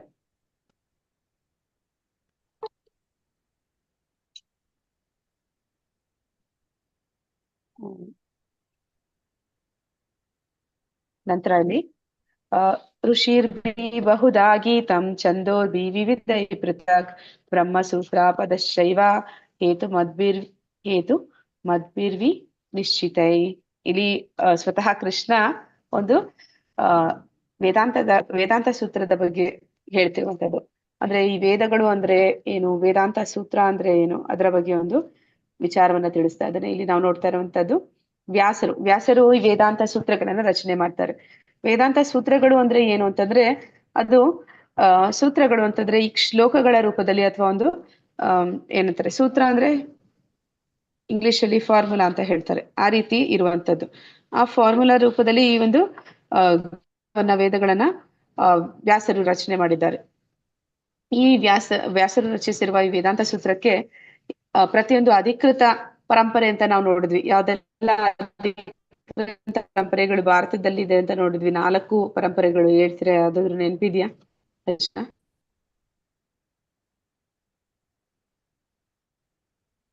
ಬ್ರಹ್ಮನಿಂದ ಬಂದಂಥದ್ದು ಬ್ರಹ್ಮ ಗೌಡಿಯ ಪರಂಪರೆ, ನಂತರ ಲಕ್ಷ್ಮಿಯಿಂದ ಬಂದಂಥದ್ದು ಶ್ರೀ ಪರಂಪರೆ, ಶಿವನಿಂದ ಬಂದಂಥದ್ದು ರುದ್ರ ಪರಂಪರೆ, 4 ಕುಮಾರರಿಂದ ಬಂದಂತ ಕುಮಾರ ಪರಂಪರೆ ಅಂತ ನಾವು ನೋಡಿದ್ವಿ. ಈ ಒಂದು ಪರಂಪರೆ, ಆ ಪ್ರತಿಯೊಂದು ಪರಂಪರೆ ಕೂಡ ಅದು ಅಧಿಕೃತ ಅಂತ ನಾವು ಹೇಗೆ ತಿಳ್ಕೊಳ್ಳುವಂಥದ್ದು ಅಂದ್ರೆ, ಅಲ್ಲಿ ಯಾರಾದ್ರೂ ಆಚಾರ್ಯರು ಆ ಒಂದು ಪರಂಪರೆಯಲ್ಲಿ ಬಂದಂತವರು ಈ ವೇದಾಂತ ಸೂತ್ರಗಳಿಗೆ ಅವರು ವ್ಯಾಖ್ಯಾನಗಳನ್ನು ಬರೀತಾರೆ. ವ್ಯಾಖ್ಯಾನ ಅಂತಂದ್ರೆ ಈ ಫಾರ್ಮುಲಾ ರೂಪದಲ್ಲಿ ಏನು, ಶ್ಲೋಕಗಳ ರೂಪದಲ್ಲಿ ಏನು ವೇದವ್ಯಾಸರು ರಚನೆ ಮಾಡಿದ್ದಾರೆ, ಆ ಒಂದು ಸೂತ್ರಗಳಿಗೆ, ಆ ಶ್ಲೋಕಗಳಿಗೆ ವಿವರಣೆಯನ್ನ ಕೊಡುವಂಥದ್ದು. ಅಂದ್ರೆ ಸರಿಯಾದ ವಿವರಣೆ ಬರಬೇಕು, ಕೊಟ್ಟಿರುವಂತ ಅನುಗುಣವಾದ ವಿವರಣೆಯನ್ನ ಬರೀಬೇಕು. ಈ ಒಂದು ಬ್ರಹ್ಮ ಗೌಡಿಯ ಪರಂಪರೆಯಲ್ಲಿ ಇಸ್ಕಾನ್ ಸಂಸ್ಥೆ ಸೇರುತ್ತೆ. ಅಲ್ಲಿ ವಿದ್ಯಾಭೂಷಣ ಈ ವೇದಾಂತ ಸೂತ್ರಗಳಿಗೆ ಒಂದು ಭಾಷ್ಯವನ್ನ ಬರೆದಿದ್ದಾರೆ, ಅಂದ್ರೆ ವ್ಯಾಖ್ಯಾನವನ್ನ ಬರೆದಿದ್ದಾರೆ. ಆ ವ್ಯಾಖ್ಯಾನಕ್ಕೆ ಒಂದು ಹೆಸರು ಏನಂತಂದ್ರೆ ಗೋವಿಂದ ಭಾಷ್ಯ ಅಂತ ಕರೀತಾರೆ. ಹೀಗೆ ಅನೇಕ ಅಧಿಕೃತ ಪರಂಪರೆಗಳು, ಅಲ್ಲಿ ಇರುವಂತ ಪ್ರಮುಖ ಆಚಾರ್ಯರು ಈ ಒಂದು ಸೂತ್ರಗಳಿಗೆ ಒಂದು ವ್ಯಾಖ್ಯಾನಗಳನ್ನ ನೀಡ್ತಾರೆ. ಅದರ ಬಗ್ಗೆ ಇಲ್ಲಿ ಈ ಜ್ಞಾನ ಅನ್ನುವಂಥದ್ದು ಯಾವ ರೀತಿ ಬಂದಿದೆ, ಮತ್ತೆ ಅದನ್ನ ಹೇಗೆ ನಾವು ಪಡ್ಕೊಳ್ತಾ ಇದ್ದೀವಿ ಅನ್ನೋದನ್ನ ಇಲ್ಲಿ ಹೇಳ್ತಾ ಇದ್ದಾರೆ. ಮೂಲದಲ್ಲಿ ಇದು ವೇದವ್ಯಾಸರು ಸೂತ್ರಗಳ ರೂಪದಲ್ಲಿ ಬರೆದಿದ್ದಾರೆ, ಮತ್ತೆ ಅಧಿಕೃತ ಪರಂಪರೆಯಲ್ಲಿ ಬಂದಂತಹ ಆಚಾರ್ಯರು ಅದಕ್ಕೆ ವ್ಯಾಖ್ಯಾನಗಳನ್ನ, ಅಂದ್ರೆ ಅದನ್ನ ವಿವರವಾಗಿ ಎಲ್ಲರಿಗೂ ಅರ್ಥ ಆಗುವ ಹಾಗೆ ಅದನ್ನ ಭಾಷ್ಯದಲ್ಲಿ ಕೊಡ್ತಾರೆ. ಆ ಮೂಲಕ ನಾವು ಈ ಜ್ಞಾನವನ್ನ ತಿಳಿತಾ ಇದ್ದೀವಿ. ಇಲ್ಲಿ ಇದನ್ನ ಏನಂತ ಕರೀತಾರೆ ಅಂದ್ರೆ ಬ್ರಹ್ಮಪುಚ್ಛ ಅಂತ ಕರೀತಾರೆ. ಬ್ರಹ್ಮಪುಚ್ಛ ಅಂತಂದ್ರೆ ಏನು ಅಂತಂದ್ರೆ ಪ್ರತಿಯೊಂದು ಜೀವಿಯು ಈ ಒಂದು ಇಲ್ಲಿ ಕೊಟ್ಟಿರುವಂತಹ ಒಂದು ಹಂತಗಳಲ್ಲಿ ಇರ್ತಾರೆ ಅಂತ. ಅಂದ್ರೆ ಸಾಮಾನ್ಯವಾಗಿ 3 ರೀತಿಯ ಒಂದು ಗುಣಗಳ ಬಗ್ಗೆ ನಾವು ತಿಳಿತೀವಿ ಮುಂದೆ, ಸತ್ವಗುಣ, ರಜೋಗುಣ, ತಮೋಗುಣ ಅಂತ. ಯಾವ ಒಂದು ಜೀವಿ ಅಥವಾ ಯಾವುದಾದ್ರೂ ಒಂದು ಇಲ್ಲಿ ಅನ್ನಮಯ ಕೋಶ ಅಂತಂದ್ರೆ ಏನು ಅಂದ್ರೆ ಈ ಒಂದು ಜೀವಾತ್ಮನಿಗೆ ಅವನಿಗೆ ಪ್ರಮುಖವಾಗಿ ಅವನಿಗೆ ಬೇಕಾಗಿರುವಂತದ್ದು ಆಹಾರ ಸಿಕ್ಕಿದ್ರೆ ಸಾಕು, ಅವನು ಅದರಿಂದ ಹೆಚ್ಚಿಗೆ ಇನ್ನೇನು ಪಡ್ಕೊಳ್ಳುವ ಒಂದು ಪ್ರಯತ್ನ ಪಡೋದಿಲ್ಲ. ಅಂತವನು ಅನ್ನಮಯ ಕೋಶದಲ್ಲಿ ಇದ್ದಾನೆ ಅಂತ ಹೇಳ್ತಾರೆ. ಈ ಒಂದು ಹಂತದಲ್ಲಿ ಬರುವಂತವ್ರು ಹೆಚ್ಚಾಗಿ ತಮೋಗುಣದಲ್ಲಿ ಇರುವಂತವ್ರು. ಅವರಿಗೆ ಆಹಾರ ಸಿಕ್ಕಿದ್ರೆ ಸಾಕು, ಅದಕ್ಕಿಂತ ಹೆಚ್ಚಾಗಿ ಅವ್ರಿಗೆ ಇನ್ನೇನು ಬೇಕಾಗಿರಲ್ಲ. ಈ ಒಂದು ಹಂತದಲ್ಲಿ ಅನೇಕ ಪ್ರಾಣಿಗಳು ಬರುತ್ತೆ. ಅಂದ್ರೆ ಈ ಪ್ರಾಣಿಗಳೆಲ್ಲ ಏನ್ ಮಾಡುತ್ತೆ, ಅವು ಹೋದ ಕಡೆ ಎಲ್ಲ ಮೂಸಿ ನೋಡ್ತವೆ, ಅಂದ್ರೆ ಇದು ನಾನು ತಿನ್ನೋದಕ್ಕೆ ಯೋಗ್ಯವಾದ ಅಂತ. ಅಂದ್ರೆ ಅವುಗಳ ಪ್ರಯತ್ನ ಯಾವಾಗ್ಲೂ ಕೂಡ ಆಹಾರವನ್ನ ಪಡೆಯುವಂತದ್ದು ಅಷ್ಟೇ ಆಗಿರುತ್ತೆ. ಆ ಒಂದು ಪ್ರಜ್ಞೆ ಅನ್ನುವಂಥದ್ದು ಅವರದು ಅನ್ನಮಯ ಕೋಶದಲ್ಲಿ ಇದೆ ಅಂತ ಹೇಳ್ತಾರೆ. ನಂತರದಲ್ಲಿ ಬರುವಂತದ್ದು ಪ್ರಾಣಮಯ ಕೋಶ ಅಂತ ಹೇಳ್ತಾರೆ. ಅಂದ್ರೆ ನಾವೆಲ್ಲರೂ ಮನುಷ್ಯರು ರಜೋಗುಣದಲ್ಲಿ ಇರುವಂತವ್ರೆಲ್ಲ ಈ ಪ್ರಾಣಮಯ ಹಂತದಲ್ಲಿ ಇದೀವಿ. ನಮ್ಮ ಪ್ರಜ್ಞೆ ಅನ್ನುವಂಥದ್ದು ಈ ಪ್ರಾಣಮಯ ಕೋಶದಲ್ಲಿ ಇದೆ ಅಂತ ಹೇಳ್ತಾರೆ. ಪ್ರಾಣಮಯ ಕೋಶ ಅಂದ್ರೆ ಏನು ಅಂತಂದ್ರೆ ಇವರಿಗೆ ಆಹಾರ ಸಿಕ್ಕಿದ್ರೆ ಸಾಲದು, ಅಂದ್ರೆ ನಮ್ಗೆ ಊಟ ಸಿಕ್ಕಿದ್ರೆ ಸಾಲದು, ನಮಗೆ ಈ ಒಂದು ಸಮಾಜದಲ್ಲಿ ಒಂದು ಗೌರವ ಬೇಕು, ಸಮಾಜದಲ್ಲಿ ಒಂದು ಅದಕ್ಕಾಗಿ ಏನ್ ಮಾಡ್ತಾರೆ, ಕಷ್ಟಪಟ್ಟು ಓದ್ತಾರೆ, ಒಳ್ಳೆ ಕೆಲಸಕ್ಕೆ ಸೇರ್ತಾರೆ, ಹೆಚ್ಚು ಹಣ ಗಳಿಸ್ತಾರೆ, ಒಳ್ಳೆ ಮನೆ ಮತ್ತೆ ಹೆಂಡತಿ ಮಕ್ಕಳು ಮತ್ತೆ ಸಮಾಜದಲ್ಲಿ ಒಂದು ಹೆಸರು ಇದೆಲ್ಲ ಪಡೆಯೋ ಪ್ರಯತ್ನ ಪಡ್ತಾರೆ. ಅವರು ರಜೋಗುಣದಲ್ಲಿ ಇರ್ತಾರೆ, ಅವರನ್ನ ಪ್ರಾಣಮಯ ಕೋಶದಲ್ಲಿ ಇದ್ದಾರೆ ಅಂತೇಳಿ ಹೇಳ್ತಾರೆ. ನಂತರ ಬರುವಂತದ್ದು ಮನೋಮಯ ಕೋಶ ಅಥವಾ ಜ್ಞಾನಮಯ ಕೋಶ. ಈ ಒಂದು ಹಂತದಲ್ಲಿ ಇರುವಂತವರೆಲ್ಲರೂ ಯಾವ ರೀತಿ ಅಂದ್ರೆ ಅವರು ಒಂದು ಸತ್ವಗುಣಕ್ಕೆ ಸ್ವಲ್ಪ ಮಟ್ಟಿಗೆ ಬಂದಿದ್ದಾರೆ ಅಂತ ಹೇಳ್ಬೋದು. ಅಂದ್ರೆ ಅವರಿಗೆ ಈ ಸಮಾಜದಲ್ಲಿ ಸ್ಥಾನ ಮಾನ ಅಥವಾ ಅನ್ನ ಅನ್ನುವಂಥದ್ದಕ್ಕಿಂತ ಹೆಚ್ಚಾಗಿ ಅವರು ಮನಸ್ಸಿನ ಹಂತಕ್ಕೆ ಬಂದಿರ್ತಾರೆ. ಆದ್ರೆ ನಾವು ನೋಡಿದ್ದು ಅನ್ನಮಯ ಕೋಶ ಅದು ಇಂದ್ರಿಯಗಳ ಹಂತದಲ್ಲಿ ಇದ್ರು. ನಂತರ ಬಂದಂಥದ್ದು ರಜಗುಣದಲ್ಲಿ ಇರುವಂತವ್ರು, ಅವರು ಕೂಡ ತಕ್ಕ ಮಟ್ಟಿಗೆ ಇಂದ್ರಿಯ ಸುಖವನ್ನೇ ಮಾಡ್ತಿದ್ರು. ಈಗ ಬಂದಿರುವಂತದ್ದು ಯಾರಿದ್ದಾರೆ, ಇವರು ಮನಸ್ಸಿನ ಸಂತೋಷ, ಮನಸ್ಸಿನಿಂದ ಆನಂದವನ್ನ ಬಯಸುವಂತವ್ರು. ಅವ್ರೇನ್ ಮಾಡ್ತಾರೆ, ಮನಸ್ಸಿಗೆ ಆನಂದ ಕೊಡೋದಕ್ಕಾಗಿ ಅವರು ಕವಿತೆಗಳನ್ನ ರಚನೆ ಮಾಡುವಂಥದ್ದು ಅಥವಾ ಆಧ್ಯಾತ್ಮಿಕ ಜ್ಞಾನವನ್ನ ಪಡೆಯೋದಕ್ಕೆ ಪ್ರಯತ್ನ ಪಡುವಂಥದ್ದು, ಇಲ್ಲ ಅಂತಂದ್ರೆ ಸಂಗೀತ, ಹಾಡು, ನೃತ್ಯ ಇಂತಹ ವಿಷಯಗಳಲ್ಲಿ ಕಲೆಗಳಲ್ಲಿ ಅವರಿಗೆ ಆಸಕ್ತಿ ಇರುತ್ತೆ. ಅಂತವರು ಮನೋಮಯ ಕೋಶದಲ್ಲಿ ಇದ್ದಾರೆ. ಅಂದ್ರೆ ಅವರು ಮನಸ್ಸಿನ ಒಂದು ಆನಂದವನ್ನ ಬಯಸುವಂತಹ ಒಂದು ಪ್ರಜ್ಞೆಯಲ್ಲಿ ಇದ್ದಾರೆ ಅಂತ. ನಂತರ ಬರುವಂತದ್ದು ವಿಜ್ಞಾನಮಯ ಕೋಶ. ವಿಜ್ಞಾನಮಯ ಕೋಶ ಅಂತಂದ್ರೆ ಇವ್ರು ಏನ್ ಮಾಡ್ತಾರೆ, ಆ ಜ್ಞಾನ ಏನನ್ನ ಪಡೆದಿದ್ದಾರೆ ಅದನ್ನ ಅವರು ಕಾರ್ಯಗತ ತರುವಂತವ್ರು. ಅಂದ್ರೆ ಈ ವೇದಗಳ ಅಧ್ಯಯನ ಮಾಡುವಂತವ್ರೆಲ್ಲ ಜ್ಞಾನಿಗಳಾದ್ರೆ ಅದನ್ನ ಧ್ಯಾನದ ರೂಪಕ್ಕೆ ತರುವಂತವ್ರು, ಅಂದ್ರೆ ಅಷ್ಟಾಂಗ ಯೋಗ ಮಾಡುವಂತವ್ರು, ಅಂದ್ರೆ ಅದನ್ನ ಜೀವನದಲ್ಲಿ ಅವರು ಪ್ರಾಯೋಗಿಕವಾಗಿ ಅಳವಡಿಸ್ಕೊಡುವಂತವ್ರು, ಅವರನ್ನ ಇಲ್ಲಿ ವಿಜ್ಞಾನಮಯ ಕೋಶದಲ್ಲಿ ಇರುವಂತವ್ರು ಅಂತ ಹೇಳ್ತಾರೆ. ಇವರು ಕೂಡ ಸತ್ವಗುಣದಲ್ಲಿಯೇ ಬರ್ತಾರೆ. ಮತ್ತೆ ಇವರು ಒಂದು ಏನು ಜ್ಞಾನ ಪಡೆದ್ರು ಅದರ ಅನುಭವವನ್ನ ಜೀವನದಲ್ಲಿ ಅಳವಡಿಸ್ಕೊಂಡು ಅನುಭವಿಸಿ ನೋಡ್ತಾರೆ. ನಂತರ ಬರುವಂತವ್ರು ಅವರ ಒಂದು ಪ್ರಜ್ಞೆ ಅನ್ನುವಂಥದ್ದು ಯಾವ ಹಂತದಲ್ಲಿದೆ ಅಂದ್ರೆ ಆನಂದಮಯ ಕೋಶ ಅಂತ ಕರೀತಾರೆ. ಅಂದ್ರೆ ಈ 3 ಗುಣಗಳನ್ನ ಮೀರಿದವರು. ಅವರು ಯಾವ ರೀತಿ ಅಂತಂದ್ರೆ ಅವರು ಸದಾ ಇವರು ಸತ್ವಗುಣವನ್ನ ಮೀರಿದಾಗ ಬರುವಂತದ್ದು ಶುದ್ಧ ಸತ್ವ ಅಂತ ಹೇಳ್ತಾರೆ. ಅಂದ್ರೆ ಈ ಸತ್ವಗುಣವು ಕೂಡ ಈ ಭೌತಿಕ ಜಗತ್ತಿಗೆ ಸೇರಿರುವಂತದ್ದು. ಶುದ್ಧ ಸತ್ವ ಅನ್ನುವಂಥದ್ದು ಅದು ಆಧ್ಯಾತ್ಮಿಕ ಜ್ಞಾನವನ್ನು ಹೊಂದಿರುವಂತವರಲ್ಲಿ ಇರುವಂತದ್ದು. ಆ ಒಂದು ಹಂತದಲ್ಲಿ ಯಾರಿದ್ದಾರೆ ಅವರು ಭಗವಂತನ ಭಕ್ತಿ ಕಾರ್ಯಗಳಲ್ಲಿ ತೊಡಗ್ತಾ ಇರ್ತಾರೆ. ಅಂದ್ರೆ ನಾವು ನೋಡಿದ್ವಿ ಆಗ್ಲೇ ಒಂದು ಪ್ರಜ್ಞೆ ಅನ್ನುವಂಥದ್ದು ತುರ್ಯಾವಸ್ಥೆ ಅಂತ ಹೇಳಿದ್ವಿ, ಮತ್ತೆ ಅದನ್ನ ಸಮಾಧಿ ಸ್ಥಿತಿ ಅಂತ ಹೇಳಿದ್ವಿ, ಅಥವಾ ಲೀಲಾ ಸ್ಮರಣೆಯಲ್ಲಿದ್ದಾರೆ ಅಂತ ಹೇಳಿದ್ವಿ. ಅಂದ್ರೆ ಅವರು ಅವರ ಒಂದು ಪ್ರಜ್ಞೆಯನ್ನ ಭಗವಂತನ ಒಂದು ಸಂಬಂಧದಲ್ಲಿ ಅವರು ಸೇರಿರ್ತಾರೆ. ಅಂದ್ರೆ ಆ ಒಂದು ಯೋಗ ಅಂತಾರೆ, ಆ ಒಂದು ಸಂಪರ್ಕವನ್ನು ಏರ್ಪಡಿಸ್ಕೊಂಡಿರ್ತಾರೆ. ಆದ ಕಾರಣ ಅವರು ಸದಾ ಆನಂದದಲ್ಲಿರ್ತಾರೆ. ಅದನ್ನ ಆನಂದಮಯ ಕೋಶ ಅಂತಲ್ಲಿ ಕರೀತಾರೆ. ಇದನ್ನ ಒಟ್ಟಾರೆಯಾಗಿ ಬ್ರಹ್ಮಪುಚ್ಛ ಅಂತ ಕರೀತಾರೆ.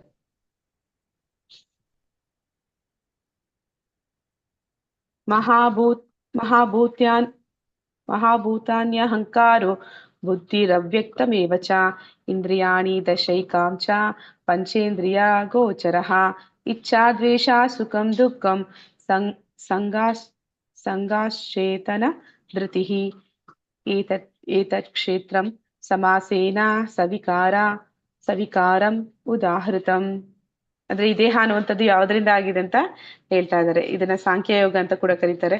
ದೇಹ ಅನ್ನುವಂಥದ್ದು ಯಾವುದೆಲ್ಲದ್ರಿಂದ ಆಗಿದೆ, ಇದು ನಾವು ಈಗಾಗಲೇ 7ನೇ ಅಧ್ಯಾಯದಲ್ಲಿ ಓದಿದ್ದೀವಿ. ಈ ದೇಹ ಅನ್ನುವಂಥದ್ದನ್ನ ಏನದ್ರಿಂದ ಮಾಡಿದ್ದಾರೆ?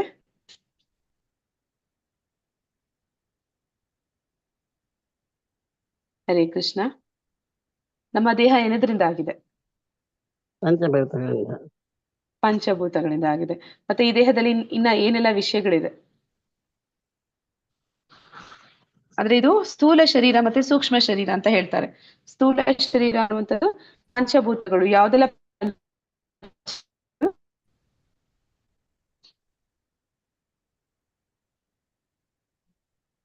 ಪಂಚಭೂತಗಳು ಅಂದ್ರೆ ಮಣ್ಣು, ನೀರು, ಗಾಳಿ, ಅಗ್ನಿ, ಆಕಾಶ, ವಾಯು. ಇವೆಲ್ಲ ಇದರಿಂದ ಆಗಿರುವುದು. ವಾಯು, ಗಾಳಿ ಎರಡು ಅಂದ್ರೆ ಆಕಾಶ. ಈ 5ರಿಂದ ಆಗಿರುವಂತದ್ದು ಈ ಒಂದು ಸ್ಥೂಲ ಶರೀರ. ಸ್ಥೂಲ ಶರೀರ ಅಂದ್ರೆ ನಮ್ಮ ಕಣ್ಣಿಗೆ ಕಾಣುವಂಥದ್ದು.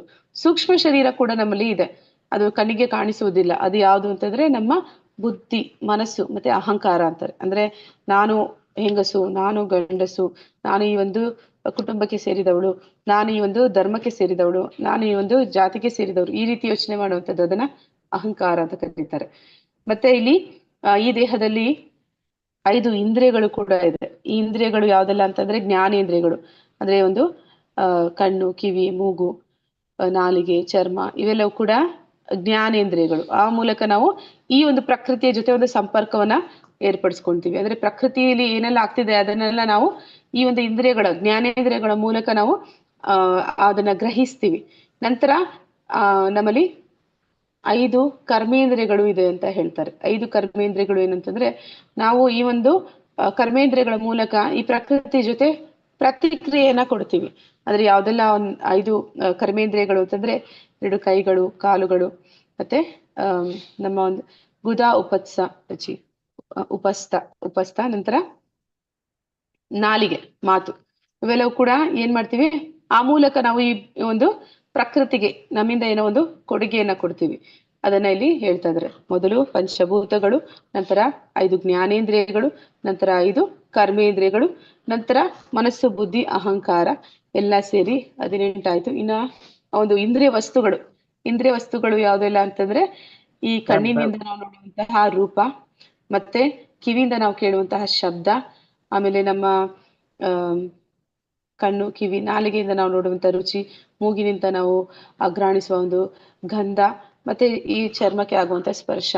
ಇವೆಲ್ಲವೂ ಕೂಡ ಆ ಒಂದು ಇಂದ್ರಿಯ ವಸ್ತುಗಳು ಅಂತ ಕರೀತಾರೆ. ಈ ರೀತಿ ನೋಡಿದ್ರೆ ಪಂಚಭೂತಗಳು 5, ಜ್ಞಾನೇಂದ್ರಿಯಗಳು 5, ಕರ್ಮೇಂದ್ರಿಯಗಳು 5, ಇಂದ್ರಿಯ ವಸ್ತುಗಳು 5, ಎಲ್ಲ ಸೇರಿ 20 ಆಯ್ತು. ಸೂಕ್ಷ್ಮ ಶರೀರಗಳು ಅಂದ್ರೆ ಕಣ್ಣಿಗೆ ಕಾಣದೇ ಇರುವಂತದ್ದು ಮನಸ್ಸು, ಬುದ್ಧಿ, ಅಹಂಕಾರ 20ರ ಮೇಲೆ 23 ಆಯ್ತು.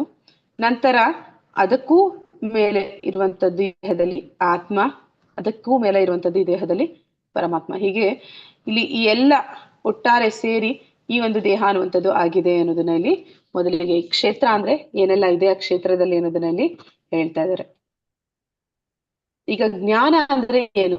ವಾಸ್ತವದಲ್ಲಿ ಜ್ಞಾನ ಅಂದ್ರೆ ಯಾವ್ದು ಜ್ಞಾನ ಅಂತ ಹೇಳಿ ಪರಮಾತ್ಮ ಅರ್ಜುನನಿಗೆ ಹೇಳ್ತಾ ಇದ್ದಾನೆ.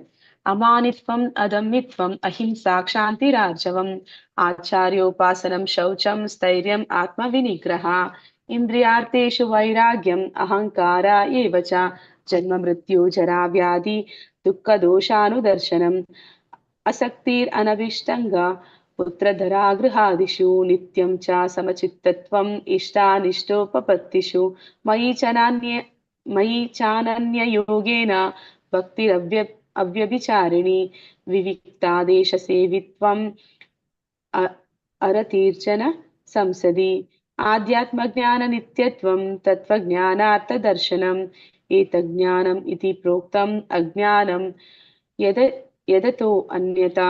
ಅಂದ್ರೆ ಯಾವ್ದೆಲ್ಲ ಜ್ಞಾನ ಅಂತ ಇಲ್ಲಿ ಹೇಳ್ತಾ ಇದ್ದಾನೆ. ಯಾರು ಜ್ಞಾನಿ ಇದ್ದಾನೆ ಅವನಲ್ಲಿ ಈ ಗುಣಗಳನ್ನ ನಾವು ಕಾಣ್ತೀವಿ. ಅಂದ್ರೆ ಅವನಲ್ಲಿ ನಮ್ರತೆ ಇದೆ ಅಂತ ಹೇಳ್ತಾರೆ. ನಮ್ರತೆ ಅಂತಂದ್ರೆ ಏನು ಅಂತಂದ್ರೆ ಅವನಿಗೆ ತಿಳಿದಿದೆ, ಯಾವಾಗ ಅವನಿಗೆ ಗೊತ್ತಾಗಿದೆ ನಾನು ಅನ್ನುವಂಥದ್ದು ಏನೂ ಅಲ್ಲ, ಜೀವಾತ್ಮ ಅಂದ್ರೆ ಪರಮಾತ್ಮನ ಮುಂದೆ ಏನೇನೂ ಅಲ್ಲ ಅಂತ, ಮತ್ತೆ ಈ ಒಂದು ಪ್ರಕೃತಿಯನ್ನ ನಾನು ಭೋಗಿಸ್ಬೇಕು ಅಂತ ನಾನು ಏನ್ ಬಂದಿದ್ದೀನಿ ಅದು ನಂದಲ್ಲ, ಅದು ವಾಸ್ತವದಲ್ಲಿ ಭಗವಂತನಿಗೆ ಸೇರಿರುವಂತದ್ದು. ನಾನು ಆ ಭಗವಂತನ ಒಂದು ಕೃಪೆಯಿಂದ ಮಾತ್ರನೇ ಈ ಒಂದು ಜೀವನವನ್ನ ನಡೆಸ್ತಾ ಇದ್ದೀನಿ ಅನ್ನುವಂತಹ ಒಂದು ವಾಸ್ತವ ಸತ್ಯವನ್ನ ತಿಳಿತಾನೆ, ಅವನಲ್ಲಿ ನಮ್ರತೆ ಅನ್ನುವಂಥದ್ದು ಬರುತ್ತೆ. ಮತ್ತೆ ಅವನಲ್ಲಿ ಯಾವುದೇ ಜಂಬ ಅನ್ನುವಂಥದ್ದು ಇರೋದಿಲ್ಲ. ಮತ್ತೆ ಅವನು ಆಗ ಏನ್ ಮಾಡ್ತಾನೆ, ತನ್ನ ಆತ್ಮಕ್ಕೆ ಹಿಂಸೆಯನ್ನು ಕೊಡೋದಿಲ್ಲ, ಅದೇ ಸಮಯದಲ್ಲಿ ಇತರ ಜೀವಿಗಳ ಆತ್ಮಕ್ಕೂ ಕೂಡ ಹಿಂಸೆನ ಕೊಡೋದಿಲ್ಲ. ಆದ್ರೆ ಏನು ಹಿಂಸೆ ಅಂತಂದ್ರೆ ಆಧ್ಯಾತ್ಮಿಕವಾದ ಒಂದು ಉನ್ನತಿ ಅನ್ನುವಂಥದ್ದು ಪ್ರತಿಯೊಂದು ಜೀವಿಯಲ್ಲೂ ಅದು ನಡೀತಾ ಇರುತ್ತೆ. ಅದು ನಡೀತಾ ಇರೋದನ್ನ ಯಾರಾದ್ರೂ ತಡೆ ಹಿಡಿದ್ರು ಅಂದ್ರೆ ಅದನ್ನ ಹಿಂಸೆ ಅಂತ ಕರೀತಾರೆ. ಅಂದ್ರೆ ಈಗ 84 ಲಕ್ಷ ಯೋನಿಗಳು ಏನು ಜೀವಾತ್ಮಗಳಿವೆ, ಅವು ಒಂದಾದ ಮೇಲೆ ಒಂದಂತೆ ಪ್ರತಿಯೊಂದು ಯೋನಿಯನ್ನು ಅವರು ದಾಟಿ ಒಂದು ಮನುಷ್ಯ ಜನ್ಮಕ್ಕೆ ಬರ್ತಾರೆ. ಅದನ್ನೇ ಅಲ್ಲಿ ಆಧ್ಯಾತ್ಮಿಕ ಉನ್ನತಿ ಅಂತ ಕರೀತಾರೆ. ಯಾವಾಗ ನಾವು ಒಂದು ಪ್ರಾಣಿಯನ್ನ ಕೊಲ್ಲುತ್ತೀವಿ, ಆಗ ಏನಾಗುತ್ತೆ, ಆ ಒಂದು ಪ್ರಾಣಿಗೆ, ಆ ಒಂದು ಆತ್ಮಕ್ಕೆ, ಆ ಒಂದು ಯೋನಿಯಲ್ಲಿ, ಆ ಒಂದು ಜನ್ಮದಲ್ಲಿ ಅದು ಇಷ್ಟು ಕಾಲ ಇರಬೇಕು ಅಂತಿತ್ತು. ಆ ಒಂದು ಬದುಕನ್ನ ನಾವು ಕುಂಠಿತಗೊಳಿಸಿದಾಗ ಏನ್ ಮಾಡುತ್ತೆ, ಮತ್ತೆ ಆ ಸಮಯವನ್ನ ಅದು ಪರಿಪೂರ್ಣಗೊಳಿಸೋದಕ್ಕೆ ಮತ್ತೆ ಅದೇ ಜನ್ಮವನ್ನ ಪಡೆಯುತ್ತೆ. ಹೀಗೆ ಅದರ ಒಂದು ಆಧ್ಯಾತ್ಮಿಕ ಉನ್ನತಿಗೆ ನಾವು ತಡೆ ಹುಟ್ಟಿದಾಗ ಅದನ್ನ ಹಿಂಸೆ ಅಂತ ಕರೀತಾರೆ. ಯಾರು ಭಕ್ತನಿರ್ತಾನೆ, ಜ್ಞಾನಿ ಇರ್ತಾನೆ, ಅವನು ಇತರರಿಗೆ ಹಿಂಸೆ ಕೊಡೋದಿಲ್ಲ. ಆ ರೀತಿ ಹಿಂಸೆ ಕೊಡೋದ್ರಿಂದ ಯಾರು ಹಿಂಸೆ ಕೊಡ್ತಾ ಇದ್ದಾನೆ ಅವನಿಗೂ ಕೂಡ ಅದರಿಂದ ಆಧ್ಯಾತ್ಮಿಕ ಪ್ರಗತಿಯಲ್ಲಿ ಕುಂಠಿತವಾಗುತ್ತೆ. ಹೇಗೆ ಆಗುತ್ತೆ ಅಂತಂದ್ರೆ, ನಾವು ಒಂದು ಜೀವಕ್ಕೆ ನೋವು ಕೊಟ್ಟು ಅಥವಾ ಒಂದು ಜೀವವನ್ನ ಕೊಂದ್ವಿ ಅಂತಂದ್ರೆ ಆ ಜೀವಕ್ಕೆ ನಾವು ಅಧಿಕಾರ ಕೊಡ್ತೀವಿ. ಮುಂದಿನ ಜನ್ಮದಲ್ಲಿ ನಮಗೆ ಆ ಒಂದು ಕರ್ಮ ಅನ್ನುವಂಥದ್ದಿದೆ, ಮತ್ತೆ ಅದು ನಮ್ಮನ್ನ ಕೊಲ್ಲೋದಕ್ಕೆ ಅದಕ್ಕೆ ಅಧಿಕಾರ ಸಿಗುತ್ತೆ. ಹಾಗೆ ಮತ್ತೇನಾಗುತ್ತೆ, ನಮ್ಮ ಆಧ್ಯಾತ್ಮಿಕ ಪ್ರಗತಿ ಕೂಡ ಅಲ್ಲಿ ಕುಂಠಿತವಾಗುತ್ತೆ. ಈ ರೀತಿ ಆಧ್ಯಾತ್ಮಿಕ ಉನ್ನತಿಯನ್ನ ತಡೆ ಒಡ್ಡದೇ ಇರುವಂತದ್ದನ್ನೇ ಅಹಿಂಸೆ ಅಂತ ಕರೀತಾರೆ. ಈ ಜ್ಞಾನಿಗಳಾದವರು ಇದನ್ನ ತಿಳಿದ್ರಿಂದ, ಈ ಜ್ಞಾನ ಅವರಿಗೆ ಇರೋದ್ರಿಂದ ಅವರು ಯಾವುದೇ ಜೀವಿಗಳಿಗೆ ತಮ್ಮ ಆತ್ಮಕ್ಕೂ ಕೂಡ ಹಿಂಸೆನ ಮಾಡೋದಿಲ್ಲ. ಮತ್ತೆ ತಾಳ್ಮೆ, ಅವರಲ್ಲಿ ತುಂಬಾ ತಾಳ್ಮೆ ಇರುತ್ತೆ. ಅಂದ್ರೆ ಏನಂತ ಹೇಳ್ತಾರೆ, ಮದುವೆ ಆಗಿದ ಕೂಡಲೇ ಯಾರಿಗೂ ಮಕ್ಕಳಾಗೋದಿಲ್ಲ ಅಂತ ಹೇಳ್ತಾರೆ. ಅಂದ್ರೆ ಅಷ್ಟು ಕಾಲ ಅದಕ್ಕೆ ಸಮಯ ಬೇಕು ಅಂತ. ಹಾಗೆ ಭಕ್ತಿಗೆ ಬಂದ ಕೂಡಲೇ ಅವರು ಪರಿಪೂರ್ಣತೆನ ಹೊಂದೋದಕ್ಕೆ ಸಾಧ್ಯ ಆಗೋದಿಲ್ಲ. ಅದಕ್ಕೆ ಅನೇಕ ವರ್ಷಗಳ ಒಂದು ಸಾಧನೆ ಬೇಕಾಗುತ್ತೆ. ಆ ಭಕ್ತಿಯಲ್ಲಿ ಇರುವಂತವ್ರು ಅಥವಾ ಜ್ಞಾನದಲ್ಲಿ ಇರುವಂತವ್ರಿಗೆ ಅವರಲ್ಲಿ ಈ ಒಂದು ತಾಳ್ಮೆ ಅನ್ನುವಂಥದ್ದು, ಸಹನೆ ಅನ್ನುವಂಥದ್ದು ಇರುತ್ತೆ. ಮತ್ತೆ ಅವರು ಸರಳ ಜೀವನವನ್ನ ಮಾಡ್ತಾರೆ. ಅಂದ್ರೆ ಅವ್ರಿಗೆ ಗೊತ್ತಾಗಿದೆ ಭೌತಿಕ ಜಗತ್ತು ಅದು ಶಾಶ್ವತ ಅಲ್ಲ ಅಂತ.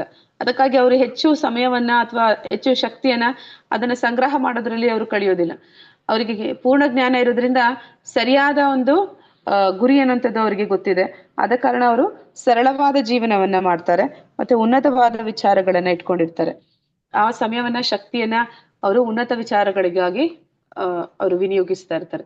ನಿಜವಾದ ಗುರುವಿನ ಬಳಿಗೆ ಹೋಗುವುದು, ಅದೇ ಯಾರು ಜ್ಞಾನಿಯಾಗಿದ್ದಾನೆ ಅವನು ಗುರುವನ್ನ ಅಂದ್ರೆ ಅರಸ್ತಾನೆ.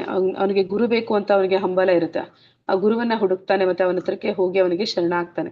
ಮತ್ತೆ ಶೌಚ ಅಂತಂದ್ರೆ ಯಾರು ಜ್ಞಾನಿಗಳಿರ್ತಾರೆ ಅಥವಾ ಭಕ್ತರಿರ್ತಾರೆ ಅವರಲ್ಲಿ ಶುಚಿತ್ವ ಅನ್ನುವಂಥದ್ದು ಇರುತ್ತೆ. ಇದು ಬಾಹ್ಯವಾಗಿ ದಿನದಲ್ಲಿ 2 ಬಾರಿ ಸ್ನಾನ ಮಾಡಬೇಕು ಅಥವಾ ನಾವು ಶುಭ್ರವಾದ ಬಟ್ಟೆ ಧರಿಸ್ಬೇಕು, ಅದುವಂಥದ್ದು ಹೊರಗಿನ ಶುಚಿತ್ವ. ಆದ್ರೆ ಅಂತರಂಗದಲ್ಲೂ ಕೂಡ ಶುಚಿತ್ವ ಇರಬೇಕು ಅಂತ ಹೇಳ್ತಾರೆ. ಇಲ್ಲಿ ಶುಚಿತ್ವಕ್ಕೆ ಏನಂತ ಹೇಳ್ತಾರೆ, ಅನೈತಿಕ ಸಂಬಂಧಗಳನ್ನ ಹೊಂದದೇ ಇರುವಂತದ್ದು, ಅದನ್ನೇ ಇಲ್ಲಿ ಶುಚಿತ್ವ ಅಂತ ಹೇಳ್ತಾರೆ. ಮತ್ತೆ ನಮ್ಮ ಒಂದು ಅಸ್ತಿತ್ವ ಶುದ್ಧಿಯನ್ನು, ಅಂದ್ರೆ ಎಷ್ಟೋ ಜನ್ಮದ ಪಾಪಕರ್ಮಗಳಿಂದ ನಾವು ಹೊರಗಡೆ ಬರ್ಬೇಕು ಅಂತಂದ್ರೆ ಭಗವಂತನ ಒಂದು ಭಕ್ತಿ ಕಾರ್ಯದಲ್ಲಿ ತೊಡಗಬೇಕು, ಭಗವಂತನ ನಾಮಸ್ಮರಣೆ ಮಾಡ್ಬೇಕು. ಇದೆಲ್ಲವೂ ಕೂಡ ಶುಚಿತ್ವಕ್ಕೆ ಸೇರುತ್ತೆ. ಮತ್ತೆ ಸ್ಥೈರ್ಯ, ಅಂದ್ರೆ ಅವರಲ್ಲಿ ಸ್ಥಿರವಾದ ಒಂದು ಮನಸ್ಥಿತಿಯನ್ನು ಹೊಂದಿರ್ತಾರೆ. ಅಂದ್ರೆ ಅವರು ಇವತ್ತು ನನಗೆ ಭಕ್ತಿ ಮಾಡ್ಬೇಕು ಅಂತ ಇಚ್ಛೆ ಆಗುತ್ತೆ, ನಾಳೆ ಅದರಲ್ಲಿ ನನಗೆ ರುಚಿ ಇಲ್ದಿರ ಹೋಗುತ್ತೆ, ಆ ರೀತಿ ಇರೋದಿಲ್ಲ. ಅವರು ಸದಾ ಈ ಒಂದು ಭಕ್ತಿಯನ್ನ ನಿರಂತರವಾಗಿ ಮಾಡ್ತಾರೆ.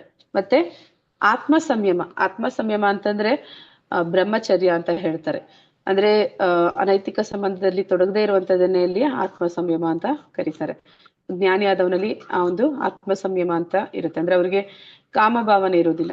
ಮತ್ತೆ ಇಂದ್ರಿಯ ತೃಪ್ತಿಯ ವಸ್ತುಗಳಲ್ಲಿ ವೈರಾಗ್ಯ, ಅಂದ್ರೆ ಯಾವ್ದೆಲ್ಲ ಭೋಗ ಜೀವನ ಮಾಡೋದಕ್ಕೆ ನಮ್ಮನ್ನ ಆಕರ್ಷಣೆ ಮಾಡುತ್ತೆ ಆ ವಿಷಯಗಳಲ್ಲಿ, ಆ ವಸ್ತುಗಳಲ್ಲಿ ಅವ್ರಿಗೆ ಆಸಕ್ತಿ ಇರೋದಿಲ್ಲ.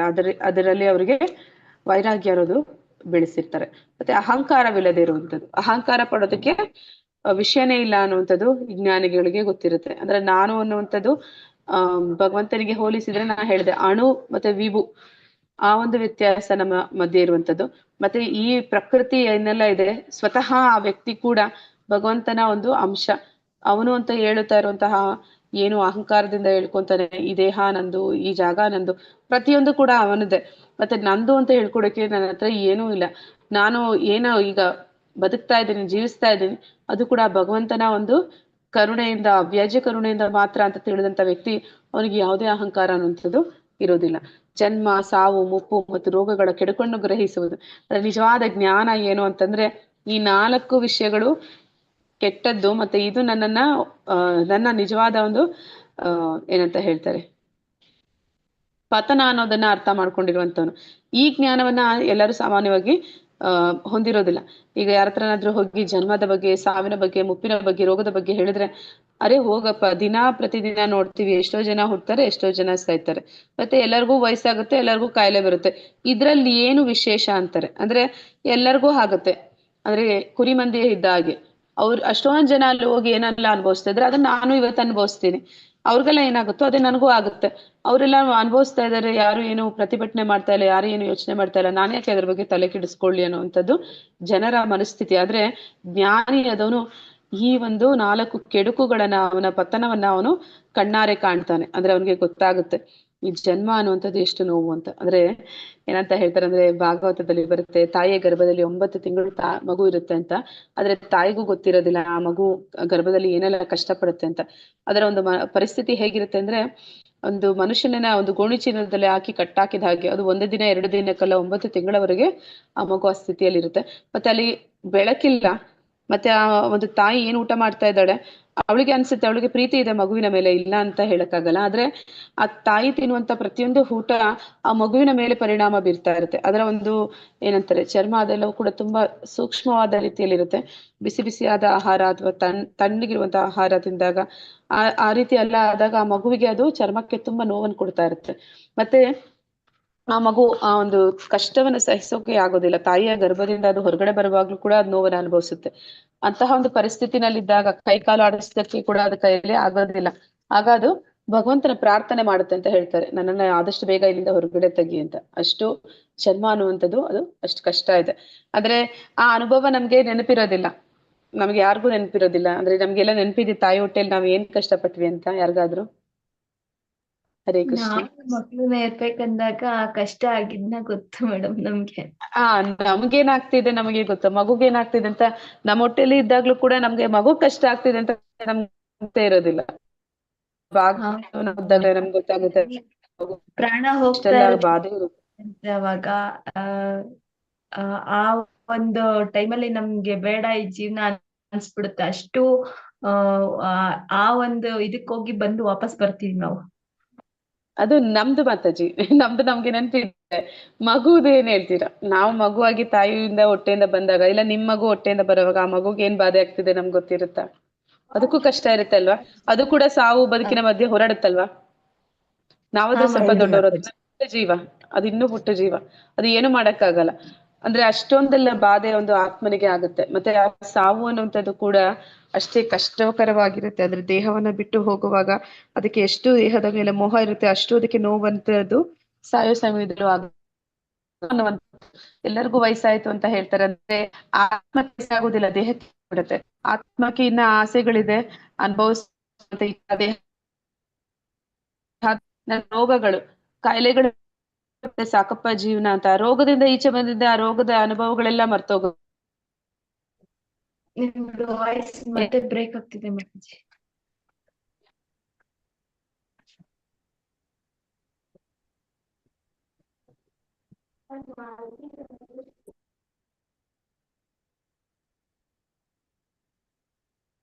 ಹರೇ ಕೃಷ್ಣ.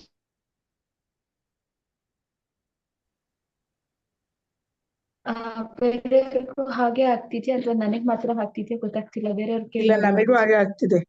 ಜ್ಯೋತಿ ಮಾತಾಜಿ, ಈಗ ಮಾತಾಜಿ ಹರೇ ಕೃಷ್ಣ ಕೇಳಿಸ್ತಿದೆ ಮಾತಾಜಿ? ಇಲ್ಲ ಇಲ್ಲ, ಇವಾಗ್ಲೂ ಬ್ರೇಕ್ ಆಗ್ತಿದೆ ಮಾತಾಜಿ. ಬ್ರೇಕ್ ಆಗ್ತಾ ಇದೆ.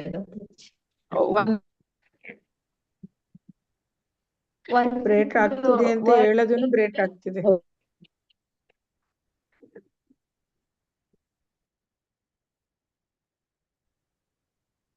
ಹರೇ ಕೃಷ್ಣ ಮಾತಾಜಿ, ಕೇಳಿಸ್ತಿದೆ ಮಾತಾಜಿ? ಇವಾಗ ಕೇಳಿಸ್ತಿದೆ, ಕ್ಲಿಯರ್ ಆಯ್ತು. ಇಷ್ಟೊತ್ತಿಗೆ ಕೇಳಿಸ್ತಲ್ಲ? ಇಲ್ಲ ಮಾತಾಜಿ, ಅವಾಗಿಂದ ಕೇಳಿಸ್ತಾ ಇತ್ತು. ಈಗ ಮಗು ಹುಟ್ಟೋದ್ರ ಬಗ್ಗೆ ಅದಕ್ಕೆ ಎಷ್ಟು ನೋವಾಗುತ್ತೆ ಅಂತ ಹೇಳ್ತಾ ಇದ್ರಲ್ಲ, ಆಗ ಒಂದ್ ವರ್ಡ್ ಕೇಳಿಸುದು ಒಂದ್ ವರ್ಡ್ ಕೇಳಿಸ್ತಾ ಇರೋದು ಈ ತರ ಆಗ್ತಾ ಬಂತು. ಇಲ್ಲ ಮಾತಾಜಿ, ಅವ್ರದ್ದು ಸ್ವಲ್ಪ ನೆಟ್ವರ್ಕ್ ಪ್ರಾಬ್ಲಮ್ ಇದೆಯಲ್ಲ, ಆ ಮಧ್ಯದಲ್ಲ ಸ್ವಲ್ಪ ಸ್ವಲ್ಪ ಆಗ ಆಗ್ತಾ ಇರುತ್ತೆ. ಹಾ ಮಾತಾಜಿ.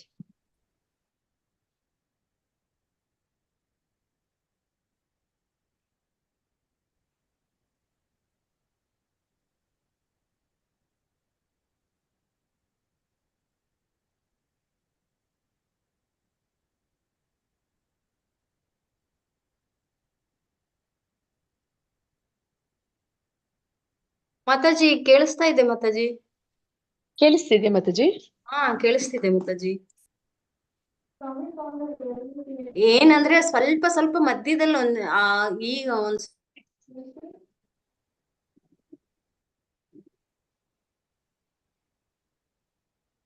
ಓಕೆ ಮಾತಾಜಿ, ನಾನು ಹೊರಗಡೆ ಬಂದ್ಬಿಟ್ಟೆ.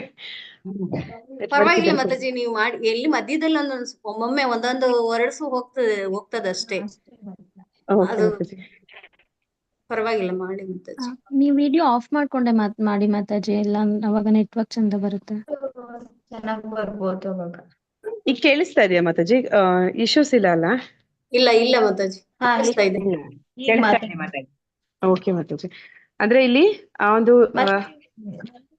ಮಾತಾಜಿ, ಇಲ್ಲಿ ನೀವು ಅಂದ್ರೆ ಈ ನೆಕ್ಸ್ಟ್ ಶ್ಲೋಕಕ್ಕೆ ಹೋಗಕ್ ಮುಂಚೆ ನನ್ನೊಂದು ಪ್ರಶ್ನೆ. ಇಲ್ಲಿ ಪ್ರಾಣಿಗಳು ಅಂತ ಹೇಳ್ಬಿಟ್ಟು ಹಿಂಸೆ ಮಾಡ್ಬಾರ್ದು ಅಂತ ಹೇಳಿದ್ರಿ ಅಲ್ವಾ? ಅಂದ್ರೆ ಅದು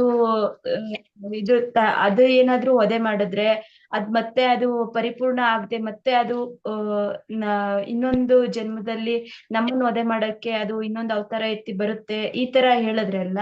ಹಾಗಾದ್ರೆ ಕೆಲವೊಂದು ಜನಾಂಗಗಳು ಅಂತ ಏನಿದಾವೆ ಅಲ್ಲಿ ಇವಾಗ ದೇವರಿಗೆ ಅಂತಾನೇನೆ ಕೆಲವೊಂದು ಪ್ರಾಣಿಗಳನ್ನ ಅಂದ್ರೆ ಅರ್ಪಣೆ ಮಾಡ್ತಾರೆ, ಮತ್ತೆ ಅದನ್ನ ಭಕ್ಷ್ಯ ಮಾಡ್ತಾರೆ. ಸೊ ಈ ತರದ್ದೆಲ್ಲ ಇದ್ದಾಗ ಅದು ಎಷ್ಟು ಸರಿ? ಹಾಗಾದ್ರೆ ದೇವರಿಗೆ ಅಂತಾನೆ ಯಾಕೆ ಹೇಳೋದು? ಅದು ನಾವ್ ಮಾಡ್ಕೊಂಡಿರೋದ? ಹಂಗಾದ್ರೆ ಆ ಜನಾಂಗ ಯಾಕೆ ಅದನ್ನ ಪದ್ಧತಿ ರೀತಿಯಾಗಿ ಬೆಳೆಸ್ಕೊಂಡ್ ಬಂದಿದೆ? ಅಂದ್ರೆ ಮಾತಾಜಿ ಇಲ್ಲಿ ಏನಂತ ಹೇಳ್ತಾರೆ ಅಂದ್ರೆ, ವೇದಗಳಲ್ಲಿ ಅದಕ್ಕೆ ಅವಕಾಶ ಕೊಟ್ಟಿದ್ದಾರೆ ಅಂತ ಹೇಳ್ತಾರೆ. ಯಾರೆಲ್ಲ ಈ ಒಂದು ಭೋಗ ಜೀವನವನ್ನ ಮಾಡ್ತಾರೆ, ಅಂದ್ರೆ ಅವರಿಗೆ ನಾಲಿಗೆ ಚಪ್ರವನ್ನ ಬಿಡೋದಕ್ಕೆ ಸಾಧ್ಯ ಇಲ್ಲ ಅಂತವ್ರಿಗೆ ಅವ್ರು ಕ್ರಮೇಣ ಬರ್ಲಿ ಭಕ್ತಿಗೆ ಅಂತ ಹೇಳಿ ಅವ್ರಿಗೆ ನಿಧಾನವಾಗಿ ಬರ್ತಾರೆ. ಅವ್ರಿಗೆ ಒಮ್ಮೆಲೆ ಬರಕ್ ಸಾಧ್ಯ ಆಗಲ್ಲ. ಅದಕ್ಕೆ ಅವ್ರು ಏನ್ ಹೇಳ್ತಾರೆ, ಒಂದು ಮಂತ್ರವನ್ನ ಹೇಳ್ಬೇಕು, ಆ ದೇವತೆಗೆ ನೀವು ಬಲಿ ಕೊಡುವಾಗ ಆ ಮಂತ್ರವನ್ನ ಹೇಳಿ ಬಲಿ ಕೊಡ್ಬೇಕು ಅಂತ ಹೇಳ್ತಾರೆ. ಅದನ್ನ ಕ್ರಮೇಣ ಬಿಟ್ಟಿದ್ದಾರೆ ಅಂತ ಹೇಳ್ಬೇಕು. ಆ ಮಂತ್ರವನ್ನ ಅವ್ರು ಯಾರು ಹೇಳೋದಿಲ್ಲ, ಆದ್ರೆ ಅವರು ಬಲಿ ಅಂತ ಮಾಡ್ಕೊಂಡ್ ಬರ್ತಾ ಇದ್ದಾರೆ. ಆ ಮಂತ್ರದ ರೀತಿ ಯಾವ ರೀತಿ ಇರುತ್ತೆ ಅಂದ್ರೆ, ನೀನು ಇವತ್ತು ನನಗೆ ಆಹಾರ ಆಗ್ತಾ ಇದ್ಯಾ, ನಾಳೆ ನಾನ್ ನಿನಗೆ ಆಹಾರ ಆಗ್ತೀನಿ ಅಂತ ಮಾತು ಕೊಟ್ಟು ಆ ಒಂದು ದೇಹ ಅಂದ್ರೆ ಒಂದು ಜೀವವನ್ನ ಅಲ್ಲಿ ಬಲಿ ಕೊಡ್ತಾರೆ ಅಂತ. ಅದನ್ನ ಹೇಳುವಾಗ ಅವನು ಹೇಳಿ ಯಾರು ಬಲಿ ಕೊಡ್ತಾ ಇದ್ದಾನೆ ಅವನು ಕ್ರಮೇಣ ಮಾಡ್ತಾ ಮಾಡ್ತಾ ಅವನಿಗೆ ಒಂದು ಜ್ಞಾನ ಬರುತ್ತೆ ಅಂತ ಹೇಳ್ತಾರೆ. ಅಂದ್ರೆ ನಾನ್ ಯಾಕೆ ಈ ಒಂದು ಪ್ರಾಣಿಗೆ ಆಹಾರ ಆಗ್ಬೇಕು, ನಾನ್ ಯಾಕೆ ಈ ಪ್ರಾಣಿನ ತಿನ್ನೋದ್ರಿಂದ ನಾನ್ ಈ ಪ್ರಾಣಿಗೆ ಮತ್ತೆ ಆಹಾರ ಆಗ್ಬೇಕು ಅನ್ನೋಂಥದ್ದು ಅವನು ಯೋಚನೆ ಮಾಡ್ತಾನೆ. ಈ ಒಂದು ಮನಸ್ಥಿತಿ ಬರ್ಬೇಕು ಅಂತಾನೆ ಆ ಒಂದು ಮಂತ್ರವನ್ನ ಹೇಳಿ ಮಾಡೋದಕ್ಕೆ ಹೇಳ್ತಾರೆ. ಇದು ಹೇಗಾಗೋಗ್ಬಿಟ್ಟಿದೆ ಅಂತಂದ್ರೆ ಅಂತ ಹೇಳ್ತಾರಲ್ಲ, ಆ ಒಂದು ಆಚರಣೆ ಮಾಡ್ತಾರೆ, ಅದರ ಒಂದು ಪರಿಪೂರ್ಣ ಜ್ಞಾನ ಇಲ್ಲ ಅಂತ. ಹಾಗೆ ಮಾಡ್ತಾ ಮಾಡ್ತಾ ಅವರು ಅವರ ನಾಲಿಗೆ ಚಪಲಕ್ಕಾಗಿ ಅದೊಂದು ಜಾತಿ ಪದ್ಧತಿ ಅಂತ ಹೇಳ್ಕೊಂಡು ಇದ್ರಲ್ಲಿ ನಾವು ಬಂದಿದೀವಿ, ನಮ್ಗೆ ಈ ಒಂದು ನಮ್ಮ ಒಂದು ಜನಾಂಗದಲ್ಲಿ ಇದು ಮಾಡುವಂತ ಒಂದು ಏನಂತ ಹೇಳ್ತಾರೆ ಸಂಪ್ರದಾಯ ಇದೆ, ನಾವ್ ಮಾಡಿದ್ರೆ ಅದು ತಪ್ಪಿಲ್ಲ, ನಮ್ಮ ಒಂದು ಜಾತಿಗೆ ಇದು ಸೇರಿರುವಂತದ್ದು ಅಂತ ಹೇಳ್ಕೊಂಡವ್ರು ಮಾಡ್ತಾ ಹೋಗ್ತಾರೆ. ಅಂದ್ರೆ ಅದೆಲ್ಲವೂ ಕೂಡ ಅಜ್ಞಾನ ಆಗುತ್ತೆ ಮಾತಾಜಿ. ಅಂದ್ರೆ ವೇದಗಳಲ್ಲಿ ಅಂದ್ರೆ ಅದ್ ಮಾಡಿ ಈಗ ನನಗೆ ಜ್ಞಾನ ಇದೆ, ನಾನು ಅದನ್ನ ಮಾಡ್ಬಾರ್ದು ಅಂತ ಹೇಳಿ ನಾನ್ ಮಾಡಲ್ಲ ಅಂತ ಅನ್ಕೊಳ್ಳಿ ಮಾತಾಜಿ. ಹಾಗಾದಾಗ ಇಲ್ಲಿ ಅವತ್ತಿಂದ ಏನ್ ನಮ್ಮ ಹಿರಿಯರು ಮಾಡ್ಕೊಂಡ್ ಬಂದಿದ್ರಲ್ಲ, ಆ ದೇವತೆಗೆ ಈ ರೀತಿ ವರ್ಷಕ್ಕೊಂದ್ಸಲಿ ಆರತಿ ಮಾಡಿ ಈ ತರದೊಂದು ಏನಾದ್ರು ಒಂದ್ ಬಲಿ ಕೊಡ್ಬೇಕು ಅಂತ ಹೇಳ್ಬಿಟ್ಟು ಅದನ್ನ ನಾನ್ ಇವಾಗ ನನ್ ಸಂಪ್ರದಾಯನ ಪಾಲ್ಸಲ್ಲ, ನಾನ್ ಬಿಟ್ಬಿಡ್ತೀನಿ.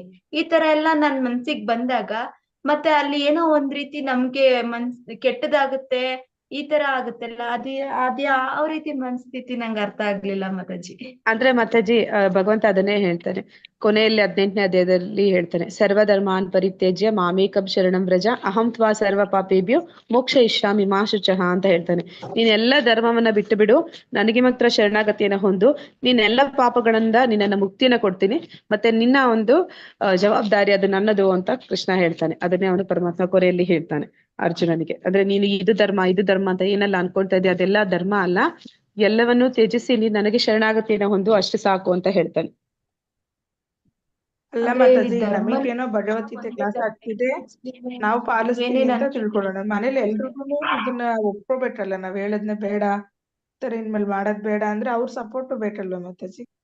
ಹೌದು ಮಾತಾಜಿ, ಅವರೆಲ್ಲ ಇನ್ನ ಅದೇ ಗುಣದಲ್ಲಿ ಇರ್ತಾರೆ, ಮತ್ತೆ ಅವ್ರು ಅದನ್ನ ಮುಂದುವರಿಸ್ಕೊಂಡು ಹೋಗ್ತಾರೆ. ನಾವು ಅವ್ರಿಗೆ ಹೋಗಿ ಹೇಳೋ ಪ್ರಯತ್ನ ಪಡ್ಬೇಕು ಅಂತ ಹೇಳ್ತಾರೆ ಮಾತಾಜಿ.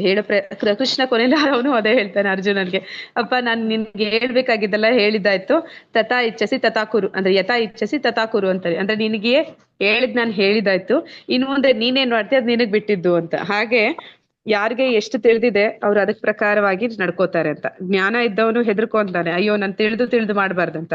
ಜ್ಞಾನ ಇಲ್ದೇ ಇರೋನು ಇಲ್ಲ ನಾ ಮಾಡ್ತಾ ಇರೋದೇ ಸರಿ ಅಂತ ಮಾಡ್ತಾನೆ. ಭಗವಂತ ಇಬ್ರನ್ನು ಬಿಡ್ತಾನೆ.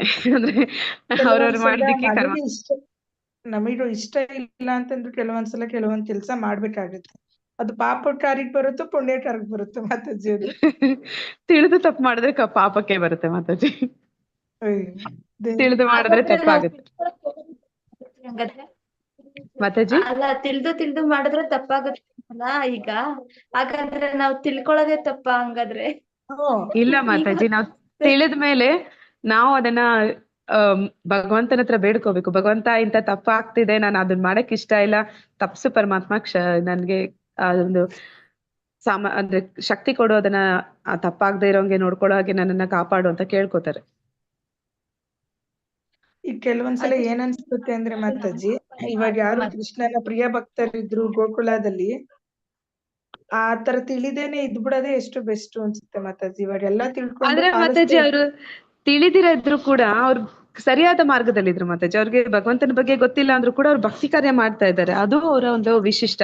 ಆದ್ರೆ ನಾವು ಭಗವಂತನ ಬಗ್ಗೆ ತಿಳಿದಿಲ್ಲ, ಆದ್ರೆ ನಾವು ಭಕ್ತಿನೂ ಮಾಡೋದಿಲ್ಲ ಅಂತಂದ್ರೆ ಅದು ತಪ್ಪಾಗುತ್ತೆ. ಅಂದ್ರೆ ಅವ್ರು ಸರಿಯಾದ ಮಾರ್ಗದಲ್ಲಿದ್ದಾರೆ, ಆದ್ರೆ ತಿಳಿದಿರ ಮಾಡ್ತಾ ಇದಾರೆ. ಅಂದ್ರೆ ಅಲ್ಲಿ ತಿಳಿದೇ ಮಾಡ್ತಾ ಇದ್ದಾರೆ ಅಂದ್ರೆ ಅದ್ರ ಏನು ಅದ್ರ ಮಹತ್ವ ಅಂತಂದ್ರೆ ಅವ್ರಿಗೆ ಯಾವುದೇ ಒಂದು ಸ್ವಾರ್ಥ ಇಲ್ಲ ಅನ್ನುವಂಥದ್ದು. ಅವರಿಗೆ ಭಗವಂತನಿಂದ ಯಾವುದೇ ಒಂದು ಏನಂತಾರೆ, ನನಗೆ ಇದು ಬೇಕು ಅದು ಬೇಕು ಅನ್ನೋಂತ ಯಾವುದೇ ಒಂದು ಇಚ್ಛೆ ಇಲ್ಲ. ಆದ್ರೆ ಅವ್ರು ಪರಿಪೂರ್ಣವಾಗಿ ಒಬ್ಬ ವ್ಯಕ್ತಿಯಾಗಿ ಅವನನ್ನ ಪ್ರೀತಿಸ್ತಾ ಇದ್ರು ಅಂತ. ನಾವಿವಾಗ ತಿಳಿದೇ ಇರ್ತೀವಿ, ಆದ್ರೆ ಭಗವಂತನ ಮೇಲೆ ಭಕ್ತಿ ಇಲ್ಲ, ಅವನನ್ನು ಪ್ರೀತಿಸೋದಿಲ್ಲ ಅಂತಂದ್ರೆ ಮತ್ತೆ ನಾವು ಮಾಡ್ತಾ ಇರುವಂತದ್ದು ಮತ್ತೆ ಪ್ರಾಣಿ ಜೀವನ ಆಗುತ್ತೆ. ಅಂದ್ರೆ ಪ್ರಾಣಿಗಳಿಗೆ ಯಾವ್ದು ವ್ಯತ್ಯಾಸ ಗೊತ್ತಾಗೋದಿಲ್ಲ. ಅವ್ರಿಗೆ ಭಗವಂತ ಅಂದ್ರೆ ಏನು, ಭಕ್ತಿ ಅಂದ್ರೆ ಏನು, ಅಥವಾ ಜ್ಞಾನ ಅಂದ್ರೆ ಏನು ಅಂತ ಅದಕ್ಕೆ ಗೊತ್ತಿಲ್ಲ. ಹಾಗೆ ನಾವು ಕೂಡ ಉಳಿದು ಬಿಡ್ತೀವಿ. ಇಲ್ಲ ಮಾತಾಜಿ, ನನ್ಗೆ ಅನ್ಸಿದೇನಂದ್ರೆ ಇವಾಗ ನೀವ್ ಹೇಳ್ದಂಗೆ ನಾವು ತಿಳ್ಕೊಂಡು ಸಹ ನಾವು ಅದನ್ನ ಬುದ್ಧಿ ಹೇಳಕ್ ಹೋಗ್ತಿವಿ. ಅದನ್ನ ಮನೇಲಿ ಹೋಗ್ತಾ ಇದ್ದಾಗ ತಿಳಿದು ಇವಾಗ ನಾವು ಅವ್ರ ಕೈ ಜೋಡಿಸ್ಲೇಬೇಕು, ನಾವು ಅವ್ರು ಹೇಳಿದ ಕೆಲ್ಸ ಮಾಡ್ಲೇಬೇಕು. ಮಾಡಿಲ್ಲ ಅಂದಾಗ ನಾವು ಸಪ್ರೇಟ್ ನಾವು ಆಗ ತಿಳಿದು ತಪ್ಪು ಮಾಡ್ತಿದೀವಲ್ಲ. ಈ ಒಂದು ಈ ಜ್ಞಾನ ಪಡ್ಕೊಂಡ್ವಾ ಮತ್ತೆ ವಾಯ್ಸ್ ಬ್ರೇಕ್ ಆಗ್ತಿದೆ ಮಾತಾಜಿ. ನಂದಲ್ಲ ಮಾತಾಜಿ, ನನಗೆ ಕೇಳಿಸ್ತಾನೆ ಇಲ್ಲ, ಸ್ವಲ್ಪ ನನಗ್ ಕಟ್ ಆಗ್ತಿದೆ ನಿಮ್ದು. ಓಕೆ ಮಾತಾಜಿ, ನಾವು ಆಮೇಲೆ ಡಿಸ್ಕಸ್ ಮಾಡೋಣ. ಶ್ಲೋಕ ಮುಗಿಸ್ಬಿಡೋಣ, ಬೇರೊಬ್ರು ವೇಟ್ ಮಾಡ್ತಾ ಇರ್ತಾರೆ. ಆಮೇಲೆ ನಾವು ಕೊನೆಯಲ್ಲಿ ಇಟ್ಕೊಳ್ಳೋಣ ಡಿಸ್ಕಷನ್ಸ್. ನಂತರ ಏನಾಯ್ತು ಅಂತಂದ್ರೆ ಇಲ್ಲಿ ಅದನ್ನ ಅರ್ಥ ಮಾಡ್ಕೊಳ್ಳೋಂಥವ್ರು ನಿಜವಾದ ಜ್ಞಾನಿ ಅಂತ ಹೇಳ್ತಾನೆ.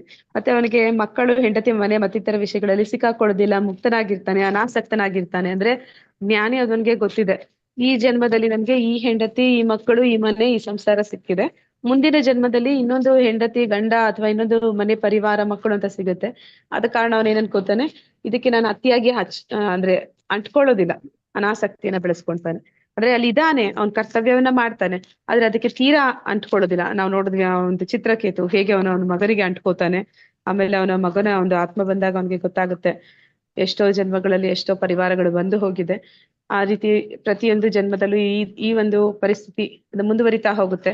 ಮತ್ತೆ ಯಾರಿಗೂ ಅಂಟ್ಕೊಳ್ಳೋದ್ರಿಂದ ಮತ್ತೆ ಅವ್ರು ಯಾರು ವಾಪಸ್ ಬರುದಿಲ್ಲ, ಹೋಗೋ ಸಮಯದಲ್ಲಿ ಎಲ್ಲರೂ ಬಿಟ್ಟು ಹೋಗ್ಲೇಬೇಕಾಗುತ್ತೆ ಅಂತ. ಮತ್ತೆ ಇಷ್ಟಾನಿಷ್ಟಗಳ ಮಧ್ಯೆ ಸಮಚಿತ್ತತೆ, ಅಂದ್ರೆ ಇಷ್ಟ ಅನ್ನುವಂಥದ್ದು, ಅನಿಷ್ಟ ಅನ್ನುವಂಥದ್ದು ಯಾವ ರೀತಿ ಇರುತ್ತೆ ಅಂದ್ರೆ ಅದು ಕಾಲಕ್ಕೆ ನಾವೇ ಬದಲಾಯಿಸ್ತಾ ಇರ್ತೀವಿ. ಅಂದ್ರೆ ನಮ್ಗೆ ಚಳಿಗಾಲ ಬಂದಾಗ ಬೆಚ್ಚಗಿರ್ಬೇಕು ಅನಿಸ್ತಾ ಇರುತ್ತೆ, ಅದೇ ಬೇಸಿಗೆಗಾಲ ಬಂದಾಗ ತಣ್ಣಗಿರ್ಬೇಕು ಅನಿಸ್ತಾ ಇರುತ್ತೆ. ಅಂದ್ರೆ ನನ್ಗೆ ಒಂದ್ಸಲಿ ಬಿಸಿ ಬೇಕು ಅನಿಸ್ತು, ಒಂದ್ಸತಿ ತಣ್ಣಗಿರ್ಬೇಕು ಅನಿಸ್ತು. ಅಂದ್ರೆ ನನ್ನ ಇಚ್ಛೆ ಅನ್ನುವಂಥದ್ದೇ ಆಗಾಗ ಬದಲಾಗ್ತಾ ಇರುತ್ತೆ. ಅದ ಕಾರಣ ಅವರು ಯಾವಾಗ್ಲೂ ಅದ್ರಲ್ಲಿ ಸಮಚಿತ್ತತೆಯನ್ನ ಇಟ್ಕೊಂಡಿರ್ತಾರೆ. ಮತ್ತೆ ನಿರಂತರವಾದ ಮತ್ತೆ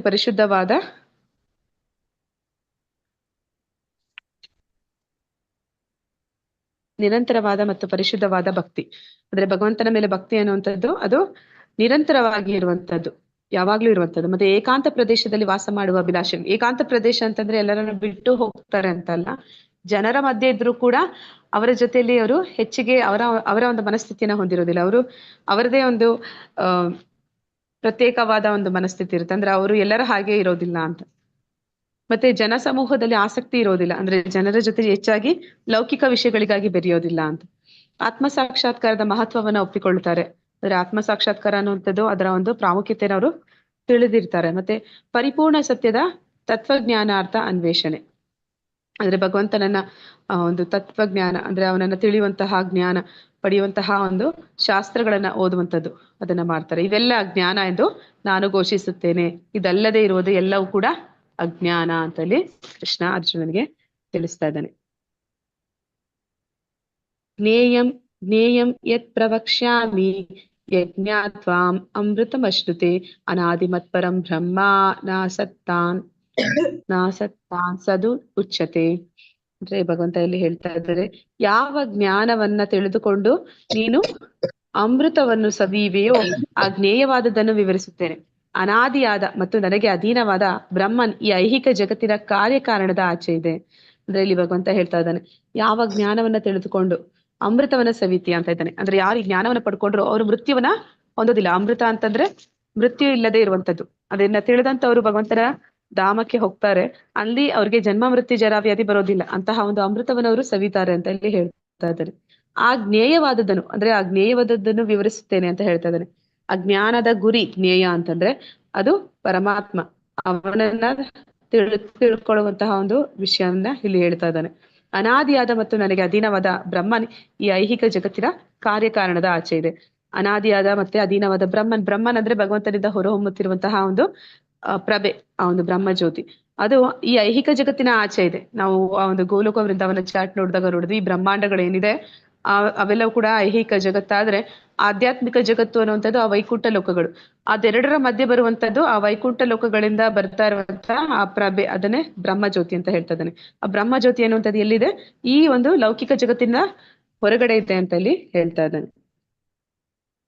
ಸರ್ವೇಂದ್ರಿಯ ಗುಣಾಭಾಸಂ ಸರ್ವೇಂದ್ರಿಯ ವಿವರ್ಜಿತಂ ಆಸಕ್ತಂ ಸರ್ವ ವೃಚ್ಚೈವ ನಿರ್ಗುಣ ಗುಣಭೋಕ್ತೃಚ. ಪರಮಾತ್ಮನು ಎಲ್ಲ ಇಂದ್ರಿಯಗಳ ಆದಿಮೂಲ, ಆದರೂ ಆತನಿಗೆ ಇಂದ್ರಿಯಗಳಿಲ್ಲ. ಆತನು ಎಲ್ಲ ಜೀವರಾಶಿಯನ್ನು ಪಾಲಿಸುವವನಾದರೂ ನಿರಾಸಕ್ತನು. ಆತನು ನಿಸರ್ಗದ ಗುಣಗಳನ್ನು ಮೀರಿದವನು, ಅದೇ ಕಾಲದಲ್ಲಿ ನಿಸರ್ಗದ ಎಲ್ಲ ಗುಣಗಳ ಪ್ರಭು. ಅಂದ್ರೆ ಇಲ್ಲಿ ಹರೇ ಕೃಷ್ಣ ಮಾತಾಜಿ. 13.15 ಓದ್ತಾ ಇದ್ದೀನಿ ಮಾತಾಜಿ. ಜ್ಯೋತಿ ಮಾತಾಜಿ ಸ್ಕ್ರೀನಲ್ಲಿ 12 ಇದೆ. ಹರೇ ಕೃಷ್ಣ ಜ್ಯೋತಿ ಮಾತಾಜಿ.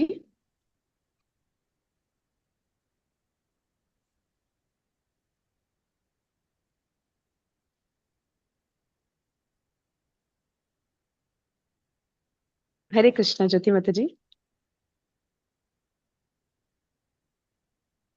ಹರೇ ಕೃಷ್ಣ ಮಾತಾಜಿ. ಮಾತಾಜಿ ಅದು ಸ್ಕ್ರೀನ್ 13.15 ಮಾತಾಜಿ. 15 ಓಕೆ, ಒಂದು ನಿಮಿಷ.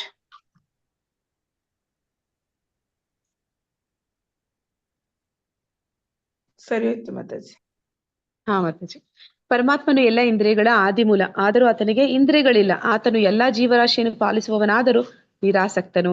ಆತನು ನಿಸರ್ಗದ ಗುಣಗಳನ್ನು ಮೀರಿದವನು, ಅದೇ ಕಾಲದಲ್ಲಿ ನಿಸರ್ಗದ ಎಲ್ಲ ಗುಣಗಳ ಪ್ರಭು. ಅಂದ್ರೆ ಇಲ್ಲಿ ಭಗವಂತನ ವಿಷಯವನ್ನ ಹೇಳ್ತಾ ಇದ್ದಾನೆ.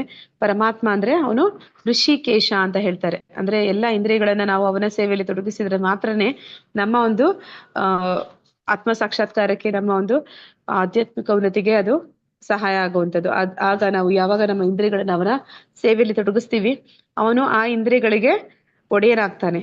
ಋಷಿಕೇಶ ಅಂತ ಕರಿತೀವಿ ಅವನನ್ನ. ಇಂದ್ರಿಯಗಳ ಆದಿಮೂಲ, ಆದರೂ ಆತನಿಗೆ ಇಂದ್ರಿಯಗಳಿಲ್ಲ. ಭಗವಂತನಿಗೆ ನಮ್ಮ ಹಾಗೆ ಇಂದ್ರಿಯಗಳಿಲ್ಲ ಅಂದ್ರೆ ಅವನು ವ್ಯಕ್ತಿನೇ, ಆದ್ರೆ ಅವನ ಇಂದ್ರಿಯಗಳು ನಮ್ಮ ಇಂದ್ರಿಯಗಳ ಹಾಗೆ ಅಲ್ಲ. ಅಂದ್ರೆ ನಮ್ಮ ಕಣ್ಣಿನಿಂದ ನಾವು ನೋಡ್ತೀವಿ, ನಮ್ಮ ಕಿವಿಗಳಿಂದ ಕೇಳ್ತೀವಿ, ಆದ್ರೆ ಭಗವಂತ ಹಾಗಲ್ಲ. ಅವನ ಕಣ್ಣಿನಿಂದ ನಾವಿಟ್ಟಂತಹ ಪ್ರಸಾದ ನೈವೇದ್ಯವನ್ನ ಸ್ವೀಕಾರ ಮಾಡ್ತಾನೆ. ಅವನ ಕಣ್ಣಿನಿಂದ ಅವನು ಇಡೀ ಸೃಷ್ಟಿಯನ್ನ ಪ್ರಾರಂಭ ಮಾಡ್ತಾನೆ. ಅವನ ಒಂದು ಕಣ್ಣಿನ ಮೂಲಕ, ಬರೀ ನೋಡುವ ಮೂಲಕ. ಅಂದ್ರೆ ಅಂಗಾನಿ ಯಸ್ಯ ಸಕಲೇಂದ್ರಿಯ ವೃತ್ತಿಮಂತಿ ಅಂತ ಬ್ರಹ್ಮ ಸಂಹಿತ ಅಂತ ಹೇಳ್ತಾರೆ. ಅಂದ್ರೆ ಬ್ರಹ್ಮ 50 ವರ್ಷಗಳ ಕಾಲ ತಪಸ್ಸನ್ನ ಮಾಡ್ತಾನೆ. ಭಗವಂತನ ಅವನ ಕಣ್ಣೆದುರುಗಡೆ ಬಂದಾಗ, ಅವನನ್ನ ಸಾಕ್ಷಾತ್ಕರಿಸಿಕೊಂಡಾಗ ಅವನನ್ನ ಸ್ತುತಿಸ್ತಾನೆ, ಸ್ತುತಿಗಳಲ್ಲಿ ಹೇಳ್ತಾನೆ ಭಗವಂತ ಅಂದ್ರೆ ಹೇಗಿದ್ದಾನೆ ಅಂತ ಹೇಳ್ತಾನೆ.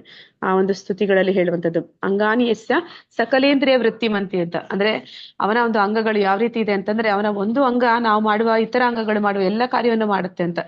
ಆ ಒಂದು ಕಾರಣೋದಕಶಾಹಿ ವಿಷ್ಣುವಾಗಿ ಅವನು ಈ ಬ್ರಹ್ಮಾಂಡಗಳ ಸೃಷ್ಟಿ ಆದ್ಮೇಲೆ ಆದ್ರೆ ಅದು ನಮ್ಮ ಹಾಗೆ ಅಲ್ಲ, ಅವನು ರೋಮಕೂಪಗಳಿಂದ ಬ್ರಹ್ಮಾಂಡಗಳ ಸೃಷ್ಟಿ ಮಾಡ್ತಾನೆ. ಮತ್ತೆ ಅವನು ಅದರ ಮೇಲೆ ದೃಷ್ಟಿಪಾತ ಮಾಡಿದ ಕೂಡಲೇ ಅಲ್ಲಿ ಸೃಷ್ಟಿ ಅನ್ನುವಂಥದ್ದು ಪ್ರಾರಂಭ ಆಗುತ್ತೆ. ಈ ಪ್ರಕೃತಿ ಅದು ಗರ್ಭವನ್ನ ಧರಿಸುತ್ತೆ ಅಂತ ಹೇಳ್ತಾರೆ. ಹಾಗೆ ಅವನ ಒಂದು ಅಂಗ ಅದು ಇತರ ಅಂಗಗಳು ಮಾಡುವ ಎಲ್ಲ ಕಾರ್ಯಗಳನ್ನ ಮಾಡುತ್ತೆ. ಹಾಗೆ ಅವನ ಇಂದ್ರಿಯಗಳು ನಮ್ಮ ಇಂದ್ರಿಯಗಳ ಹಾಗೆ ಇಲ್ಲ. ಅದಕ್ಕಾಗಿ ಇಲ್ಲಿ ಹೇಳ್ತಾ ಇದ್ರೆ ಅವನಿಗೆ ಇಂದ್ರಿಯಗಳು ಇಲ್ಲ ಅಂತ. ಇಂದ್ರಿಯಗಳಿಲ್ಲ ಅಂದ್ರೆ ನಮ್ಮಂತೆ ಇಂದ್ರಿಯಗಳಿಲ್ಲ. ಆತನು ಎಲ್ಲಾ ಜೀವರಾಶಿಗಳನ್ನು ಪಾಲಿಸುವವನಾದರೂ ನಿರಾಸಕ್ತನು. ಅಂದ್ರೆ ಎಲ್ಲರನ್ನು ಪಾಲನೆ ಮಾಡ್ತಾ ಇದ್ದಾನೆ. ಪಾಲನೆ ಮಾಡ್ತಿದ್ರು ಕೂಡ ಅವನಿಗೆ ಅದರ ಮೇಲೆ ಆಸಕ್ತಿ ಇಲ್ಲ, ಅವನು ಅದಕ್ಕೆ ಅಂಟ್ಕೊಂಡಿಲ್ಲ ಅಂತ. ಮತ್ತೆ ಆತನ ನಿಸರ್ಗದ ಗುಣವನ್ನು ಮೀರಿದವನು. ಅಂದ್ರೆ ಈ ತ್ರಿಗುಣಗಳು ಗುಣಾತೀತ ಅಂತ ಕರೀತಾರೆ. ಗುಣಾತೀತ ಅಂತಂದ್ರೆ ಅವನಲ್ಲಿ ಈ ಒಂದು 3 ಗುಣಗಳು ಒಂದು ಅಧೀನಕ್ಕೆ ಅವನು ಒಳಪಡೋದಿಲ್ಲ. ಯಾಕೆ ಅವನು ಆ ಗುಣಗಳಿಗೆ ಅಧೀನ ಅಲ್ಲ ಅಂತಂದ್ರೆ ಅವನು ವಾಸ್ತವದಲ್ಲಿ ಆ ಗುಣಗಳ ಪ್ರಭು. ಆ ಗುಣಗಳನ್ನ ನಿಯಂತ್ರಣ ಮಾಡ್ತಿರುವಂತವನು ಅವನೇ ಆಗಿದ್ದಾನೆ. ಬಹಿರಂತಶ್ಚ ಭೂತಾನಾಂ ಅಚರಂ ಚರಮೇವ ಚ ಸೂಕ್ಷ್ಮತ್ವಾತ್ ಅವಿಜ್ಞೇಯಂ ದೂರಸ್ಥಂ ಚಾಂತಿಕೇ ಚ ತತ್. ಪರಮಸತ್ಯನು ಎಲ್ಲಾ ಜೀವಿಗಳ ಮತ್ತು ಚರಾಚರಗಳ ಒಳಗೂ ಹೊರಗೂ ಇದ್ದಾನೆ.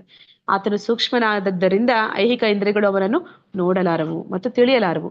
ಬಹು ದೂರದಲ್ಲಿದ್ದರೂ ಅವನು ಎಲ್ಲರಿಗೂ ಸಮೀಪದಲ್ಲಿದ್ದಾನೆ. ಇದನ್ನೇ ಅಚಿಂತ್ಯ ಭೇದ ತತ್ವ ಅಂತ ಹೇಳ್ತಾರೆ. ಈ ಒಂದು ಇಸ್ಕಾನ್ ಏನಂತ ಹೇಳ್ತಾರೆ, ಮಧ್ವ ಗೌಡಿಯ ಪರಂಪರೆಯಲ್ಲಿ ಬರುವಂತಹ ಒಂದು ತತ್ವ.